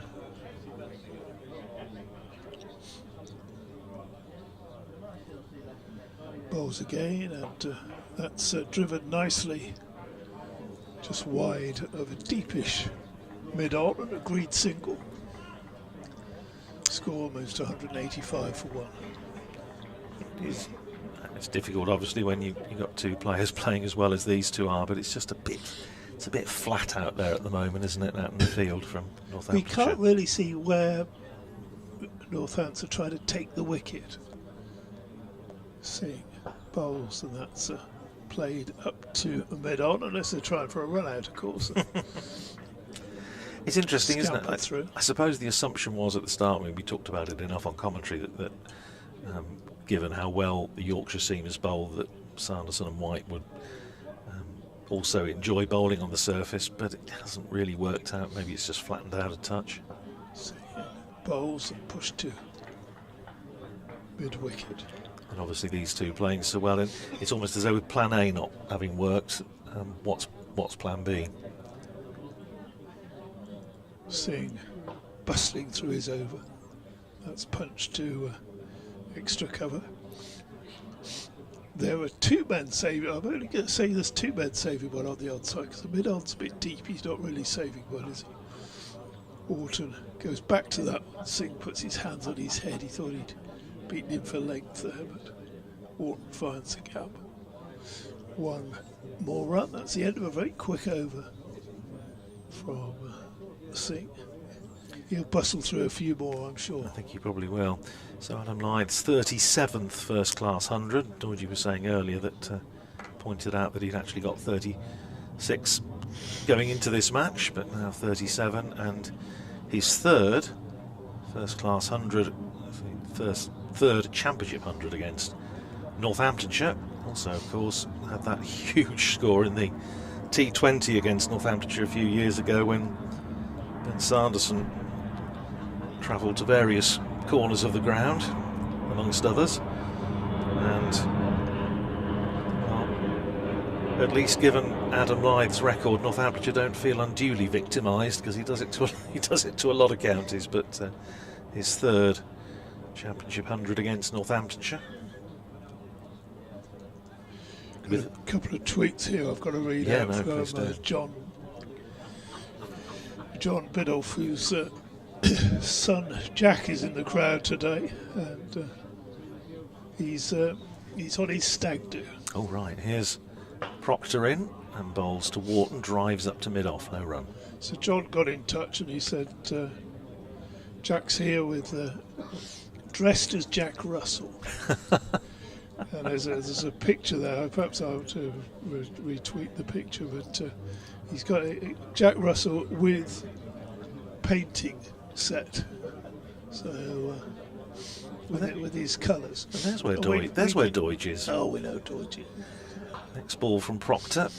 Wharton stands tall. It's another no ball. I think third of the innings. Punched up to extra cover this time, but 2 on to the total. Yes, he's got his paints with him. He is a painter. I don't know whether there should be "and decorator" at the end of that or not. I don't know, but there's a picture oh, that's with brilliant! his out, I think. Spitting image. Well, you see, I reckon that after this, As Proctor is in and bowls to Wharton, who's stroking that down to backward point. There's no run to be had. I reckon it's a case of we're at the cricket, Dad. Apparently, he's got 14 mates with him. There's no sign of his mates in the picture. And I reckon he's just popped in, had that photo taken, and he's back in the Headingley taps or the head of steam or somewhere, Well, enjoying themselves. But thanks very much for that, John. And if we can find him in the crowd somewhere, we'll definitely put him up on the stream. here's Proctor in again, bowls to Wharton, plays it up to mid-off, where at Patel Fields, and there's no run. Apparently, all of them play in the Middlesex or Home Counties Premier League. So. Good bunch of cricketers. Excellent. Well, have a good night, and the head isn't too bad come Monday morning. Sure they will. One of the great men of cricket, Jack Russell. Outside the off stump brings Wharton forward, and well, it's a bit of a rarity these days if one actually goes past the bat, which that one did. But Northamptonshire, the person of their captain, just got to keep plugging away. There they are. Oh, is that? No. There he is. We got him. Yeah, we there found he him. is. Well done. Well done, the stream and people. And his mates aren't all in the head of steam either. Excellent. Here's Proctor in again. Bowls to Wharton, who drives up to mid-off, and Safe Zabe just has to make a little bit of ground to his left, as a result of which they come through for a single. Jack. Pretty sure, must make sure his name's right. Yes, Jack and 14 mates there. And he's in the middle. And he does look a bit Jack Russell-ish, doesn't he? He does. Hat looks a bit... The hat looks a bit too new. Yeah. Jack's was obviously well worn. Floodlights are coming on here at Headingley. We thought they might, but quite a lot of cloud overhead. Here's Proctor in and bowls to Lythe, who drives beautifully and should only get a single. Well, it's half stopped by George Bartlett, but he recovers quickly and sends in his return. So Adam Lythe keeps the bowling for the start of the next over. 102 to Lythe, 70 to Wharton, 191 for one Yorkshire, already leading by 44, and this partnership now worth 176 for the second wicket, with the floodlights coming on. Just going to see how many overs we've got to bowl today. Another 49. So just a bit of dark cloud going on. Yeah. I don't think there's any rain up there, is there? I don't think so. It's another. So anyway, John Biddulph and son Jack, I hope you have a good wedding when it happens, and thanks very much to the production team here for finding them in the crowd. That was a great little moment. Very good. And sorry anybody listening who just hasn't got the stream on. But, just some young men, young cricketers enjoying themselves at Headingley, as indeed Adam Lythe and James Wharton are. Adam Lythe will enjoy being called a young man these days. But, he's 102 not out. And, well, he's going to be 106 not out now as he sort of cuts up a very late pass slip.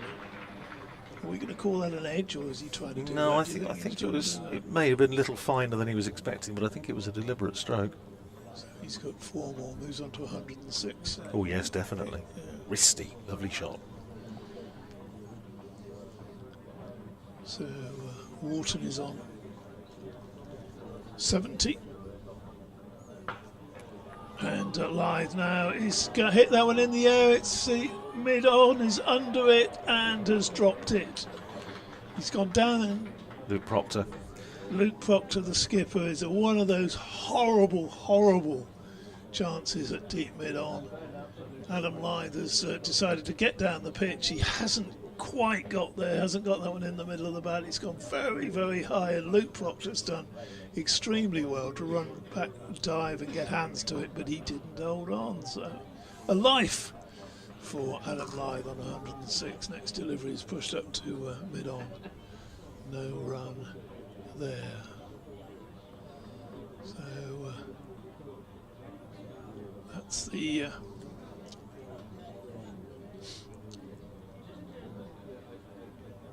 around the wicket poles. That Wharton comes down the pitch this time, drives firmly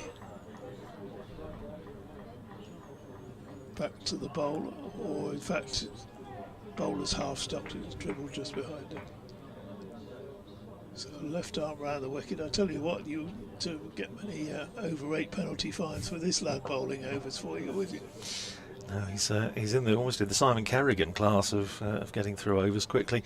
Just looking up record Yorkshire second wicket partnerships against Northamptonshire. The Yorkshire's second wicket partnership against Northamptonshire is 202, so not that far away from it, by Sir Geoffrey Boycott and Bill Athey at Northampton in 1978, which I must have seen, but I have to say no recollection of it. But there we go. So these two within 20 odd runs of setting a new Yorkshire record partnership. Tea, we just heard from the voice of the heavens, is going to be at 3:30. So that's the golden voice. The golden voice. Well, is that Howard? Yes, Howard Howard Ferguson. I thought it was. He said good morning to me yesterday when I was walking into the ground, and I wanted to have had a longer chat to him, but he was heading in one direction, I was heading in the other. But Howard talks to you. You could almost take it and spread it on a piece of tape. yes, it's wonderful. Silky tones. It's a wonderful voice.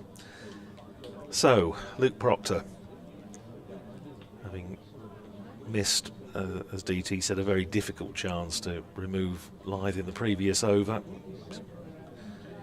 As David was saying, did well to get 2 hands to it coming over his shoulder, but couldn't hang on. Floodlights are now on, just starting to take a bit of effect. Still got a lot of cricket left in the day. Conditions permitting, another 48 overs as Proctor is in and bowls short and cut away by Lythe. Again, the fielder doesn't seem to have picked that up at all, and it's raced away down to the boundary for 4. And Ben Sanderson down there just didn't seem to move, didn't seem to register. It wasn't that far away from him. Lovely shot from Adam Lythe. Cut away, and Sanderson couldn't get round. Sanderson and Freddie Heldrick converging on it, and it went between the two of them. 200 up for Yorkshire, 200 for 1. Lythe to 111. Proctor in and bowls short again, and this time Lythe trying to just steer it away. The little uppercut, I think, over the top of the only slip. Didn't make contact. Taken by Lewis McManus. That game that you've been watching at, well, you've been following, should I say. Somerset, Hampshire. Hampshire required 12 runs to win with 5 wickets remaining. So Well, that should be to secure second place. Yeah, should be done and dusted, and Somerset's season has ended with a whimper rather than a bang. Short again goes Proctor, and this time Lythe, again thinking about just the little uppercut, decides against it. Umpire Hassan Adnan signals that's 1 for the over. Good news also for Yorkshire in that Middlesex are 200 for 6 against Middlesex are 200 for 6 against Sussex down at Hove. Sam Robson is 102 not out, A couple of wickets there for James Coles. Here's Proctor in and bowls, and that's punched away down to deep backward point by Adam Lyth. Just a single. Fielded this time by Ben Sanderson down there in front of the Western Terrace. One more to Lyth, 112 to him, 201 for one. Lancashire's relegation about to be confirmed. They were 108 for 7. And I think they needed batting bonus points, didn't they? So.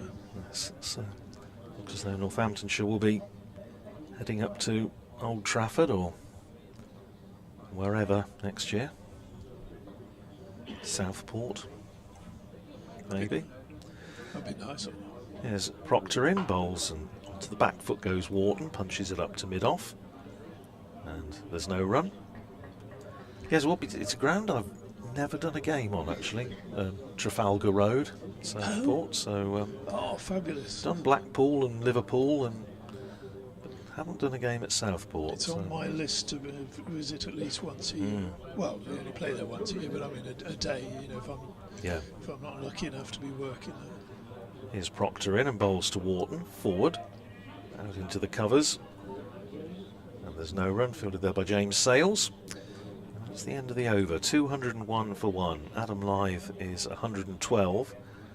James Wharton is 70. There's fielders running on and off the field at the moment. It's very hard to keep track of who's actually out there and who isn't. I think Arash Bashake is now coming back onto the field. Somebody else trots off. 201 for 1. Partnership worth 186. And we could have, assuming the announcement, which I have no reason to disbelieve, is correct, and we have tea at 3:30. It could be a very long last session potentially. Still got 47 overs to go. Yes, but with the light and so start of a new over from Singh, and he's just eased to deep backward square for a single by Adam Lyth, who's obviously not got all out attack, but he's certainly upped his pace, which wasn't bad before. Since he's got to the 113 to him. Wharton plays back to that next ball, and it's fielded short extra. Singh again. Bowls, Wharton defends. We almost ought to put a stop clock on some of these overs, because we're halfway through it already. Singh bowls and defended. Well, I'm not sure if you remember, but he and I were doing a game at Northampton a few years ago when Simon Kerrigan was bowling and Harry Brook got a very good 100, and he was bowling sub-minute overs. Next delivery is driven straight to short extra, and Wharton throws his head back. It's all missed out a little bit there. Seeing it again, and Wharton looking to hammer that off the back foot, and plays it up to deep mid-on, and that is the end of the over. Have you been following that test that's going on in Gaul? I saw Sri Lanka getting a vast score against New Zealand. I must have been slightly lost interest after that. But and then 602 for 5. New Zealand, guess what they I just got it in front of me. 88 all out. Crikey. You're a man for your stats. Is that the biggest lead in a test match? Well, I suspect it probably isn't, because I would imagine when England got their 903 for 7 at the Oval in 1938 and bowled Australia out twice cheaply, they probably had a bigger first innings score, but it's got to be up there, hasn't it? It must be. And that's in Gaul, which lovely ground. Have had the pleasure of going there. In fact, scoring a match there. And it's. Did you stay in the fort? Or? No, I didn't stay in the fort. Here's Proctor starting a fresh over, and that surprises Adam Lyth, but it shouldn't have done, in the sense that Proctor was peppering him with short balls the previous over, and he's tried him out again with a short ball. This time Lyth, hesitate to say this from man on 113, just slightly froze on it, and it bounced up off, I don't know, with his shoulder of the bat, or yes, just a splice, I think, and looped up in the air.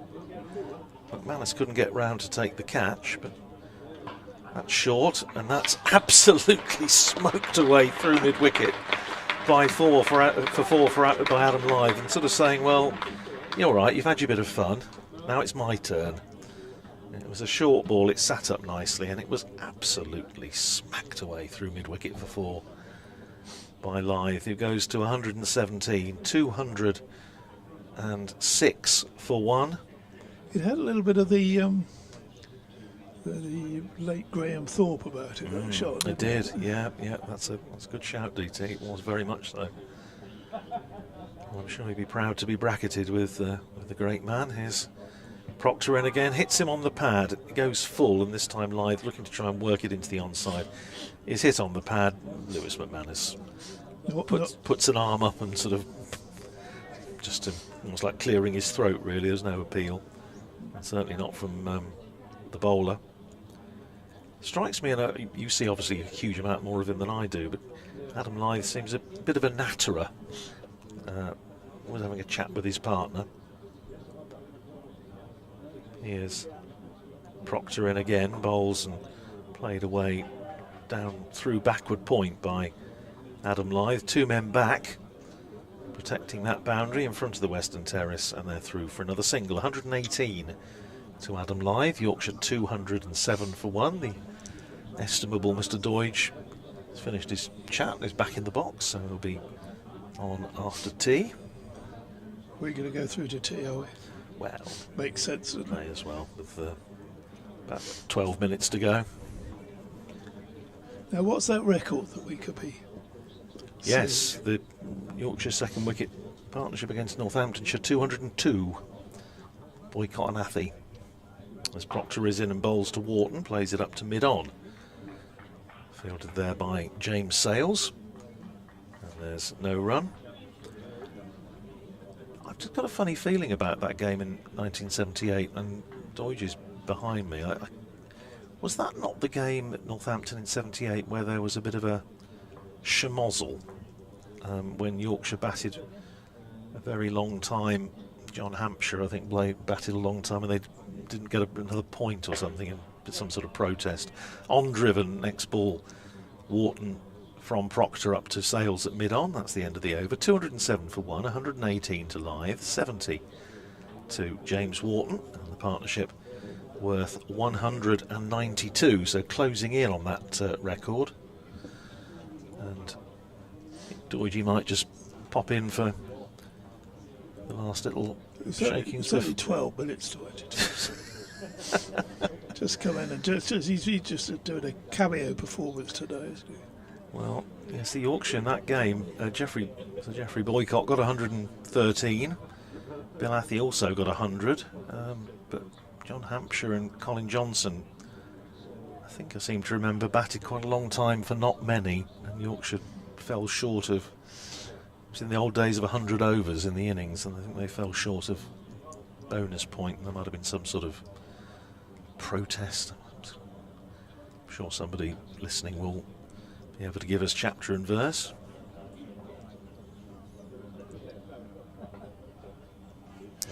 You over. Sing.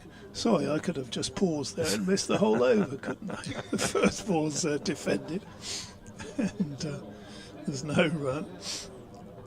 Next one is turns square, again no run. But in a way, this is what Northants want. They want to bustle through the overs, obviously for points reasons, and also keep it relatively quiet. And there's a sweeper out there for that third delivery that Lyth eases through the offside. I think it's fair to say, David, that this is what they see Fatty Singh, the role they see him playing potentially if Northamptonshire were able to negotiate something longer term. I think they see him as a spinner who can give you control, rather as Simon Kerrigan did when he was bowling well. Next delivery, well, there's going to be no control there because that's just struck down the ground for 6 for James Wharton, who in the previous over was getting a little bit frustrated, wasn't he? You could see a couple of shots that he's getting.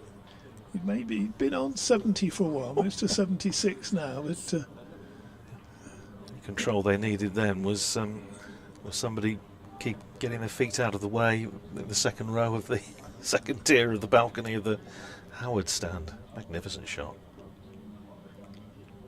Long off now, drops back. And and Singh very nearly, in fact, he nearly had his revenge there, because that was a very good Yorker, really, wasn't it? He nearly turned it into a Yorker. And bowls again, and just a little bit of turn, but nothing. Very slow and straightforward, and that's pushed back. And that is the end of the over. Is he only bowling 4-ball overs or something? What's going on? It's very quick. 214 for one. Yep, so the partnership worth 199. So closing in. In fact, the two came together in that match when Jeff Cope had to retire ill. I think presumably he was in as night watchman. Batted at 3 and was in there at the end of the first day's play, and he retired ill early on the second day, and that brought Sir Geoffrey and Bill Athey together. So was it a 3-man effort? 3-day game? No, three. A 3-man partnership. No, those two. It was the whole partnership was 210, but those two actually put on 202. So the whole wicket partnership was 210. You'll remember one of those scores at Statisticians Society or whatever. Yeah, I thought so. Guilty as charged. Here's Proctor, driven handsomely by Adam Lythe, out to deep extra cover. It's gone under the body of Freddie Heldrick. It's gone for 4. It takes the partnership up to 203, and that is a Yorkshire second wicket record against Northamptonshire. And the 200 partnership coming up off 238 balls. And there'll be mutual congratulations between the two batters, and well, that record of Sir Geoffrey's and Bill Athey has gone. Here's Proctor in bowls, and big swing, or attempted swing by Lythe, clearly looking to try and step things up a bit. Oh, it's a horrible misfield by Krish Patel, who fortunately for him has just recovered. Didn't cost anything, but he got a little bit of the bird, as we used to call it, from behind him in the east stand. One more to Lythe, 124 to him, 219 for one. The partnership 204. Proctor running in from down below us, slip in a gully, bowls to Wharton, who drives up to Zabe mid-off, and there's no run.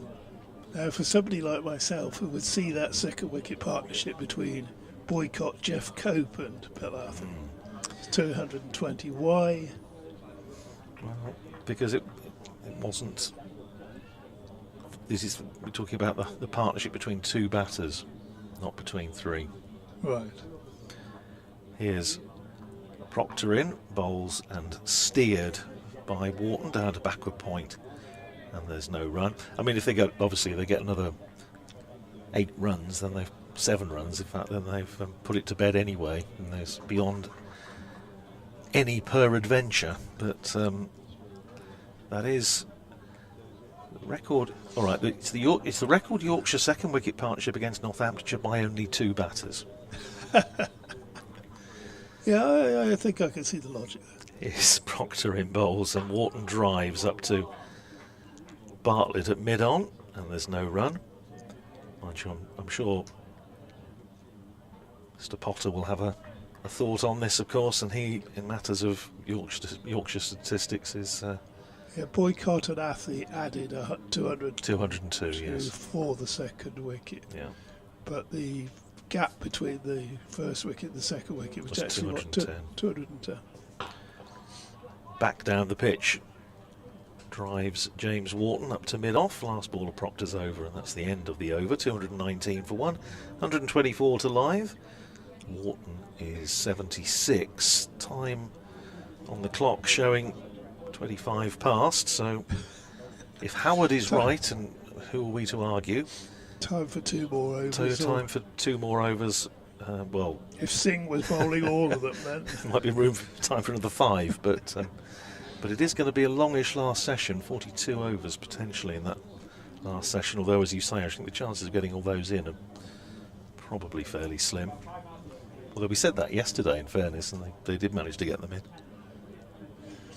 John Biddulph has been in touch again, and so thank you again for his son Jax is picking him out in the crowd on his stag do. And by the way, what a knock by Adam Lythe, yes, spot on there. And a very good knock as well, but from James Wharton, who's looked excellent. First ball, in fact that was I missed the first ball. Second ball is turned into the onside and there's no run there.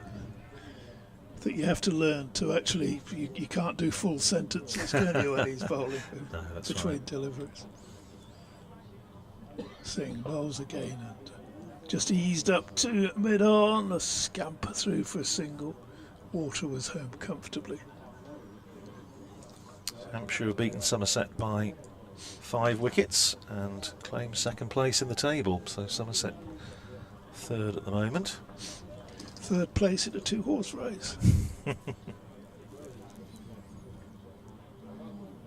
Quicker delivery, that one, from Singh. Well, they're not guaranteed third place, because if Essex were to win, well, then they could go ahead of them. Bowls and Water defence. Just the 3 minutes to go before tea, so Wharton doesn't want to do anything silly. He drives that one up to extra cover to complete the over. 220 for 1. Afternoon to Richard Lum, who was with us in the box, actually popped up to see us on the first day. Not the Richard Lum who opened the batting with Sir Geoffrey for many years, but his namesake, who was here, I think, for the first couple of days. And he said he was, having spent the last couple of days at Headingley surrounded by Yorkshire fans, I'm somewhat relieved to be back home in Northamptonshire, watching the live stream today from behind the sofa.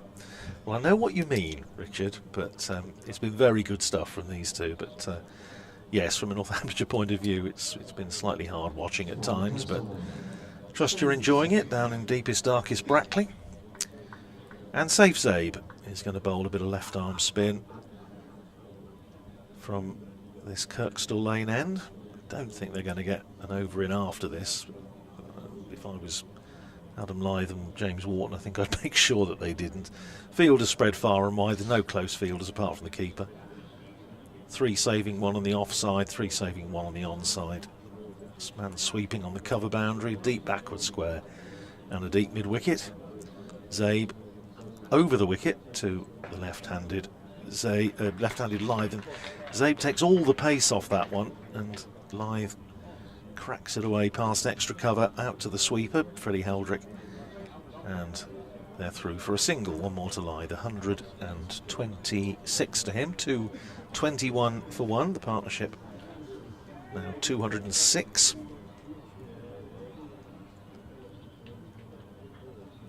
James Wharton not to be rushed. Round the wicket comes Safe Zabe, flights that one up and driven by Wharton for an easy single. Up to Proctor at mid-off, he's fairly deep, he's about halfway back, so there's a single to be had. 222 for 1. Zabe in again, flights it up, and this time Lythe, well, a rarity, misses out. And ball very full length, goes past the outside edge, not taken cleanly by Lewis McManus. Here's Zabe in again, bowls and cut away by Lythe for another run out to Freddie Heldrick sweeping on the boundary. Underarms is returned to James Sales. 223 for 1.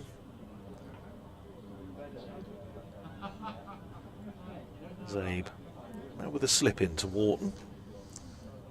Wharton goes onto the back foot and it's gone off something. Now whether he got bat on this or whether it was just off his thigh pad, it's gone down for 4 runs, so there was bat on it. 227 for 1, and now even DT will have to accept that that is a Yorkshire second wicket record against Northamptonshire. by 2, 3, 4 or even more batters. Yeah, so 212 is the partnership now, and congratulations again to these two who've batted throughout the afternoon session. Here's Zabin, bowls and on driven by Wharton.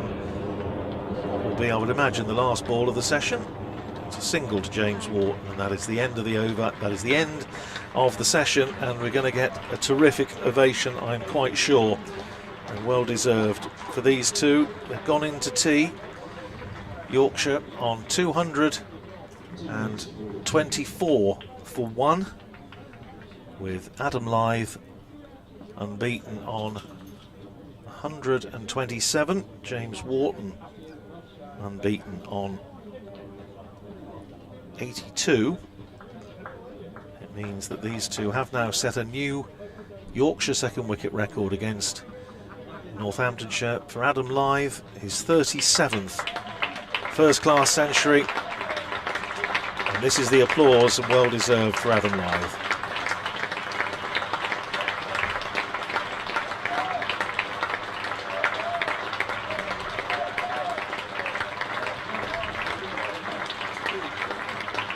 That's nice. James Wharton just ushering Adam Lyth to go in ahead of him, acknowledging as much, I think, the performances of Adam Lyth throughout the season. His 5th championship century of the summer, so his 37th first class 100. And Yorkshire 228 for 1 at tea.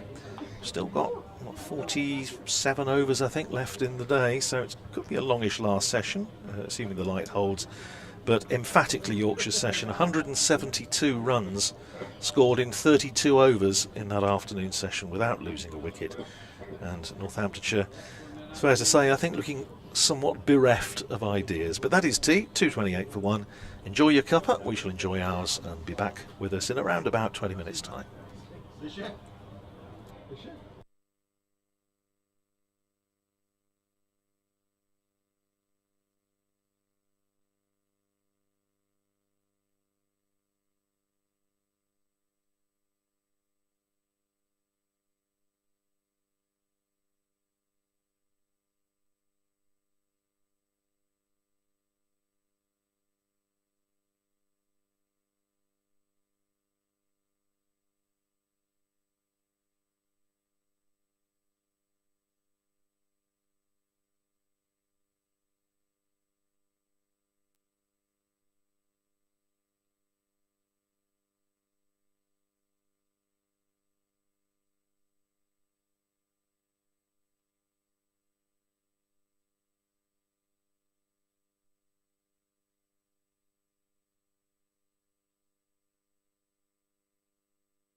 Welcome back.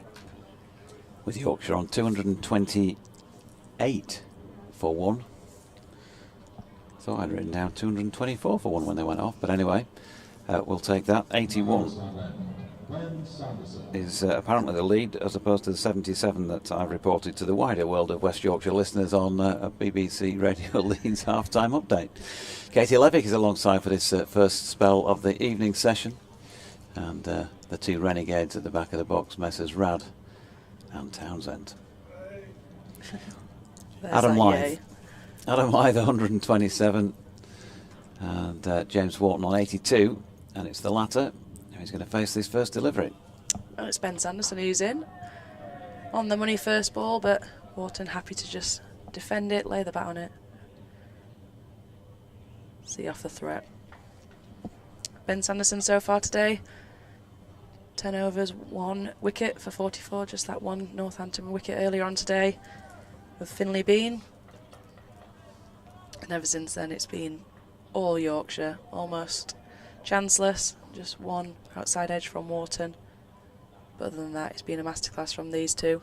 As Sanderson's in once more, bowls, and Wharton happy again just to lay bat on it and defend it out to the point fielder. Okay, so permutations, folks. We've just been going through them with our two A-grade mathematicians at the rear of the box. And we also need to keep our eyes over the Middlesex score before I go any further with that comment. Sanderson's in once more, bowls, and Wharton drives him through the covers, doesn't quite get all of it from the middle, so I don't think it's going to go away for 4, but they'll comfortably come back for 2. And I'll hand back to Doidge because I've got no idea about this maths. No, well, down at Hove, Middlesex at 248 for 8. Should their innings be wrapped up below 250 and they get no batting bonus point, then Yorkshire will achieve promotion if they get a second batting point here, and they're 70 runs short of that.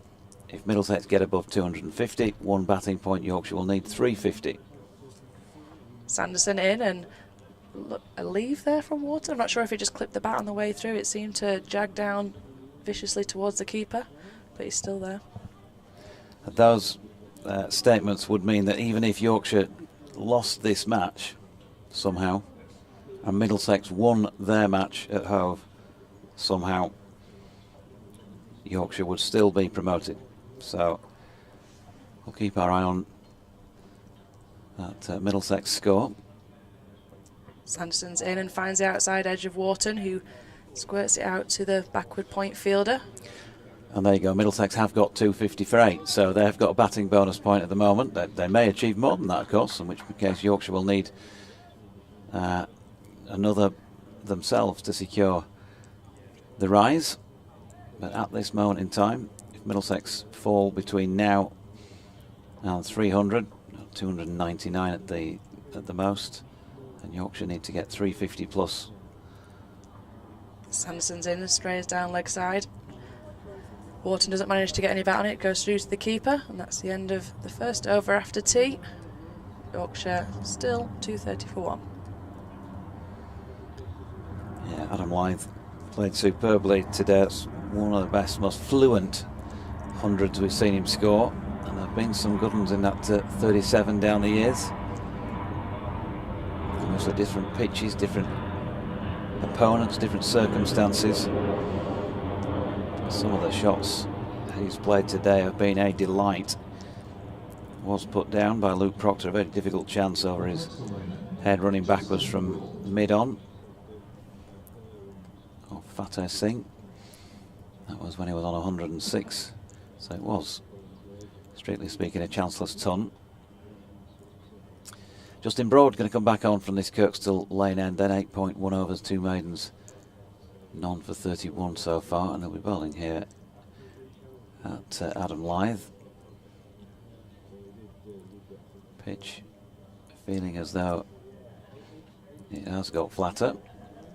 Heavy roller been on it a couple of times. Still 40 overs remaining today. This match could be well on by then. plus a better forecast tomorrow. As in comes Broad, then right arm round the wicket. Lythe drives just on the half volley. Fielded at a short extra cover, no run. Partnership 215.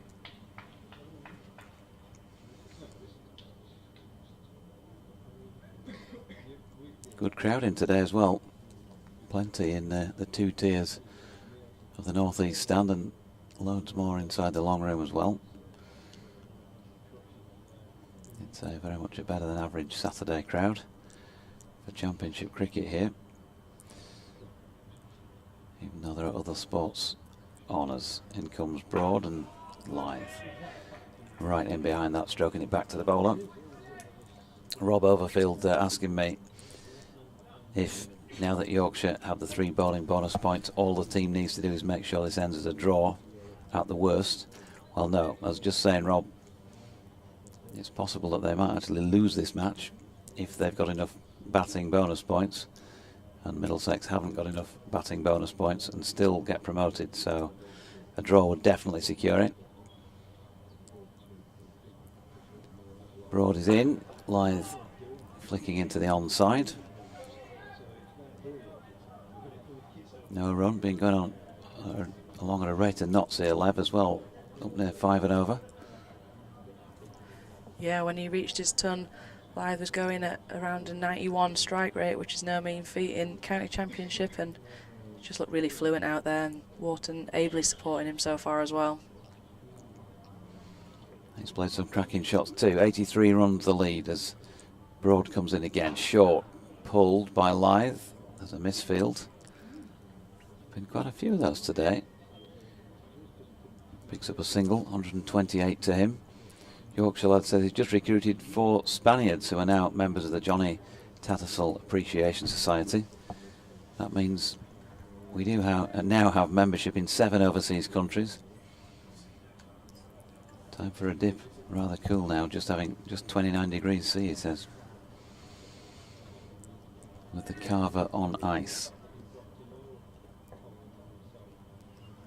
Broad switching over the wicket to bowl to the right-handed Wharton, who punches firmly into the offside. Another misfield. That is 2 in succession.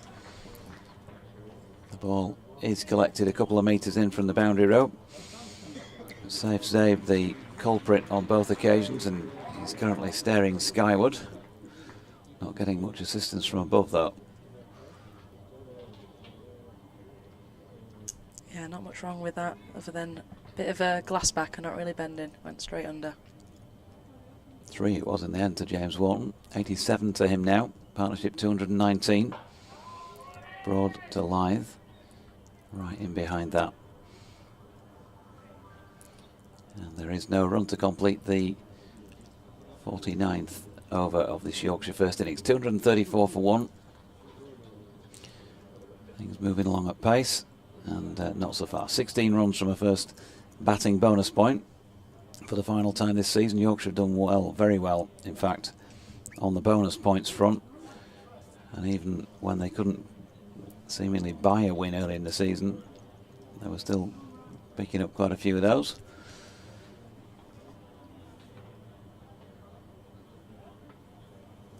Yeah, usually lots of batting points to be had out here on this Headingley pitch.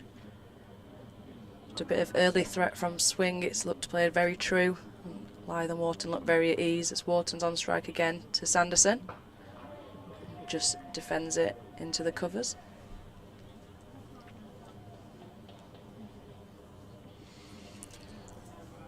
Apparently a BBC headline says County Championship, Lancashire facing relegation, Yorkshire dominant.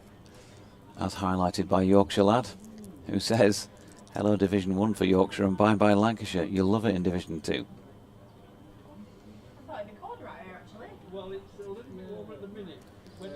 Now then, we've got a stoppage. You're coming together of the 2 umpires. As generally happens when a team has got just the 1 wicket and they're looking at 234 runs on the board, they're just asking the umpire to ensure that it is actually a leather-cased ball with which they are bowling. And they both said yes, use it. And Sanderson's in now to use it. Just prodded into point by Wharton.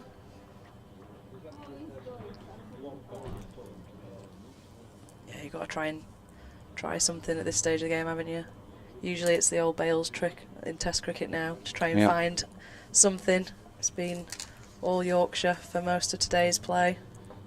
Not seen you ask for too many ball changes out there in a T20 match, Lev.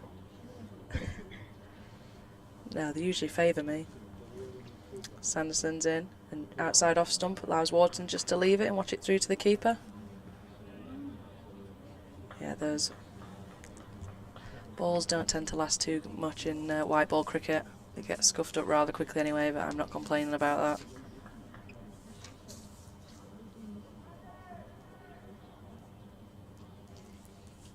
All good for the grip, I assume. Sanderson turns at the top of his mark, approaching us in our commentary box position, and Wharton up on his tiptoes just punches that into cover. James Wharton, 2 tons to his name in first team cricket. First of those came in a T20 game here against Worcestershire. And then, of course, that big 188 down at Chesterfield in that second win of the campaign for Yorkshire. Sanderson bowls, and Wharton just pushes it back up to mid-on. Some excited cheers from the slips, but I think that's just trying to keep the energy high here for the Northants fielders. It's been, well, it must have felt like a long day in the field so far. We're into the 50th over, but still 38 looming ahead of them for today, if the light permits. Yeah, any session where you don't take a wicket, got to feel pretty tough out there. Yeah, lots of hands in pockets at the moment.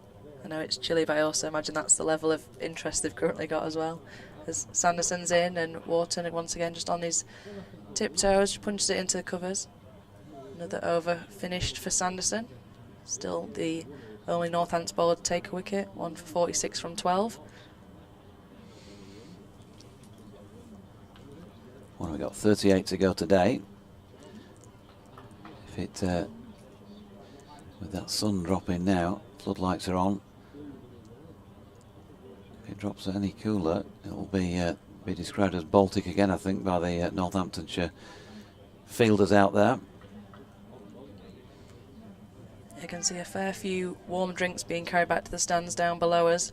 I think it's that time of day. I don't think there's going to be much heat left in the sun once it comes back. Here's Broad to Lythe, trying to flick off the legs.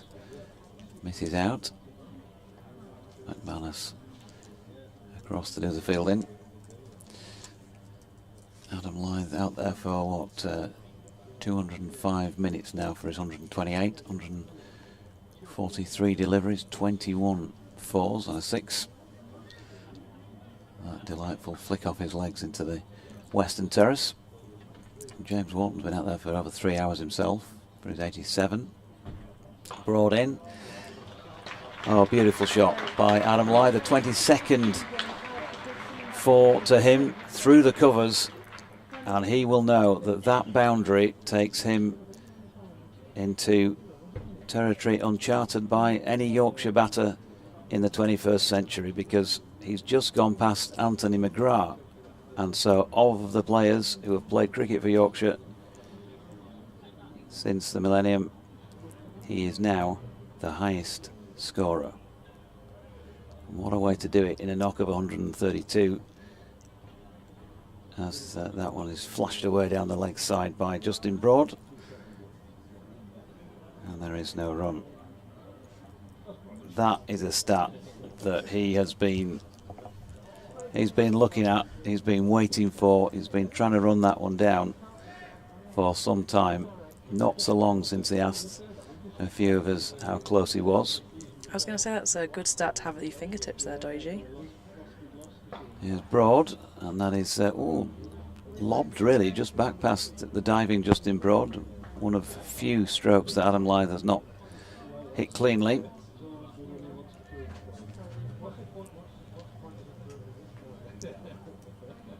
And Middlesex are all out for 271, thanks Radders. So they picked up just the one batting bonus point. Yorkshire 112 runs away from promotion back to Division 1. And Adam Lyth tucks up the right leg, helps one round the corner, picks up another single to take him to 133. But just reflecting on that, Lev, you know, what a career. Yes, people have scored many more. We go back through the record books and all of that. But you can only look at it in the context of modern times, the number of games that are played now and all of that. And James Wharton just pulling out of the delivery there from Justin Broad. A modern great for Yorkshire. Yeah, Yorkshire's certainly been lucky to have him as often as they have. I think a lot of people echo that he was probably unlucky with his time in an England shirt. Came in at a tricky period where they were just trying to find a new partner for Alistair Cook, but it's allowed him to come and churn out runs for Yorkshire consistently, and the fans here today and around the world have certainly enjoyed it. Wharton elbow up, driving to mid-on to complete that over, with Yorkshire on 239 for one, Lyth 133, then Wharton 87, a 224 with teeth in partnership. So now a nervous watch for 350 for Yorkshire fans. Just keep churning them down. Don't think it's a matter of if, but more a matter of when with how they're batting currently. Lots still in the shed. But this partnership certainly made it look easy. Currently at 224 between Lyth on 133 and Wharton on 87.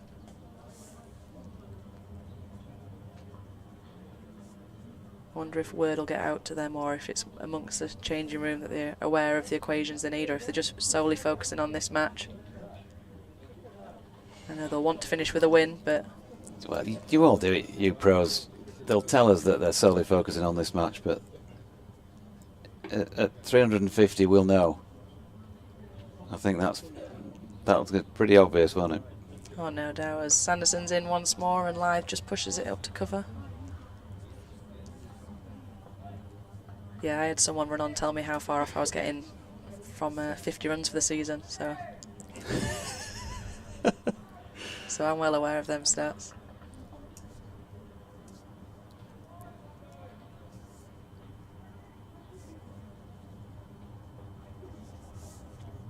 So Lyth on strike. Sanderson running in once more past the umpire. Bowls and Lyth just pushes it back past the bowler to mid-off for no run. The sun's come back out here at Headingley,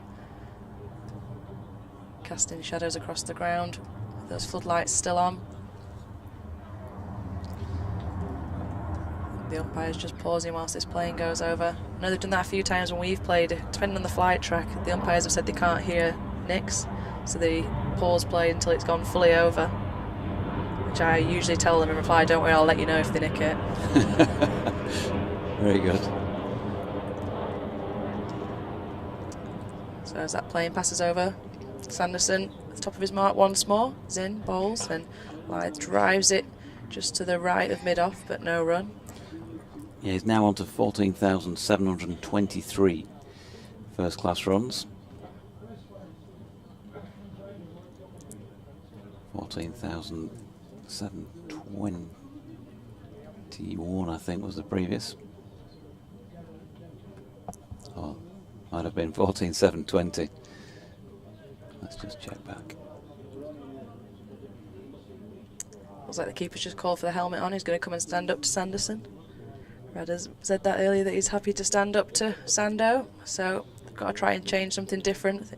Lyth looking so comfortable at the crease on 133 and known to wander about a bit and walk towards the bowler, so see if this keeper up can change anything. As Sanderson's at the crease, bowls and instantly finds an edge from Lyth.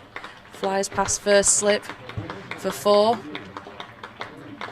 Not where he intended that to go, and disappointment for the bowler again, but 4 more runs on the board for Lyth.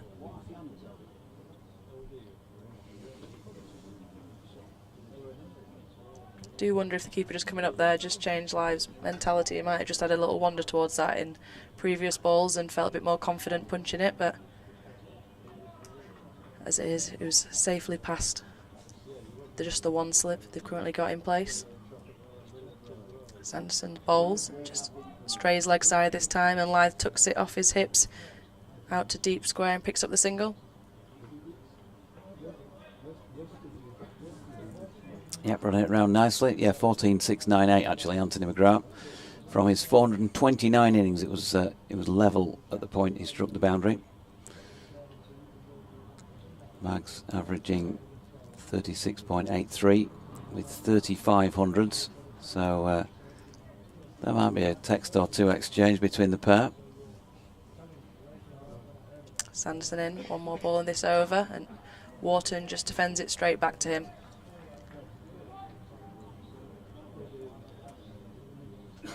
Very similar careers in that respect, if you think about it. So, Anthony McGrath, 257 first-class matches, 14,698 runs with a highest of 211, averaging 36.83, 3,570 50s. And then Adam Lyth now,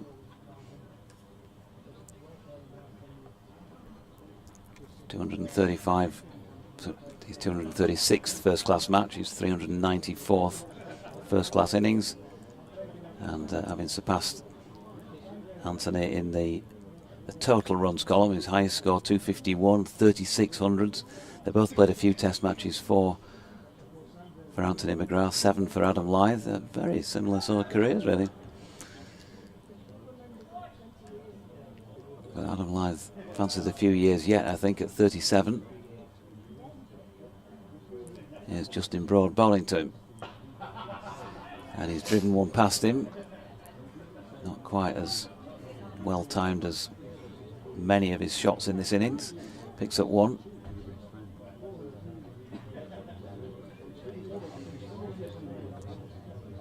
Real buzz down beneath. They must have heard that stat.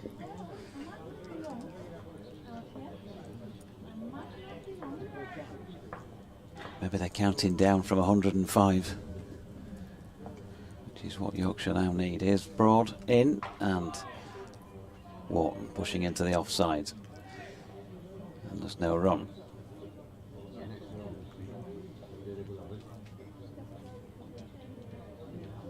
Get in touch at Sporting Lives 1 or at Katie_Levick or BBC West Yorkshire Sport at gmail.com. Gary in Romania says it's still 30 degrees, sitting out with a beer celebrating our promotion. It's not confirmed just yet, Gary, but I think you might be safe as Wharton turns one round the corner down to long leg and picks up one. He said, I've managed to watch 6 days live this season, enjoyed the rest live on the stream. And, well, yeah, thanks for your thanks, Gary. It's been a pleasure.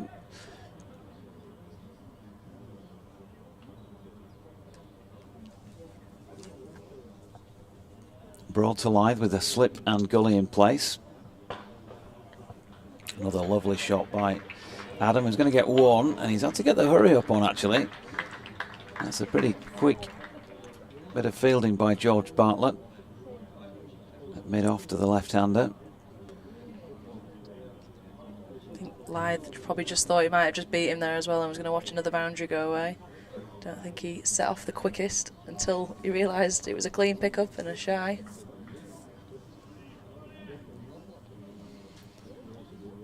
Two left in the over. Bit of bright sunshine from the west. Oh, good delivery by Justin Broad. I think James Wharton. No, he didn't. It's Byes. Looked as though he got something on that. That's moved pretty sharply. It's an excellent delivery from Justin Broad for no reward, but some for Yorkshire because they've passed 250 and have their first batting point on the board. Yeah, smile amongst bowler and batter there. It takes such a sharp deflection, you thought it must have hit something, but somehow it's missed everything.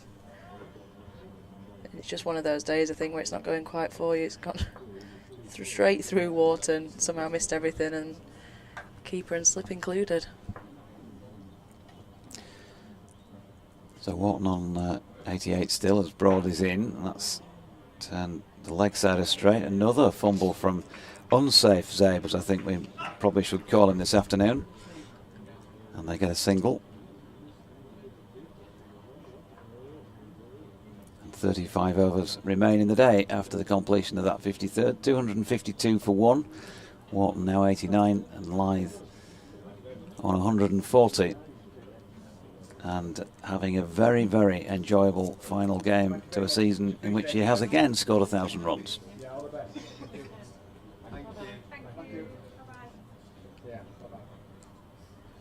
Just watching Saif Zabe trudge to mid-on. Maybe he heard your not so good nickname there, but very good pun, Doiji. I appreciate it. I'd hate to be on the other end of it. I'd never even think about that when you're fielding, Lev. Not when I've got my 2-foot tackling me. Body on the line. But yeah, he's having a toil of a time in the field today as we continue on with Sanderson from the Howard Stand end. Just outside off stump, and Wharton cuts that away to the left of backward point, and it goes all the way for 4. An appreciative fist bump from Adam Lythe as that moves Wharton on to 93.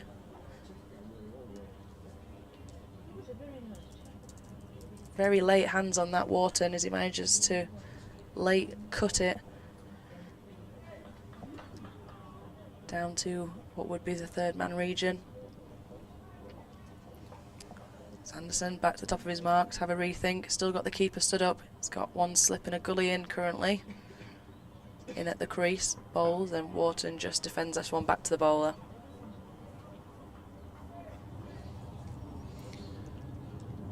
Yeah, eyes on the prize for James Wharton.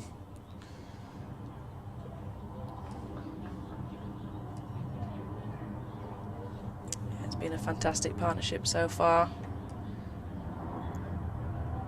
And he'll certainly be thinking of that next milestone for himself.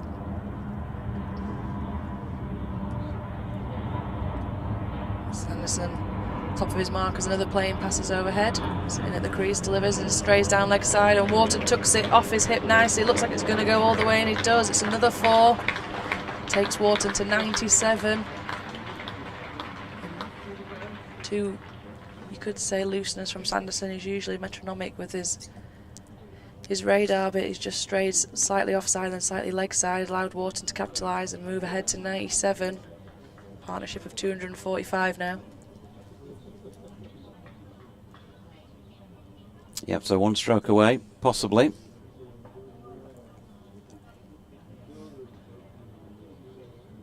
In comes Sanderson then.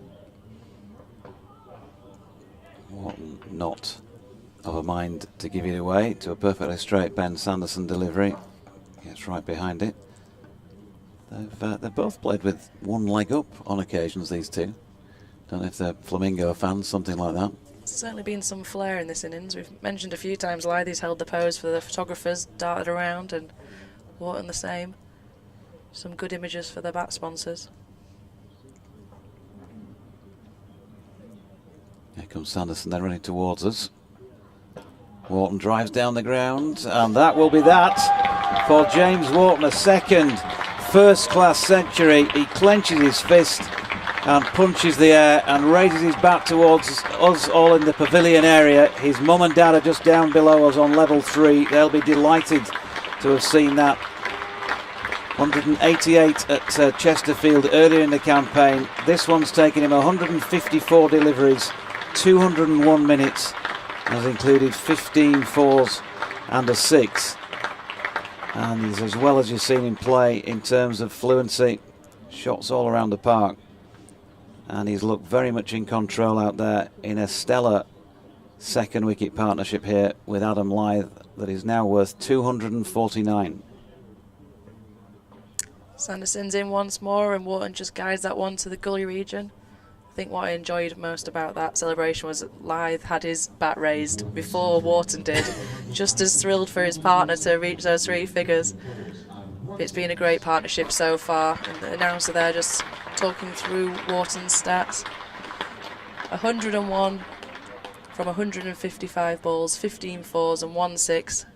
And that was an expensive Sanderson over, but it managed to reach that milestone for Wharton quite quickly and probably just take the pressure off his back now. He's got past that little milestone. He'll have been thinking about it since the tea break.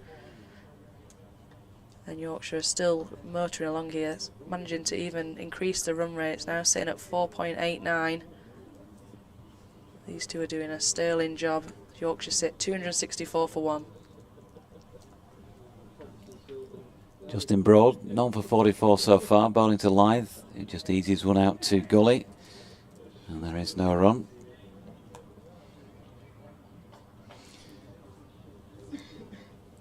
Yeah, making runs, going in at number 3.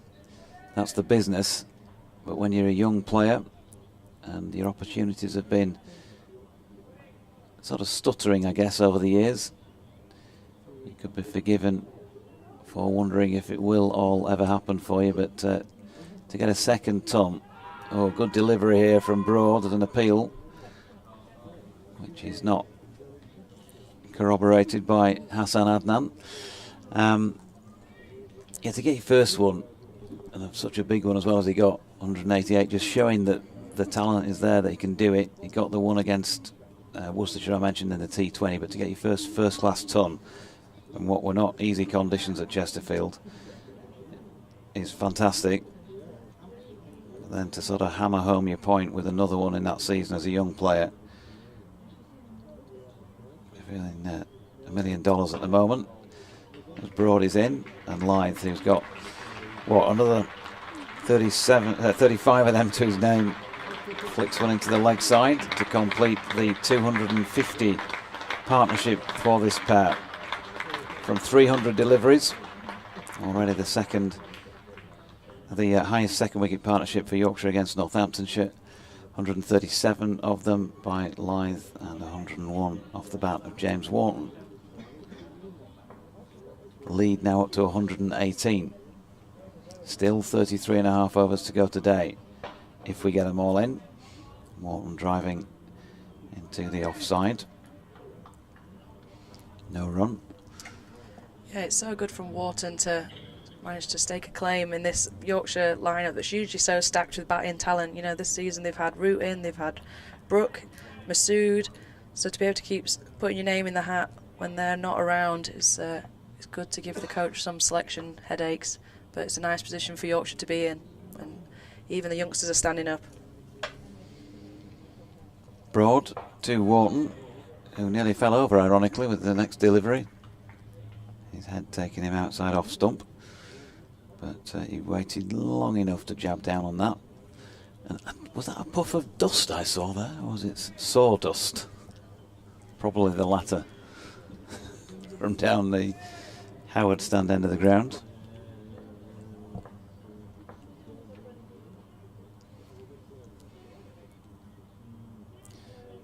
Now, Broad just retaking his guard, as it were. Starting strides once again, and James Wharton watchful once more with a good Yorker attempt from Broad. Digs that out. End of the over. 265 for 1, Lythe 141 and Wharton 101, and a partnership of 250. If you are a Yorkshire supporter, then that board at this moment in time makes very good reading. And just to reiterate, with Middlesex having got just 1 batting point in their match down at Hove against Sussex, Yorkshire will be confirmed as promoted to Division 1 if this innings takes them to 350 and therefore a 3rd batting point. Irrespective of the outcomes, the final outcomes of either match, Middlesex will not be able to go past Yorkshire, and the White Rose, the Tykes, will be back in Division 1. And that would be a nice way to do it, rather than having to wait till the end of 4 days, and Sanderson's in once more to Lythe, who's on the back foot and pushes it through the covers. Is it going to race all the way? The fielder gives chase, and it gives a little bobble, and I think that helps him as diving, sprawling stop to pull it back with his mate, but Lythe and Wharton come through for 3. It's a good diving stop in the end, but I think a little bobble from the outfield helped slow that down in its last legs. Yeah, good chase. You never get those, do you? Those helpful bobbles. No, they usually hit me in the teeth, those bobbles. I think this is safely coming into my hands all the way, and You then must somehow... be just the unluckiest fielder. It's in this combox. nothing to do with my skill level. Sanderson's in once more, and Wharton just pushes it towards extra cover. Have you taken many catches at fine leg? I actually have taken quite a few. I remember one in the 100 because that was the first time there was actually like thousands of people watching, and I took one down below the Howard stand and I've never held my breath for longer as a top edge from a bouncer was above me, and then almost fell over in the celebration because I remember I tried to turn around and punch the air in front of the Howard stand end and tripped. So, Oops. Sanderson in once more, and Wharton just tucks it towards mid-wicket. So yeah, I've learned to be a lot calmer on the field now because I just know I'm going to end up on a highlights reel at some stage of when cricket goes wrong. What happened next? Yeah, I don't want to be a question of sport question. Can you guess what happens next from this top edge bouncer?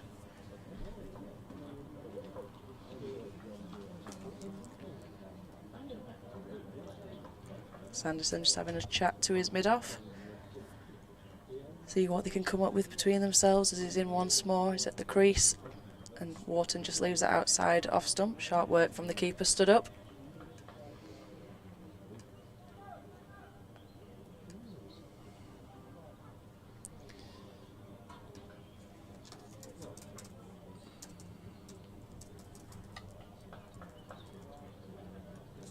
Sunshine firmly back out here at Headingley.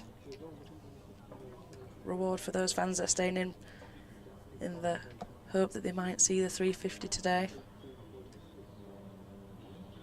Still a fair way off as Sanderson is in and delivers, and that strays down the leg side, and Wharton just helps it on its way down to the fine leg fielder, picks up a single.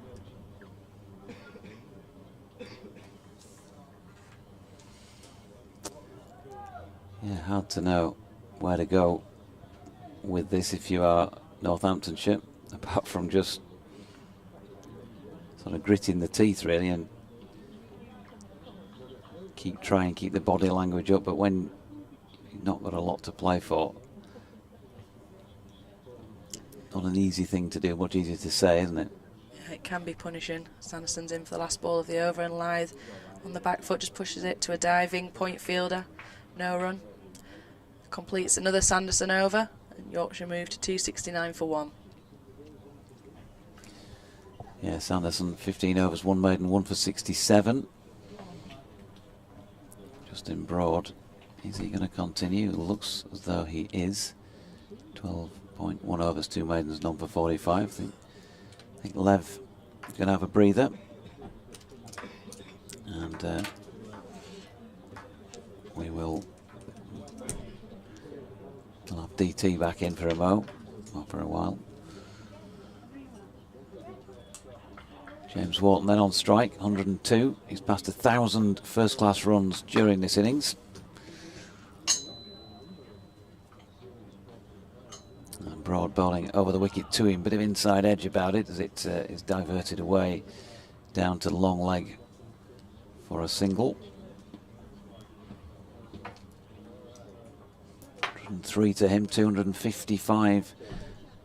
This superb partnership on a pitch that of course has been tricky early doors. All that moisture we had before play was possible. 147 all out. Northamptonshire wrapped up 4. Still got to be able to use the conditions, and the 4 Yorkshire seamers did that very well. Meanwhile, Broad on a drying pitch trying to do the same, and Adam Lythe sort of flicking the bat round within his wrist as he pushes a 1, as if he was a rootin' tootin' western gunslinger there, spinning in his gun on his finger. He's on 145 now, 271 for one. You remember the cowboy films, DT? You'd been a John Wayne fan, wouldn't you? Broad in, Wharton pushing out square on the offside, no run. What's that? Get off your horse, drink your milk. The heck you were. He's good, John Wayne, wasn't he?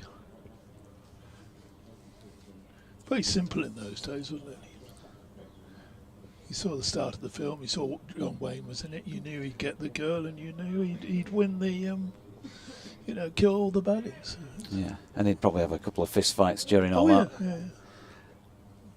In comes Broad, wide of off stump, and he leaves, and somebody would probably get an injury where they had to drink some whiskey while they were having a bullet cut out. Yeah. The end. The end, yeah. So life was a lot simpler then, Deutsche. There wasn't all the... Nowadays you'd have to get lots of emotions and things in there, wouldn't you? As Wharton flicks from to mid on, and there is no room. I can imagine you as a cowboy, slinging back the saloon doors, tramping in there, big-footed galoot that you are.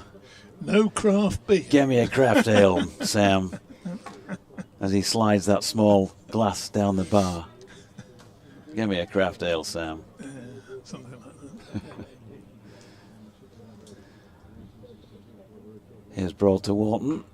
Nicely played by James again. Takes it right under the chin and just helps it on its way down to third man for a single to complete the over. Taking his score to 104, he'll retain the strike. Yorkshire 272 for one, so 78 runs away from securing promotion. What do you think they'll do with this game? Do you think they'll obviously bat on to get the 350, maybe go on to 400 and then look to win it tomorrow? Pull out at 400?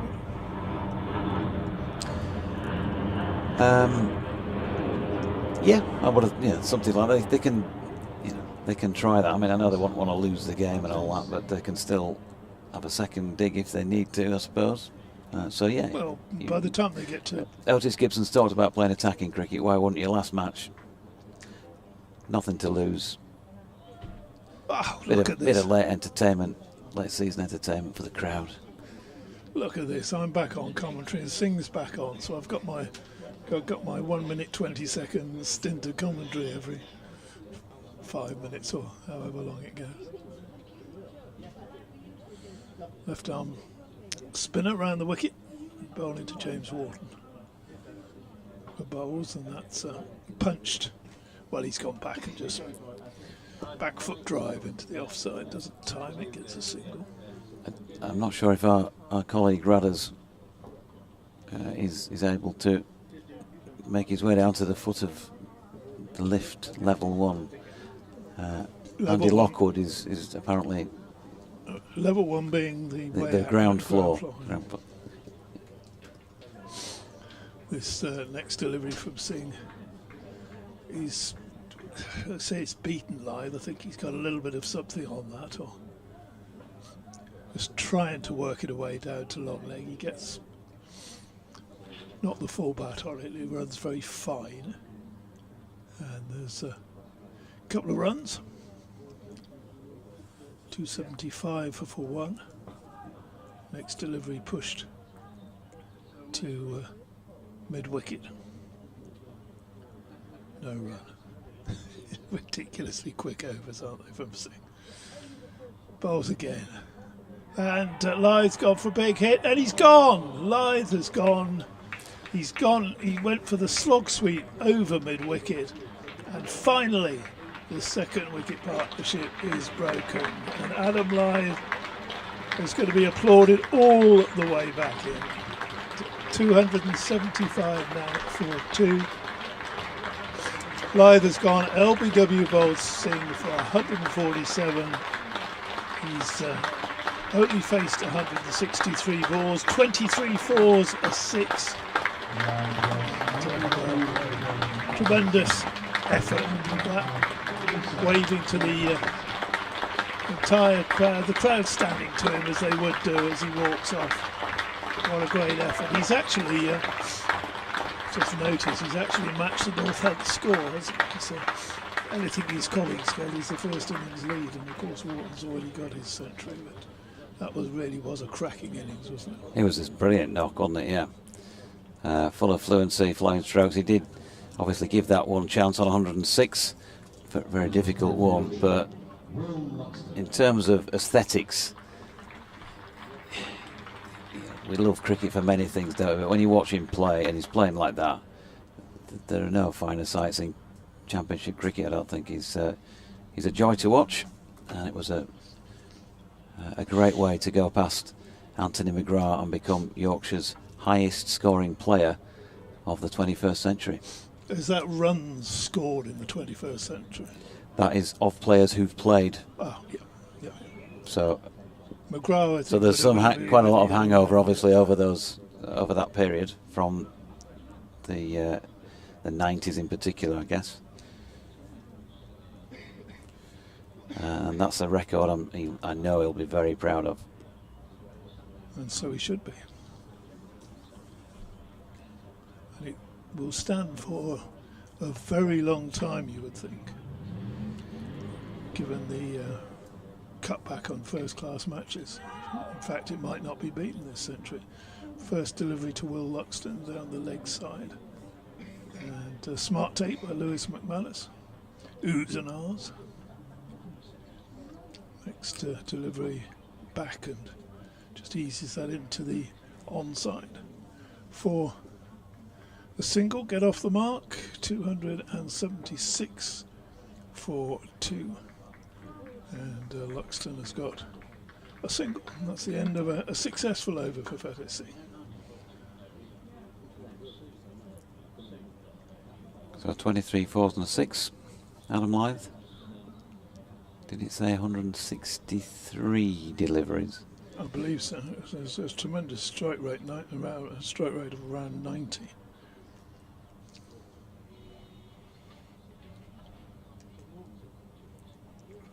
So 74, the requirement.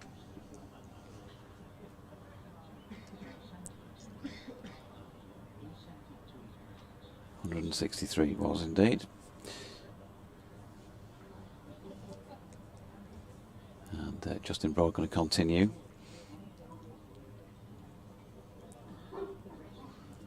From this Kirkstall Lane end of the ground. The light is beginning to dim to some extent because there's a fairly hefty amount of grey cloud overhead. Still some blue spots, some bright areas as well on the horizon as that is turned into the leg side by Luxton. No run. Just so I can record the facts, Adam Lyth was out on the fourth ball of the 58th over at precisely 4:37 p.m. It's been tough for the Northamptonshire bowlers, 7 of whom have been used. Broad in, that left by Luxton, wide of off stump. Justin Broad into his 14th over here, none for 48 so far.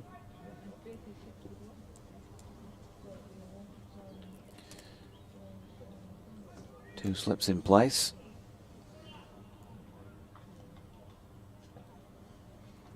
As Broad receives the ball once again from Jack White, coming in bowling now, and Luxton driving pleasantly but back to White, no run. Evening JD and all, says Richard Mallender. Fantastic knocks from these two, which has pretty much secured promotion for us. What a second half of the season it's been.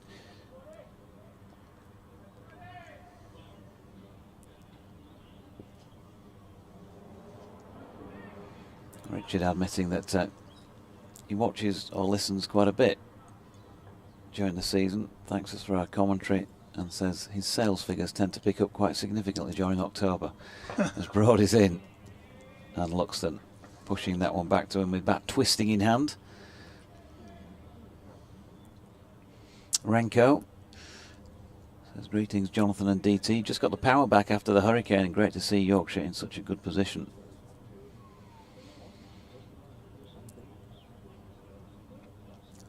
Now 276 for 2.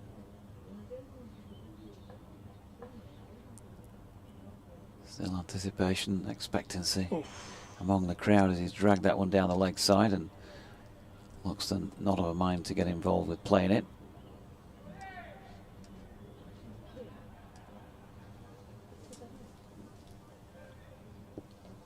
We don't yet appear to have cake, but maybe Radders is just troughing that on his way back up from the bottom of the lift.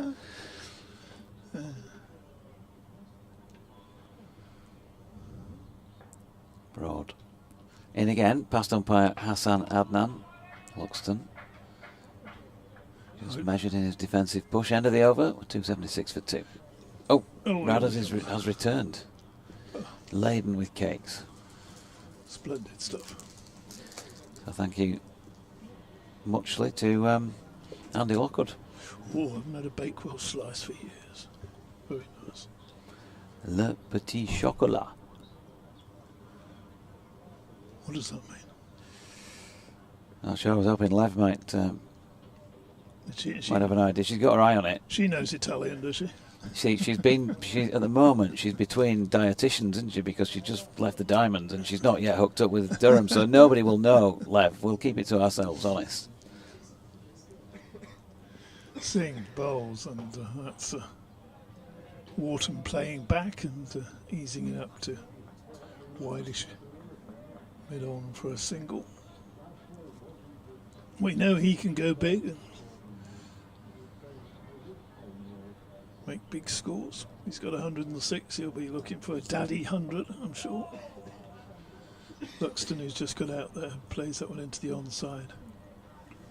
No run. So Singh got his reward in the last over. Yeah, Will Luxton got his first senior turn down at rugby in the 50 over competition, DT, of course, and still looking for a first class 100. Next delivery. Did I say Luxton? I probably meant Wharton. 278 for 2. Luxton doubles his score with that single. Still got a good hour and 3/4 of cricket, if not more. Ball tucked into the onside. They could probably have had a single there, but Luxton decides against it. Wharton. You see his mum and dad are here today watching this. Yep. He goes back and Singh almost thought he crept that one through. Defends down backward a point. James's dad, Paul, if you had an ID parade of parents and you're trying to pick them out from resemblances, you would, I think, definitely pick him out as James's dad. As we've mentioned before, played some rugby league. Warrington. And I'm sure he was over for an occasional try. Where did he play? Was he Wing, I think. Yeah, okay. He'd have been a bit nippy. I think I'm right in saying that. I tell you what, if he's as quick as James is across the ground, then that would have been a fitting position anyway. Jack White, 8.5 overs, none for 38 so far. Back on to replace Justin Broad at this Kirkstall Lane end. Took a knock on the knee off his own bowling earlier on today, hence the 0.5. Had to go off for some treatment. And he comes in then, and wide of off stump. Luxton will leave.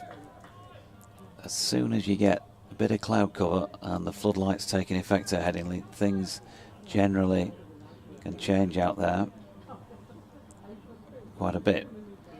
So bowlers might find a bit more joy, batters might find scoring runs a little more tricky.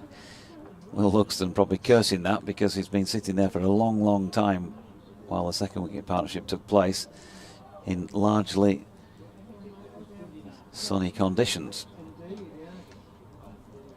Here's White, short of length and turned into the leg side off the hip. No run.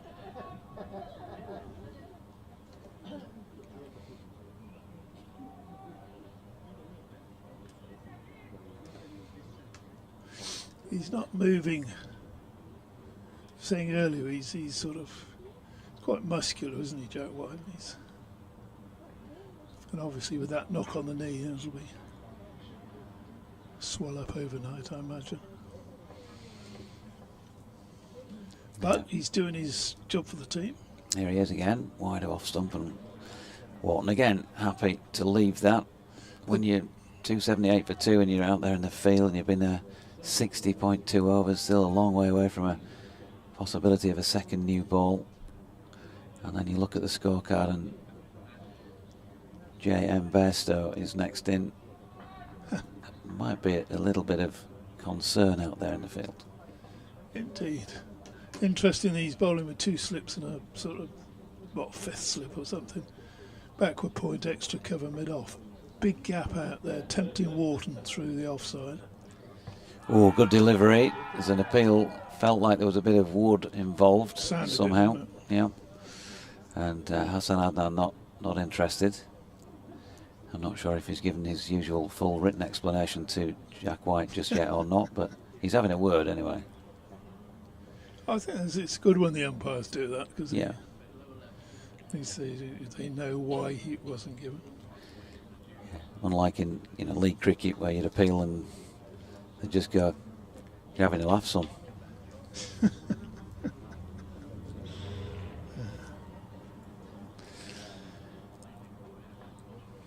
Comes White again. It is definitely getting dark out there as Luxton drives through the covers. It's not quite got the full Monty on that, but it might, not quite, just have the legs to get to the boundary. 3 they will get. Good chase on the pair of Northamptonshire fielders. At least you could see in that over where he was trying to get Wharton out. I think what they've been guilty of a lot today is just, almost going through the motions for this afternoon. You couldn't look at it and say, well, he's trying to tempt him to hit through that gap because he's got the slips in place, and there you go. So 281 for 2 then. Got 3, took Luxton to 5. He's at the non-striking end. Final ball of the over to be faced by James Wharton. Oh, a lovely shot. He's only going to get 1 for it, but cracking cut shot out to the sweeper who'd been dispatched. So we've now got sweepers out there as well, 107. And Wharton will retain the strike. And you kind of scratch your head at that. If you want to bowl more at the new batter, then surely you'd want to make sure that you're not going to give the batter who's got 100 a 1 off the last ball of the over. Just saying. And I'm sure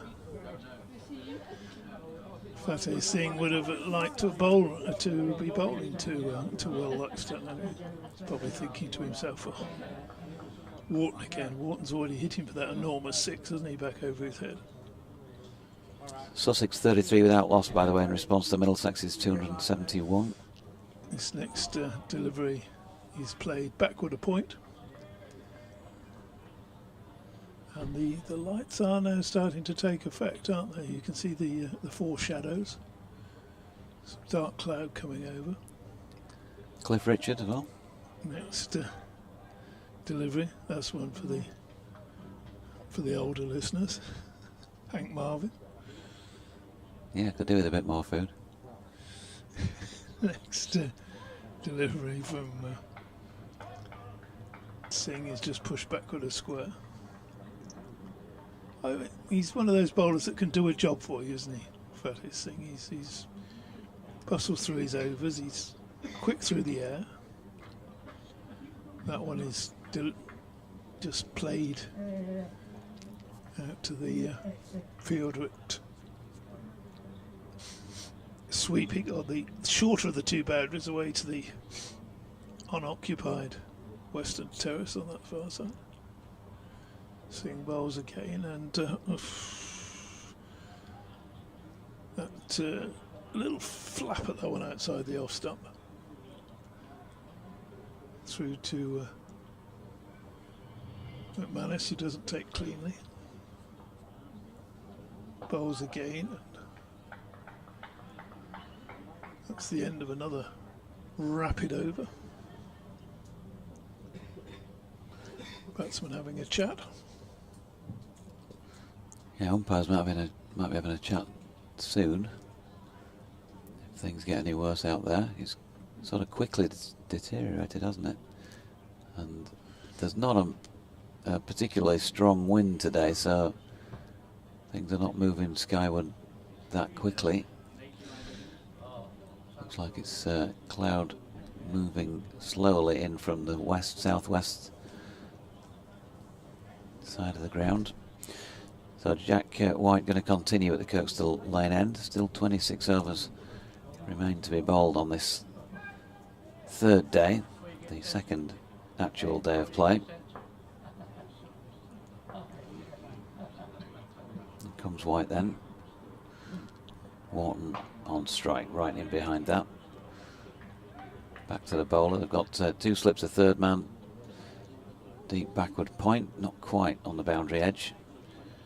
Long gap then in front of square on the offside with an extra cover, a mid-off, mid-on, mid-wicket and long leg. Northamptonshire 147 all out. Yorkshire 283 for 2. That's a lead of 136 at this moment in time. And with a fair bit of firepower still to come with the bat, should they need to use it, as Wharton, who's played superbly here, has to be watchful there with a good Jack White delivery, just dropped down into the onside. Again, was that the light, or he's got 100 though, and he's almost seemed to sort of lose that one a little bit, didn't he? Maybe it was just the movement. If Jack White was clever, or some would say cynical, he'd maybe slip in a couple of bounces here.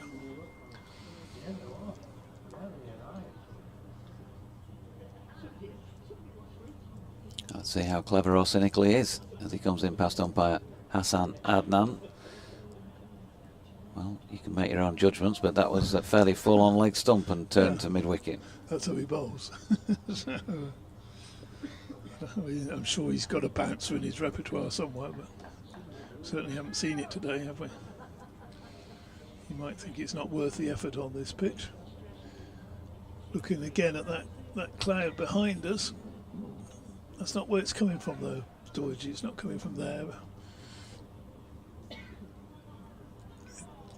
It's coming from the city, is it not? Or maybe I got that wrong. Here's White, and that's turned into the leg side by Wharton. There's no run, the city's over there, and the cloud's coming from over there. Yeah. Is that some rain coming in, Radders? From the west? Yeah, fairly. Rain. Yeah. Rain. A fairly testing patch. Should that arrive, I think we'll be going home early. But like I said, the wind strength is not major, is it? So it might take a while that to get across. As in comes White once again. Wharton pushing into the offside, no run. But it might end up curtailing any promotion confirmation until tomorrow.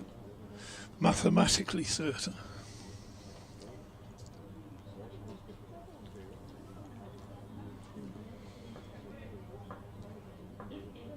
Ball back with White again. Nobody's leaving.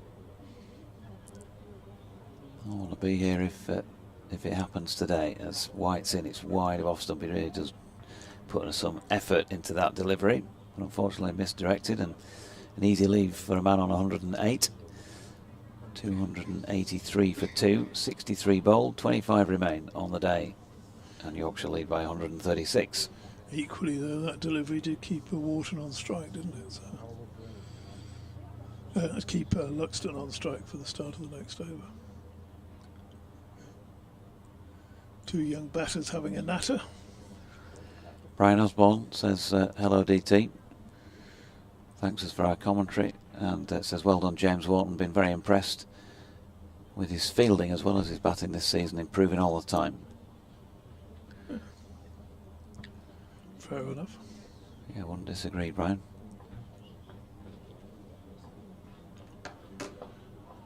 Start to a new over from Singh. The first delivery is pushed into the onside. 283 for 2. Next delivery pushes again into the onside, again fielded at mid-wicket.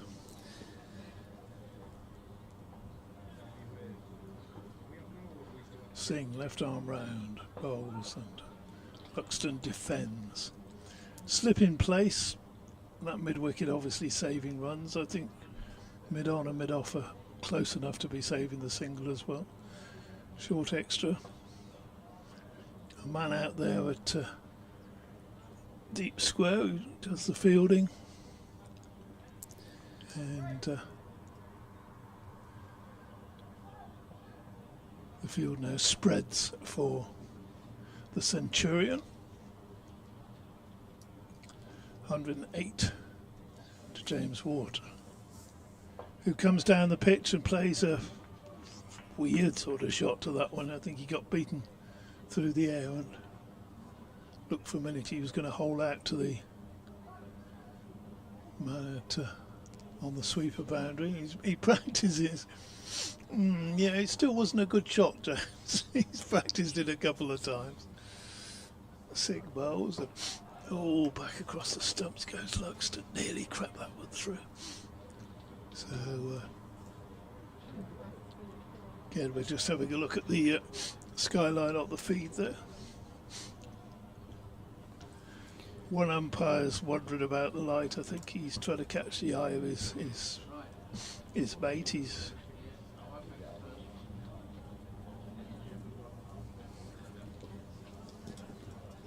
Yep. Go on. Jack White going to continue. Martin Bloomfield has been in touch and says, just wondering what comms would have been like if FST and Eddie W were to change sports. Yes. Well, we have been there, haven't we, a few seasons ago, Martin, as White comes in, bowling to Wharton, who leaves one wide of off stump. There was one particular day when I was at Chelmsford with Paul Newton and Dick Davies, and I think it had come from probably an evening when you and I had partaken of a beer with them both, and the Eddie Waring thing came on, and they just all day at Essex, every time we were on together, it would be, how would Eddie have put this, and how would Eddie commentate on this over? So they kept sort of goading me into it. Here's White, and Wharton solidly behind it, pushed back to the bowler, no run. The thing with your wonderful impersonations, George, is that there's a very limited range to them, isn't there? Yeah. You know, they're only sort of vignettes, aren't they, of an impersonation? You know, it's, yeah, well, in my day, you know, that's basically Fred, isn't it? And up and undo, whatever, I can't remember what Eddie's is. Yeah, basically that. The early bath. Which we might be getting tonight. Here comes Jack White, and Wharton that turns out a square on the offside for a single, and he's played the joker. A double is up to two runs to Wharton. Now you might be able to clear this up, because I heard that Eddie Waring used to put that accent on a lot, and that actually in real life, away from the mic, he was not exactly well spoken, but you know, he was far more BBC than. He spoke like Mike Yarwood off the mic. Off the mic, Yarwood, yeah. I don't know, because I never met Eddie. Okay. No, because of course I was only about 12 when he retired from commentary, I think. But you can't hear a 70s rugby league commentary without Eddie's voice, really, can you? As White is in, and that's wide of off stump, and Will Luxton leaves. There were some standout moments, but the one that on that very ground just the other side of the stand there, 1976 Challenge Cup match, Leeds against Halifax, when the dog ran on the pitch.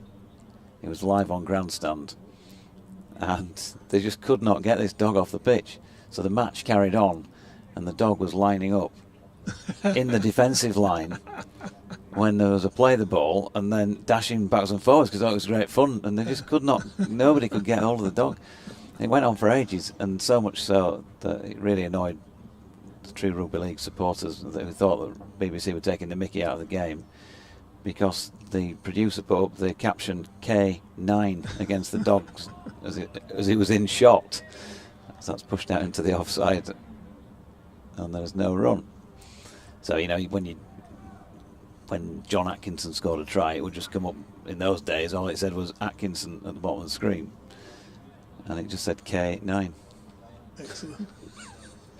It was funny, but of course put a lot of people's noses out of joint, and Eddie was, you know, laughing along with what was going on out there in the middle. Final ball of the 65th over, even 23 and a bit to go today, and Luxton is solidly in behind it. So 286 for 2. I make that a further 64 runs needed by Yorkshire to secure promotion back to Division 1. They lead by 139, and that is really the only result they're bothered about in this match now, I guess. The actual result. They'll look to win it tomorrow. Yeah, I do think they'll look to win it tomorrow, but you know, but ultimately it's promotion back to Division 2. Yeah. Rather than whether this is a draw or a win or a defeat. What I used to like watching, you know, grandstand when Eddie came on was all these great northern places that is next to delivery pushed out, square the wicket for a single from Singh. You know, he said places like Unslet, and I thought, is he just sort of making these names up? You know, so, Yep, welcome along to listeners from 5 Sports Extra. Fateh Singh bowling at the moment from the Howard stand end here, where Yorkshire are 287 for 2. Will Luxton just edging one down backward of point. James Wharton 111, Will Luxton on 6. A partnership so far worth 12. We've seen a record second wicket partnership for Yorkshire against Northampton of 260 between Adam Lyth and James Wharton. Lyth making a brilliant 147 before he was LBW to Singh. 163 balls, 23 fours and a 6. And it was one of his most entertaining centuries of the 37 he's now made in first class cricket. Lancashire claim no batting points against Worcestershire. Nottinghamshire already have 1 bowling bonus point, meaning that Lancashire are relegated from Division 1. Try and keep in an even tone to your voice, Doji, when you say that. There's a bit of a mix-up here as Singh bowls, and there's a shy at the far end. And the ball just missing the stumps. 2 very, very quick young men between the stumps, James Wharton and Will Luxton. So Lancashire are down. Yorkshire need another 2 batting points. Next delivery from Singh. He's just played quietly up to a deepish mid-on for 1 more run. I'm sure Sports Extra listeners will be aware of the situation, but just in case you're not, and apologies for repetition if you are, but with Middlesex having made just the 1 batting point, Yorkshire need 350 here for a 3rd batting point. That would confirm their promotion to Division 1 in 2025. Wharton on 112, Luxton on 9 here, and Yorkshire needing a further 59 runs then to secure promotion. Light conditions For those who've just joined us more recently, not fantastic. The floodlights are on. We've had a largely very sunny day, but just in the last 45 minutes or so, there's a fair bit of dark cloud overhead, and we were questioning conditions on commentary a little while ago. The shadowing out there on the field from the floodlights is pretty clear as Jack White comes in from the Kirkstall Lane end and bowls to James Wharton, who arms the face and runs it down to third man. 1 run. The other thing you may have missed this afternoon is that Adam Lyth, as part of that 147, has become Yorkshire's highest scorer in first-class cricket in the 21st century. Adam passing Anthony McGrath in the process. And it was something that I know he'd had his eye on. So a pretty important personal milestone for him, as well as wrapping up a 37th first-class ton in fine style. Luxton just pushing one out into the offside from that Jack White delivery. No run. Conditions here, well, they'd certainly eased with the bat out there in the middle. The heavy roller was on first thing this morning for Northamptonshire's sake, and then Yorkshire had it on again before they went out to bat. So things not quite as fruity as they were yesterday. But of course Yorkshire still did manage to get the ball to do a fair bit themselves this morning. Northamptonshire hasn't quite been the same for them. There is evidence of swing there from White, and Luxton turns it into the leg side for a single. We've just been saying that at Headingley, morning sessions are never easy, even if you get sunny conditions. But once you get past lunch, things do tend to ease a fair bit, particularly if it's a sunny, dry day. And that's been the case this afternoon. Northamptonshire's bowlers maybe not quite as on their game as they might have liked as well at times. In comes White, and Wharton turns that one square on the leg side for a single. James Wharton got to his 100 in 154 deliveries, 15 fours plus 1 6, his second first-class ton. And that was after 188 he scored for his maiden ton at Chesterfield against Derbyshire earlier in the campaign. And if they are going to go up, if they are going to get these next 56 runs, or however it may come, draw this match, win this match, then they're going to need some batting firepower up in Division 1. So good to see various players coming up with centuries. That's a beautiful shot by another very good young player in Will Luxton. Jack White just over pitching, ending up with his backside on terra firma. And Luxton, well, for those of us who can see it once again, just held the pose. Beautiful straight drive. Must have only just missed the stumps. And takes him on to 14 and the total to 298 in Yorkshire.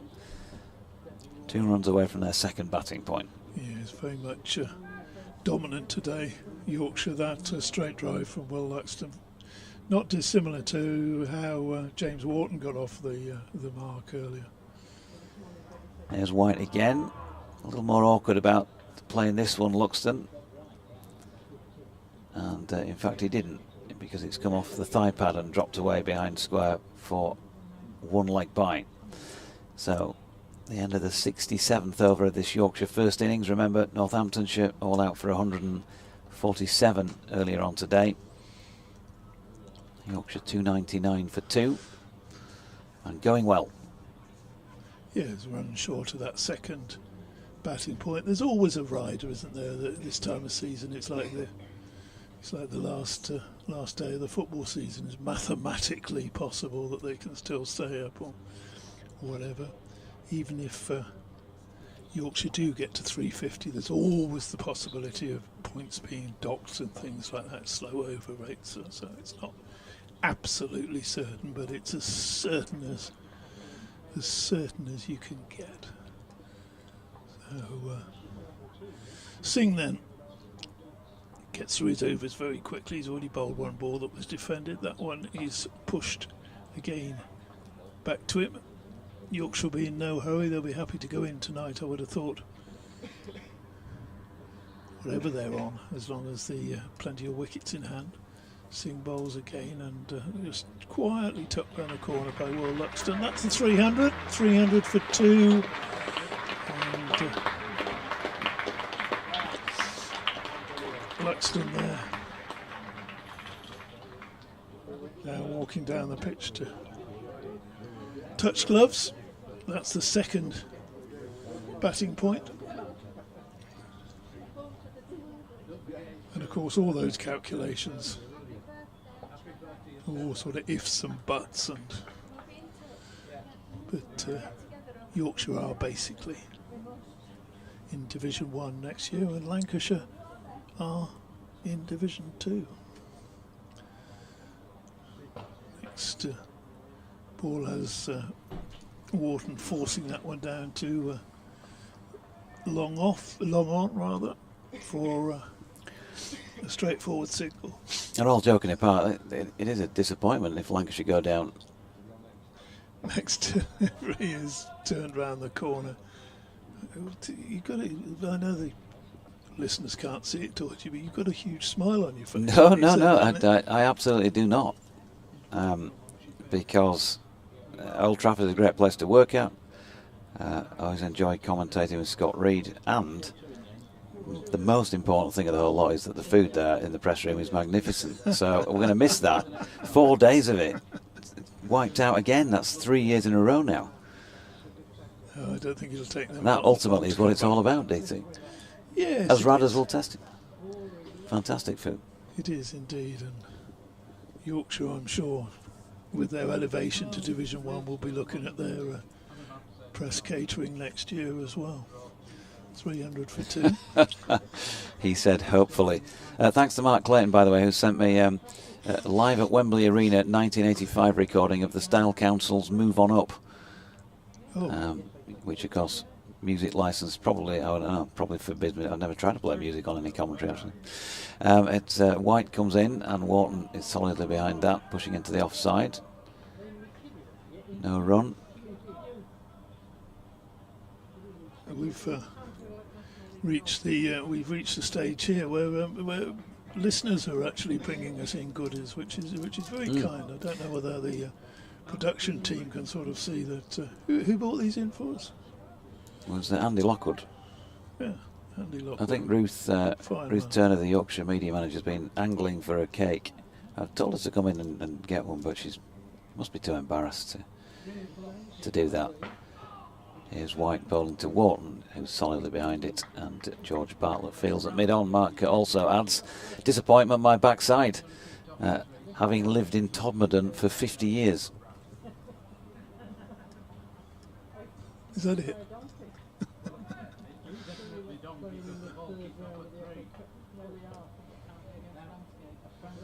Bonus points. We'll not do Todmorden again. It's a bit like doing Middlesbrough when you go to Durham. White turns, making his way in a bit of gloom here at Headingley, and it is definitely getting worse now as Wharton drops one out into the offside, and we'll pick up one. There's potential for overthrows because the throw was misdirected there, but no harm done. 302 for 2. Andy Walker suggests I shouldn't let you put my impersonations down. Beyond the 2 centuries, Eddie Waring's made his day. Yeah. No, he's all I was saying, Andy, is his impersonations are really good, but somewhat limited in their scope.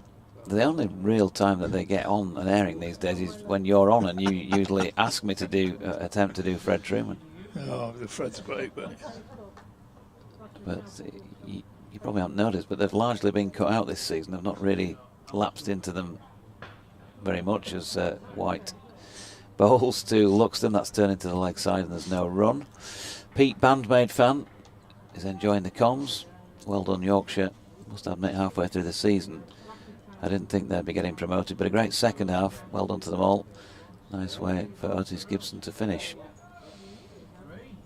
Yep. I think my favourite Fred impersonation was the one at Scarborough when I asked you whether the bowlers were left energy bars along the boundary. And in your day, did you sort of have anything like that? Here's White, and Luxton pushes into the offside. Fielded at cover, no run. You know, just behind the rope, a couple of energy bars, a banana as well. I think something just. But, of course, we know that I would have had a wine and bitter and a pipe over that boundary rope. That was Magnificent. I think that's my favourite Fred. Here is White, and that's turned into the leg side by Luxton. And they are going to get through for 2, taking him to 17. The score to 304 for 2 at the end of the 69th over. And then we had the Copacabana, of course. Remember that? Fred does Barry Manilow. Yes, that was sort of verging into the Ridiculous. area of surrealism, wasn't it? Very good though. Chris Turner says he's very fond of my Eddie Waring impression, which is close to perfection. I'm not sure about that. My father was a schoolmate of Waring's at Eastborough in Dewsbury in the early part of the last century. Oddly enough, though, forever associated with rugby league, Eddie was actually the star association football player at school. Thanks, Chris. Hadn't realised he had footballing abilities. So new over from Singh. That ball's played to mid-wicket. Always portrayed as a sort of great Run there. rugby league entrepreneur, really, in the first instance, Eddie, before he started on the microphone. Bowles and Wharton tries to force that one past. What are we going to call him? Backward point, deep gully. Doesn't get past. I reckon there's a full back. He turned again, forcing off the back foot this time. Gets the ball out to the substitute fielder for 1 run, sweeping on the boundary.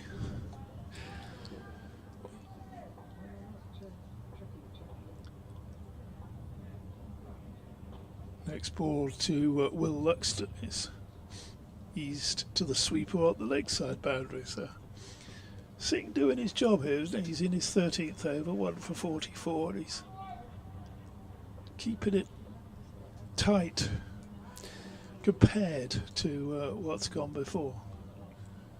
Busy little bowler. Left arm around and oops. He seems to be able to put that one through just a little bit quicker with not too much disguise on it. Oh, sorry, with disguise on it, but hard to pick. Here he is again. Driven firmly and fielded well or stopped well. That short extra, so no runs there. For Wharton, he'll remain patient. Yorkshire fans all staying to the end. It was good to see a big crowd. In fact, they're not all staying to the end. There's 1 or 2 leaving over there, Doidgy. Making their way out, look. Early supper, do you think? That's amazing. Yeah. Why would you go now? Unless you've got a wedding to go to in Cheshire.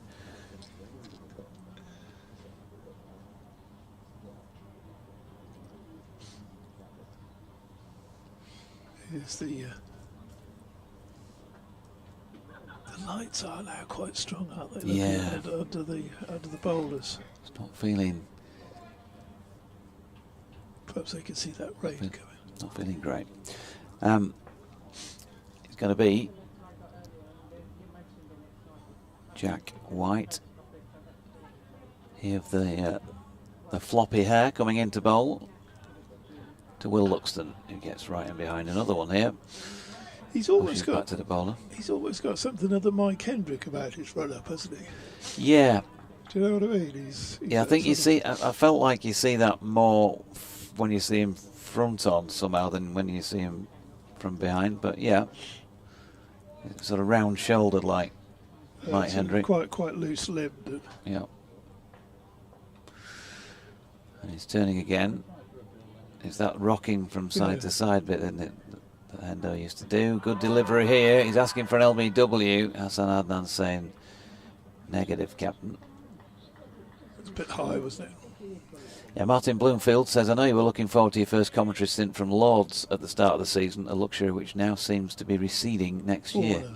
Yeah, just the once in 6 seasons of commentary. How many days of commentary is that? And I spent 3 days at Lords, that was it, because Yorkshire were wrapped up inside 3. As things stand with the Yorkshire, while the Yorkshire faithful, oh no, start again. As things stand, will the Yorkshire faithful enjoy your oratory skills doing battle with these pesky Southerners from the Oval in 2025? Ooh, Luxton chops that into his pad. Good delivery by Jack White. No run. Well, I mean, the honest answer to that is, Martin, that we simply do not know. We don't know at this moment in time whether or not the commentary service will be continued in 2025. We'd like to have known, as anybody. But we get that at this time every year, don't we? But we don't know. That's the truth. It's the end of a four-year deal. I think everybody recognises and BBC. its value. In comes White, and Luxton pushes to Bartlett at mid-on, no run. But yeah, that is the actual state of affairs.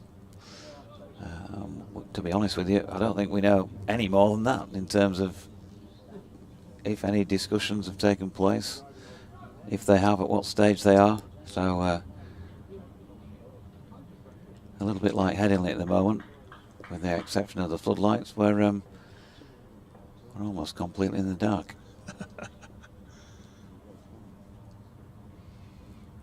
Luxton on 18 and Yorkshire on 306 for 2, as Will pushing back towards the bowler, who gets a hand on it in his follow through and then runs about 15 yards across the square.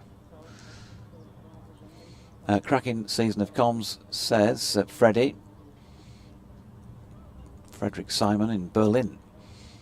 Thank you. Would have happily heard more of Charlie Reynolds, who I thought was great value at Hove. Charlie was also, of course, on at Lords with us as well. Charlie's great, isn't he?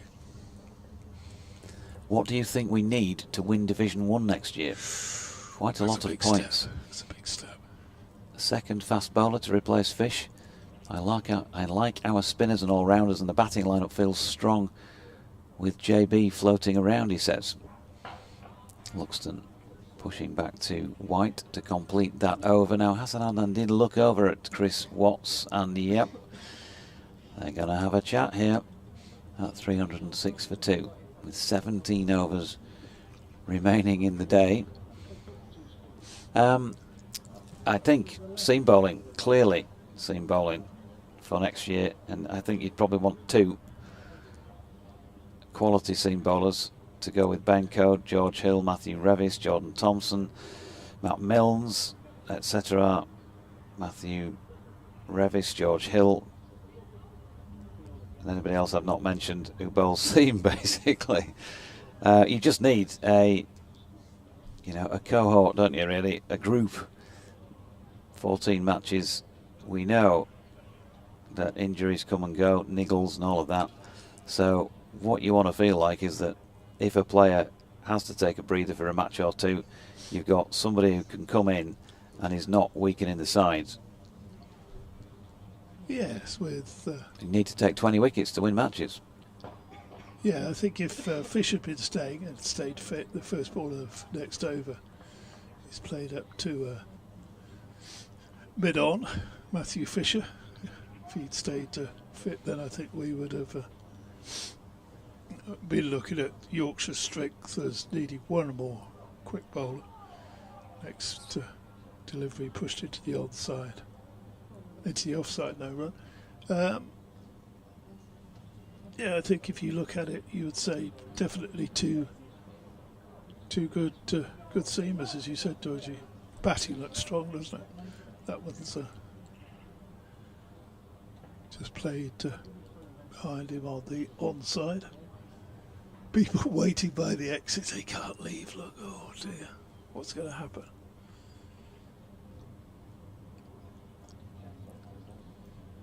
Sing. Bowls.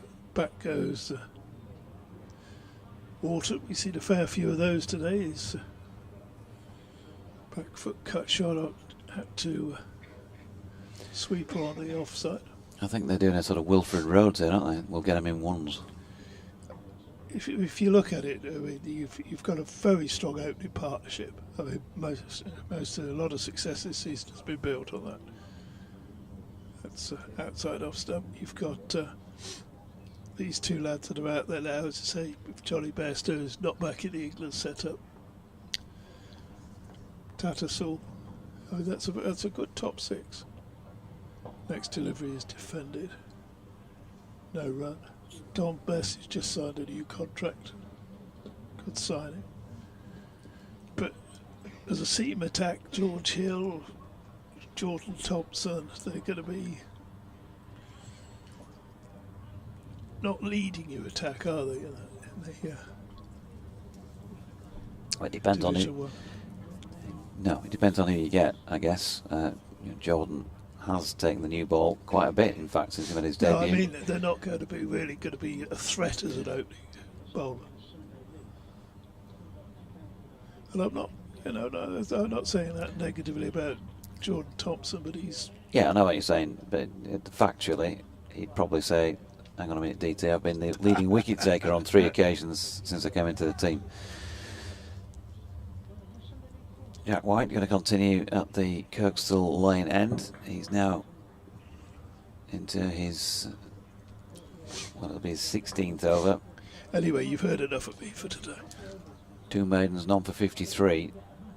Well, I thought I'd better hang around just in case they got to 350. Does somebody else want to have a go for a few minutes, and I can always pop back on as White is in and bowling, and Wharton drops that out into the offside. And there is no run. He has now completed 15 overs, but in a slightly truncated manner, I think it's fair to say. And if my English was incorrect there, I'm sure my colleague, who is a whiz in that respect, will correct me. Chris Turner says he just checked the not always reliable Wikipedia, and it says that Eddie Waring had trials with the Barnsley and Nottingham Forest. The trouble is, afternoon, Deutsche. Hello.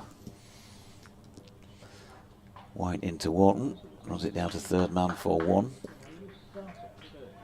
The trouble is that every time you think of one of the places that's associated with rugby league, I find it difficult to say them without lapsing into Eddie Waring. So I was talking, I think I was on with DT earlier, and talking about the great Dennis Brooks, of course, born in Kippax, not too far from here.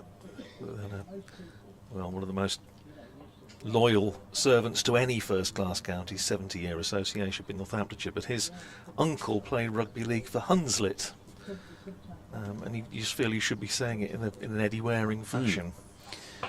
As Wharton turns that one to Bartlett at mid-on, no run, and of course if you're from round here you definitely would not be pronouncing the H, and you'd be saying it Hunslet. Hunslet, yeah, well, Bill Brooks apparently was Dennis's uncle and played for England as well as for Hunslet.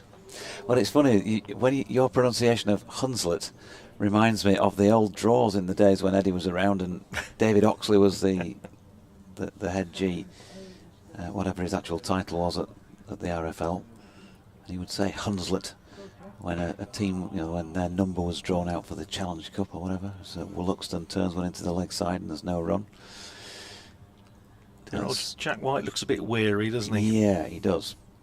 Certainly does. I think he's still, I would imagine it's the sort of cumulative effect of the various injuries, I say, that he's been fighting against for a good part of the season. Ankle, knee, neck, you name it.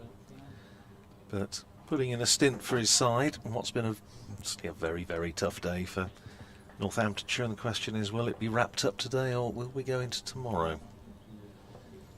It is seriously murky out there. Although actually, for just momentarily, not quite as bad as it was a few minutes ago when they did have a chat. As Luxton again, he's right in behind this as well. It feels like an innings where Will Luxton is really saying, last chance of the season maybe. Got a new coach coming in. Real opportunity for me to, you know, show what I can do here. Well, again, you and I shared commentary when he made his first team debut for Yorkshire at Scarborough in a 50-over game a few years ago, and he made 68, I think, wasn't it? Which is his player number. Yep. Which was obviously coincidental because he'd gone on the field with that number on his back in the first place, hadn't he? It wasn't like he selected that number because of that first innings score. Well, he played beautifully. Here comes Ruth in search of cakes as White comes in, and Luxton turns this one into the onside, and Bartlett will again fail to complete the over at 308 for 2. Swaledale Mutton Company, hoping that we do continue with the county commentary duties next year, and thanks for your kind comments there. And Andy Lockwood, thank you very much for the cakes that Ruth has come in to try and snaffle. So come on Ruth, don't be shy. We've got Eccles cakes, we've got chocolate biscuits, we've got Bakewell slices. And Andy Lockwood asking, should Wharton and Luxton start hitting out if a wicket falls? And in comes Johnny Bairstow to thrash the remaining runs to secure promotion today. Once again, thanks to you and all colleagues for the commentaries this season. Thanks, Andy. It is our pleasure, of course. And no, I wouldn't have said so. I think, you know, it's important for these two players, isn't it, really? Why would you don't need to start hitting out? They don't need to win the game. I wouldn't have thought so.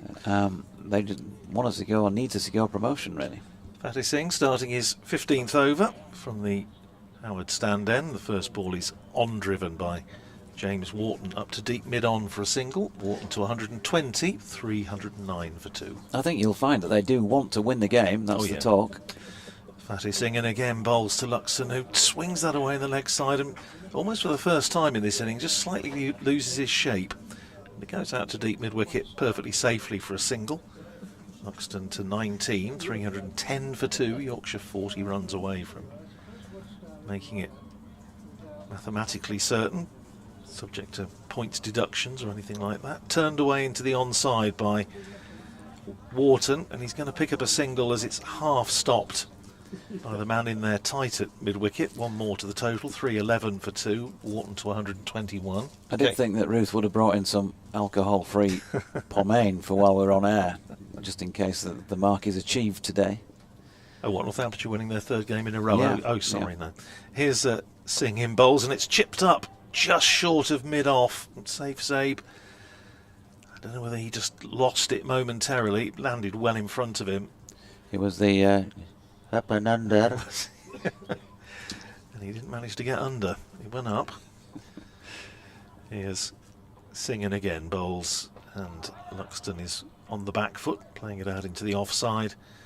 And there's no run. I did have an interesting experience when I was going down to pick up the said goodies from Andy, and many thanks for them, as Singh is in, bowls to Luxton, drives up to mid-off, no run. End of Fatty Singh's 15th over, 1 for 48. It's 311 for 2, 121 to James Wharton, 19 to Will Luxton. We have, in theory, 14 overs remaining. Whether we get through those remains to be seen. I was just looking at the radar, and I think if you're watching on the stream some of the images from behind us, it looks as though there might be a little bit of rain around, but it's okay at the moment. Now, I say I had this slightly strange experience going down in the lift of Jordan Thompson was in there, the man who makes things happen, and a lift full of Yorkshire supporters, and they were obviously having a good chat about how this was going to pan out and how Yorkshire were going to do this, that and the other. And I thought you suddenly realise that you are the only person in this lift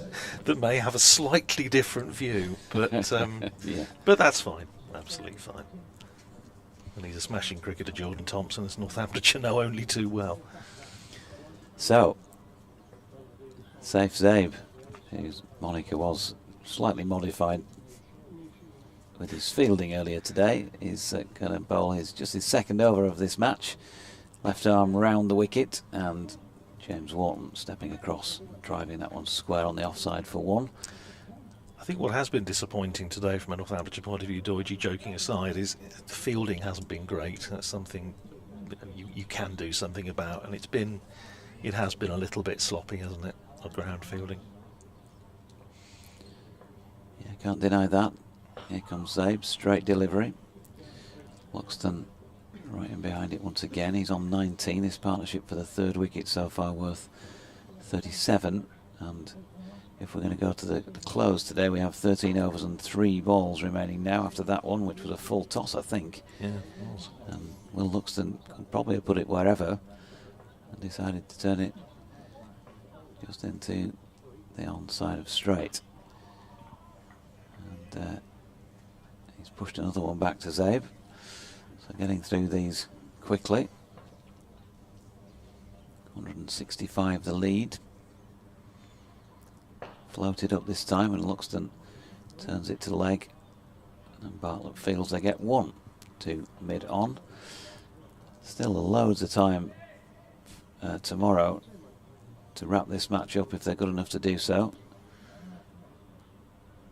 Zabe is in, Wharton driving down the ground, and they pick up 1. And even if they did clinch promotion tonight, and that kind of box has already been ticked, the pressure's off tomorrow, and then you can really, if you like, if this is the right expression, have some fun. So when you're bowling again, you've got your stellar opening pair of Code and Fisher, and Matthew Fisher got wickets, of course, in the first innings. I'm sure he'd love to go out with a big performance on his final day. And to be fair, this is exactly what Jordan Thompson was saying to the supporters. They've got a game. They've got a game to win. Yes, of course, they want to wrap up promotion, but there is a game to win, and they can do it. They don't need to, try and be funky about it and do anything different or funny declarations or whatever. They're in a strong enough position and still enough time to win this game properly, as it were. Here's Fatty Singh in bowl short and pulled away savagely by James Wharton. Has that gone all the way? No. They picked the longest boundary, and it's gone, I think, first, maybe second bounce over the rope for 4, but it was a short ball, and Wharton latching onto it and hit that very, very hard. Oh, it only just landed inside the rope, just having watched the replay. Wharton to 127, 318 for 2. Singh in and bowls to Wharton, who on drives pleasantly up to deep mid-on for 1. Wharton to 128, 319 for 2. 31 more runs required by Yorkshire. Singh with a slip in. Bowls now to Luxton, who's on the back foot, works it into the onside, and again they're going to come through for a single. And running the field is a little bit ragged at the moment, and he's saying Northamptonshire haven't been at their best in the field today. 21 to Luxton, 320 for 2. The rustling you can hear is cake. Here. Forward goes Wharton, pushes it out into the covers. And there's no run, save Zabe, who's down at long off, just swinging his arms, keep himself loose, presumably bowl the next over. Here's Singing again, and once again forcing Wharton onto the defensive and onto the back foot, works it into the onside. And there's no run. 320 for 2. After this ball, there will be 12 overs remaining in the day, conditions permitting. There's Singh in bowls to Wharton, who on drives, doesn't time it, goes out to mid-wicket, end of the over. 320 for 2, 128 to James Wharton, 21 to Will Luxton. 12 overs remaining in the day. 30 more runs required for Yorkshire to wrap up their 3rd batting bonus point, and thus make certain of promotion. Going to bring Lev back in for a few moments. I'll be back on as and when they get closer. Well, if things go well, you never know. A couple of overs might bring them very close, but light does look a little bit better actually than it was a moment or two ago. Maybe it's my eyesight. Ah, Katie. Hello again. It's been a while. It has. Zabe starting another over round the wicket to Luxton, who plays that back down the pitch, and there's no run. Zabe in his third over. Here's Zabe in again, bowls driven up to mid-off, who has to make ground to his left, and so they're through for a single. Luxton to 22, Yorkshire to 321 for 2. Zabe in and bowls to Wharton, who waits for that, plays it off the back foot down to backward point. Jack White fields, and there's no run.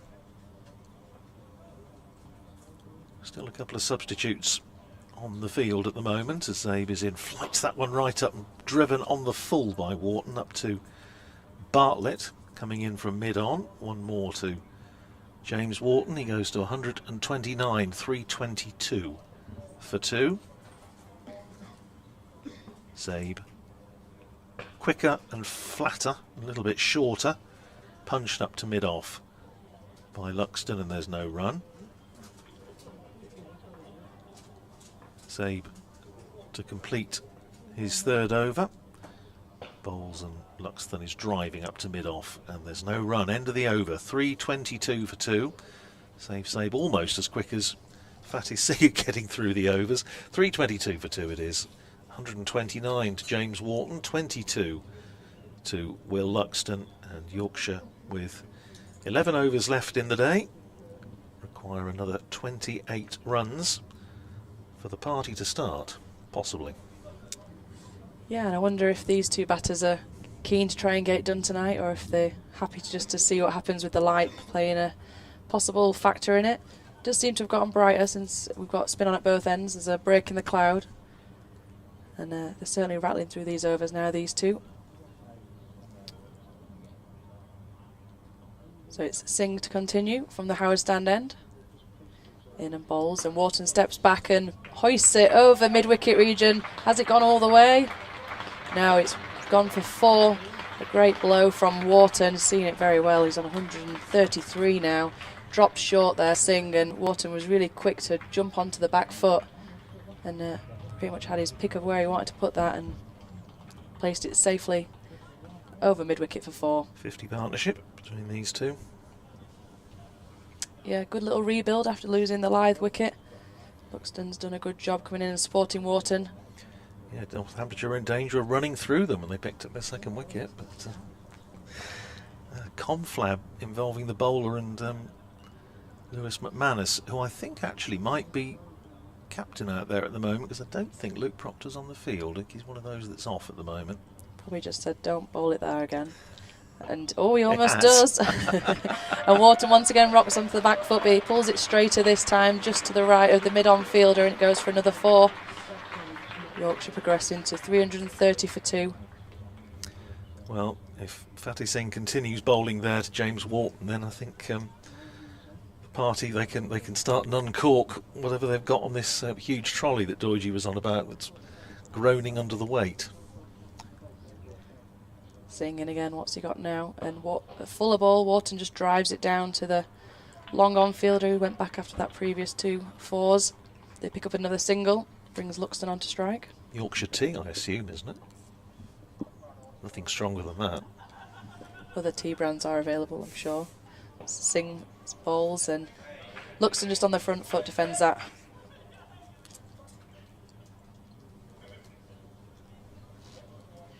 Singh in once more. Good delivery that time. On the stumps for Luxton, who's just happy to defend it back down the ground to him.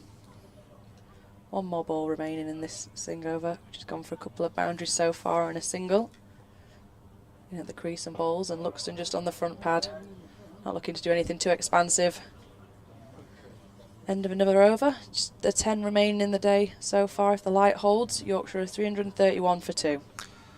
Though 1 or 2 have gone home, I think the majority of spectators have stayed with it. The umpires just exchanging glances, I think it's fair to say. Chris Watts just gazing heavenwards, but I don't think it's that bad at the moment, to be honest, with the lights on. I think it was gloomier about 15 minutes ago, something like that, when I to say I thought they probably would.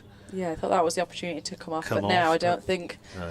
there's any call for it. I've probably realised that and thought we've done ourselves out of an early finish here. Well, 10 overs to go in the day, and it is definitely getting a bit brighter. Some blue sky over to our right as well, which is good news. And here is Safe to bowl to James Wharton. That's a full toss. Wharton could hit it anywhere, and he swung it away over deep mid-wicket for 6. Well, that, you have to say, got what it deserved. That's what in club cricket, when I used to bowl them, they were known as pies. And that has gone for 6. 144 to James Wharton, 337 for 2. 13 more runs required by Yorkshire, and if another one of those comes down, I might have to step out of this seat very sharpish and let Jonathan Doidge in. Well, it looks like Wharton's keen to finish it this evening. It Luxton does. at the other end was happy to just see Singh off. well, they've put Gus Miller back at deep mid-wicket as Zabe is in, bowls, and it's fair enough from James Wharton. It was a delivery that deserved respect and got it. See the Yorkshire players giving James Wharton a little bit of visual stick. Turned away in front of square by Wharton for a single. 145 to him, 338 for 2. Field comes in for Will Luxton. Yorkshire players, if you're on the stream, can see you're waiting for this very special moment for Yorkshire as Zabe comes in, bowls quicker and flatter, and that's an inside edge from Luxton. It's running down towards the boundary, and you can hear the shout. Coming back for 2. 340 for 2. Luxton 24, Wharton 145.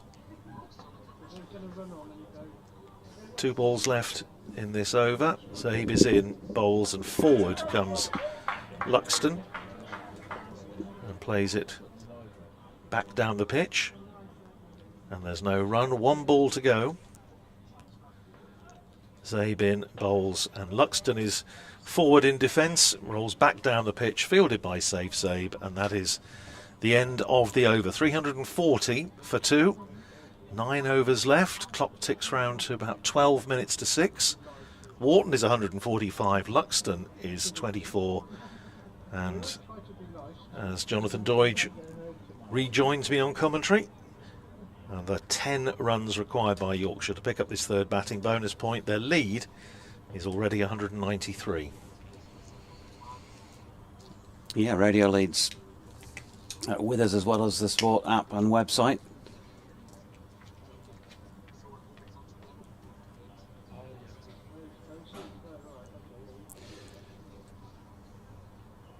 So, Fateh Singh in, and James Wharton cuts this one out to point and picks up a single. 9 required. And Will Luxton on strike. Slip in place, ring field, plus a sweeper out square on the offside. And Luxton drops that just down by his feet for McManus to field.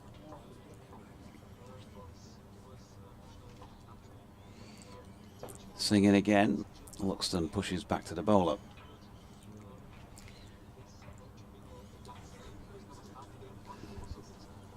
We have a post-match football interview on,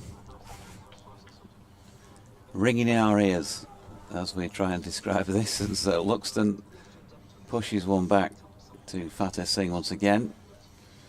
Well, Luxton, 24, been out there for 75 deliveries now, and he looks determined to be there. At the moment,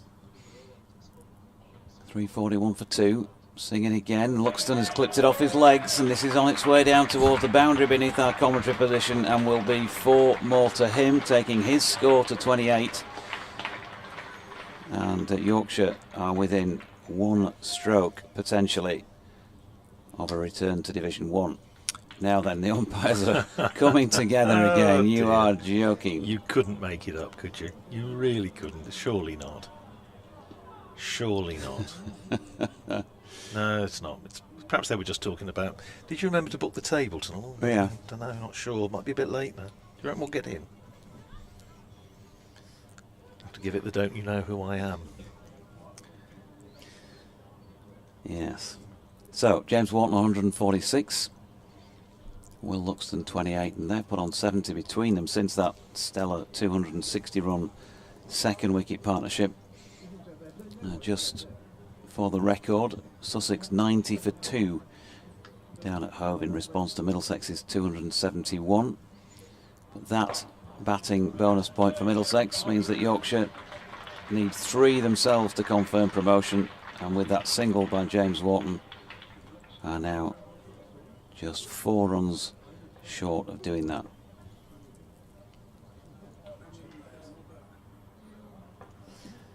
Players all out there on the balcony. Already 1 or 2 arms around shoulders. Zabe, full toss. Could have been put anywhere in the ground. Luxton has taken the safety first option. Play it along the deck, doesn't want to give his wicket away. Fine by me and everybody else, I think, at this stage. Another single. 3 required. Lead to 200. Other things coming into the equation here. Of course, Northamptonshire bowled out for 147 first time. Yorkshire building the sort of lead with which they could do some serious damage, if not already be good enough to win this match. But that will be tomorrow if it takes place. For now, here's Saif Zaid bowling to James Wharton. Comes down the pitch. Looked like he might have been trying to do the job in style. He has done this job in style. That was just a single up to long off. He's on to 148.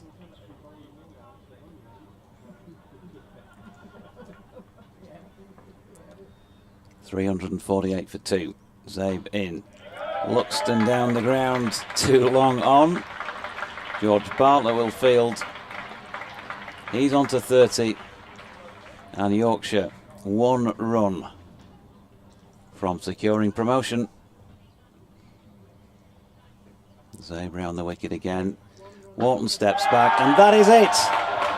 James Wharton and Will Luxton punch gloves as he strokes one down to long off. Yorkshire 350 for 2, a 3rd batting point, but so much more importantly, they are back in Division 1 in 2025. It is 1 day short of 2 years since Liam Norwell did so much damage for Warwickshire down at Edgbaston, and Yorkshire were relegated by just the 1 point, and they are back in the top flight.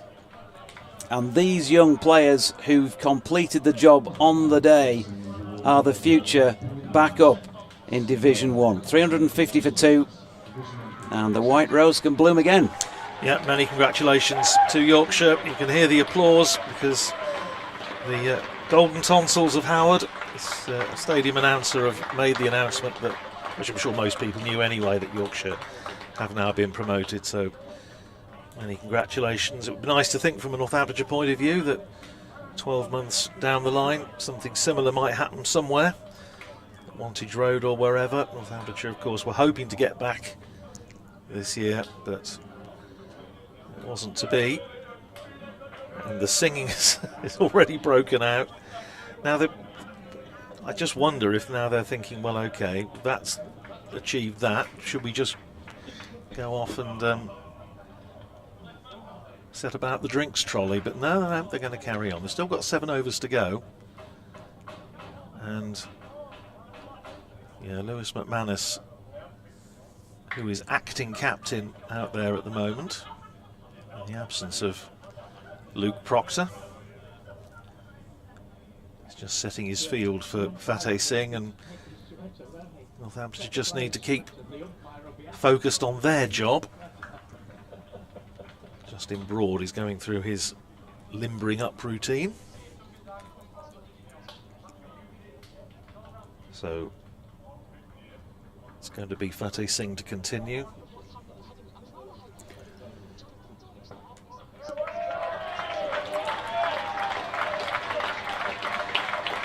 And that single for James Wharton, away to deep extra cover, takes him to 150. Yet another milestone in a day of them for Yorkshire. 150 off 228 balls, 2 sixes and 18 fours. And terrific stuff from him. Following in the footsteps of Adam Lyth, made 147, and Wharton now 150 not out. Is Fateh Singh in, turned around the corner by Will Luxton, down to Jack White at backward square, who threw in with feeling, I think it's fair to say. Here's Singh in again. Down the pitch comes James Wharton and celebrates in style by hitting Fateh Singh straight back over his head for 6. It's a third 6 for James Wharton. It takes him to 156 and Yorkshire to 358 for 2. Radio lead's not the only people who've been disappointed to hear my voice, but we were on and they were waiting for me to sum up what had gone on, but nobody had told me that they were coming to me, Fred. Here's Fateh Singh. Down the pitch again comes Wharton, who smashed it back at the bowler, who, braver than I would have been, managed to get a hand in the way, deflected it out towards mid-off, and they come through for a single. Wharton to 157, Yorkshire 359 for 2. Slightly more attacking field for Will Luxton, who's on 31. Slipper's gone in. And Singh round the wicket, bowls to Luxton, plays it back down the pitch. Singh fields. And there's no run. 1 ball to go in the over. It just seems to be maybe getting a little bit darker again. Singh to complete his over. Bowls, and Luxton is defensively back down the pitch. End of the over. 359 for 2. We have 6 to go. Wharton 157. Luxton is 31. Yep. And we still have a programme. James Wharton's 150 can jump 228 degrees. So, Howard with further announcements of James Wharton's 150. And what else can we say? Well, obviously, not only congratulations to the 21 players, he said, who I had listed the other day who've taken part this year. They are as follows: Adam Lyth, Finlay Bean, Shan Masood, of course, club captain, Joe Root, Harry Brook, Johnny Bairstow, James Wharton, George Hill, Johnny Tattersall, Vishwa Fernando, Dom Leach, Will Luxton, Dom Bess, Dan Moriarty, Matthew Fisher, Ben Code, Mickey Edwards, Matt Milnes, Jordan Thompson, Matthew Revis and Conor McCurr, in no particular order. 21 man squad has got Yorkshire back into Division 1, and of course to the coaching staff. Otis Gibson can depart with a nod back to the club to say, you're back where I came in. Ali Maiden, Kabir Ali and the other backroom staff. And new ball. The second new ball is being taken after all of that. 359 for 2. 36 deliveries still remain in the day.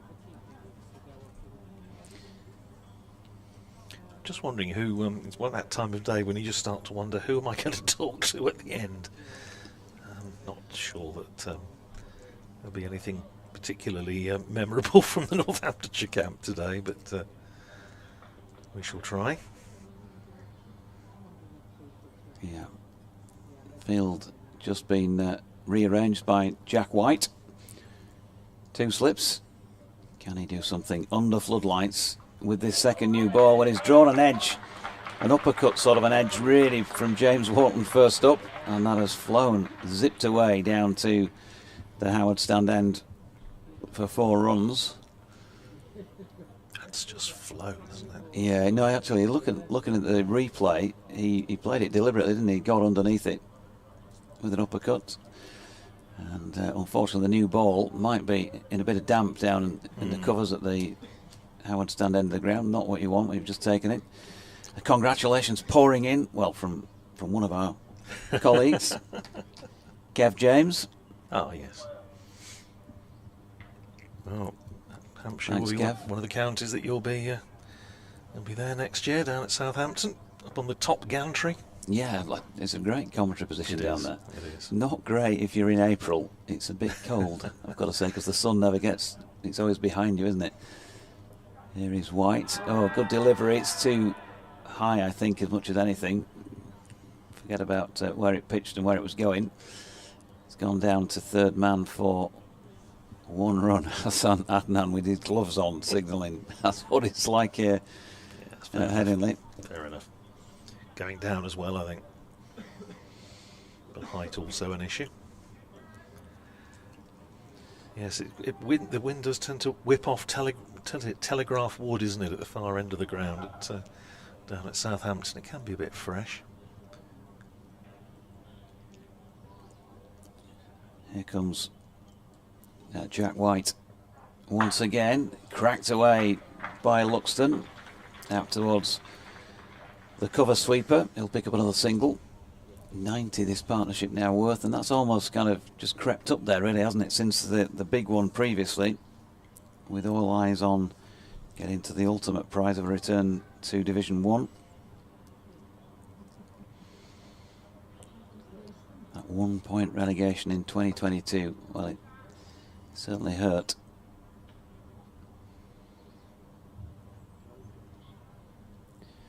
White in once more, and Wharton punches into the offside, and there's no run.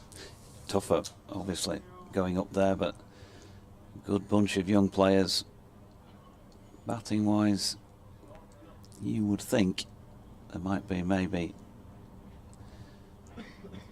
an odd change, who knows, but pretty much go with what you've got.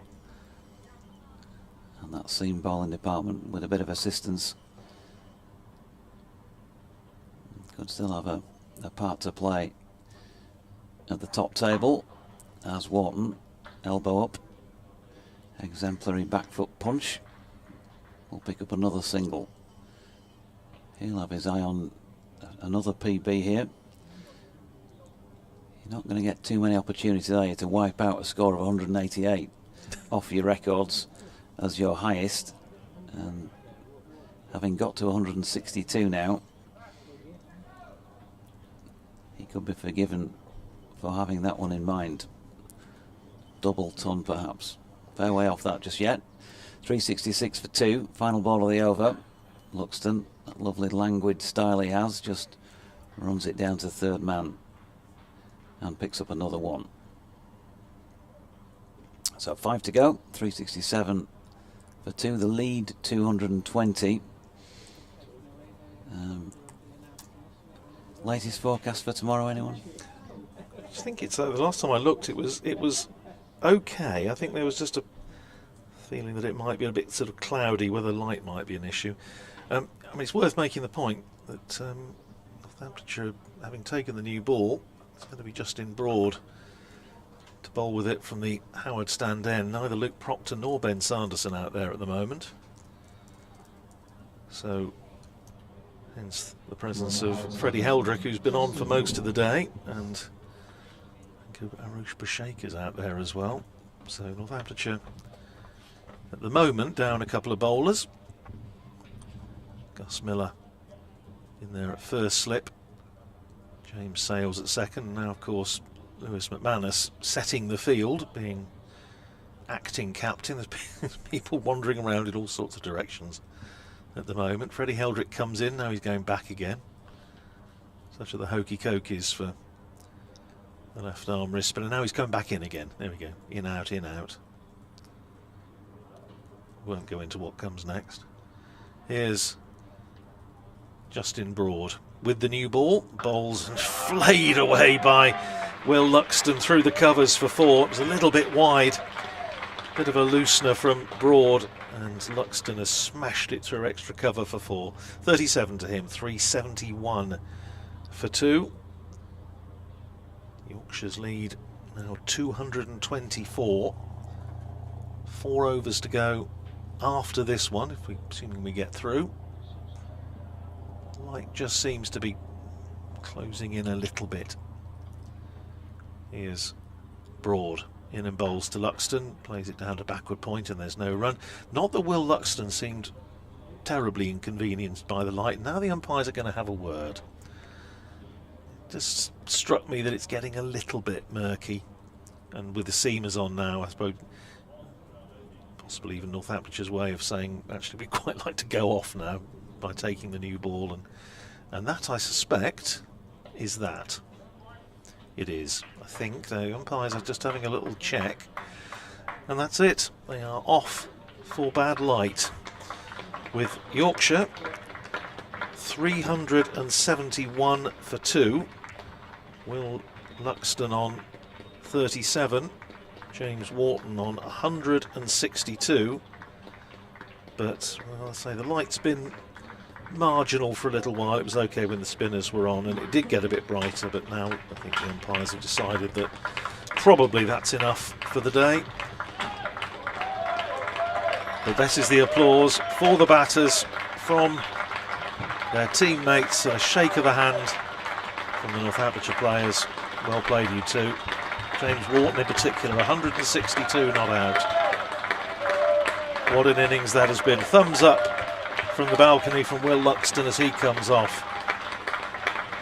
And, well, Northamptonshire players looking somewhat weary, as you might expect. But nevertheless, well, they will be the first, I'm sure. Many of them already have congratulated their Yorkshire opponents on what they've achieved today, Doige. Yep. There will be, I'm sure, some form of celebration this evening, but of course they still have a match to win, so I'm not sure they'll be going overboard just yet. The umpires are out there with groundsman Richard Robinson, and the covers are coming on. Realistically, I don't think we're going to see any more today.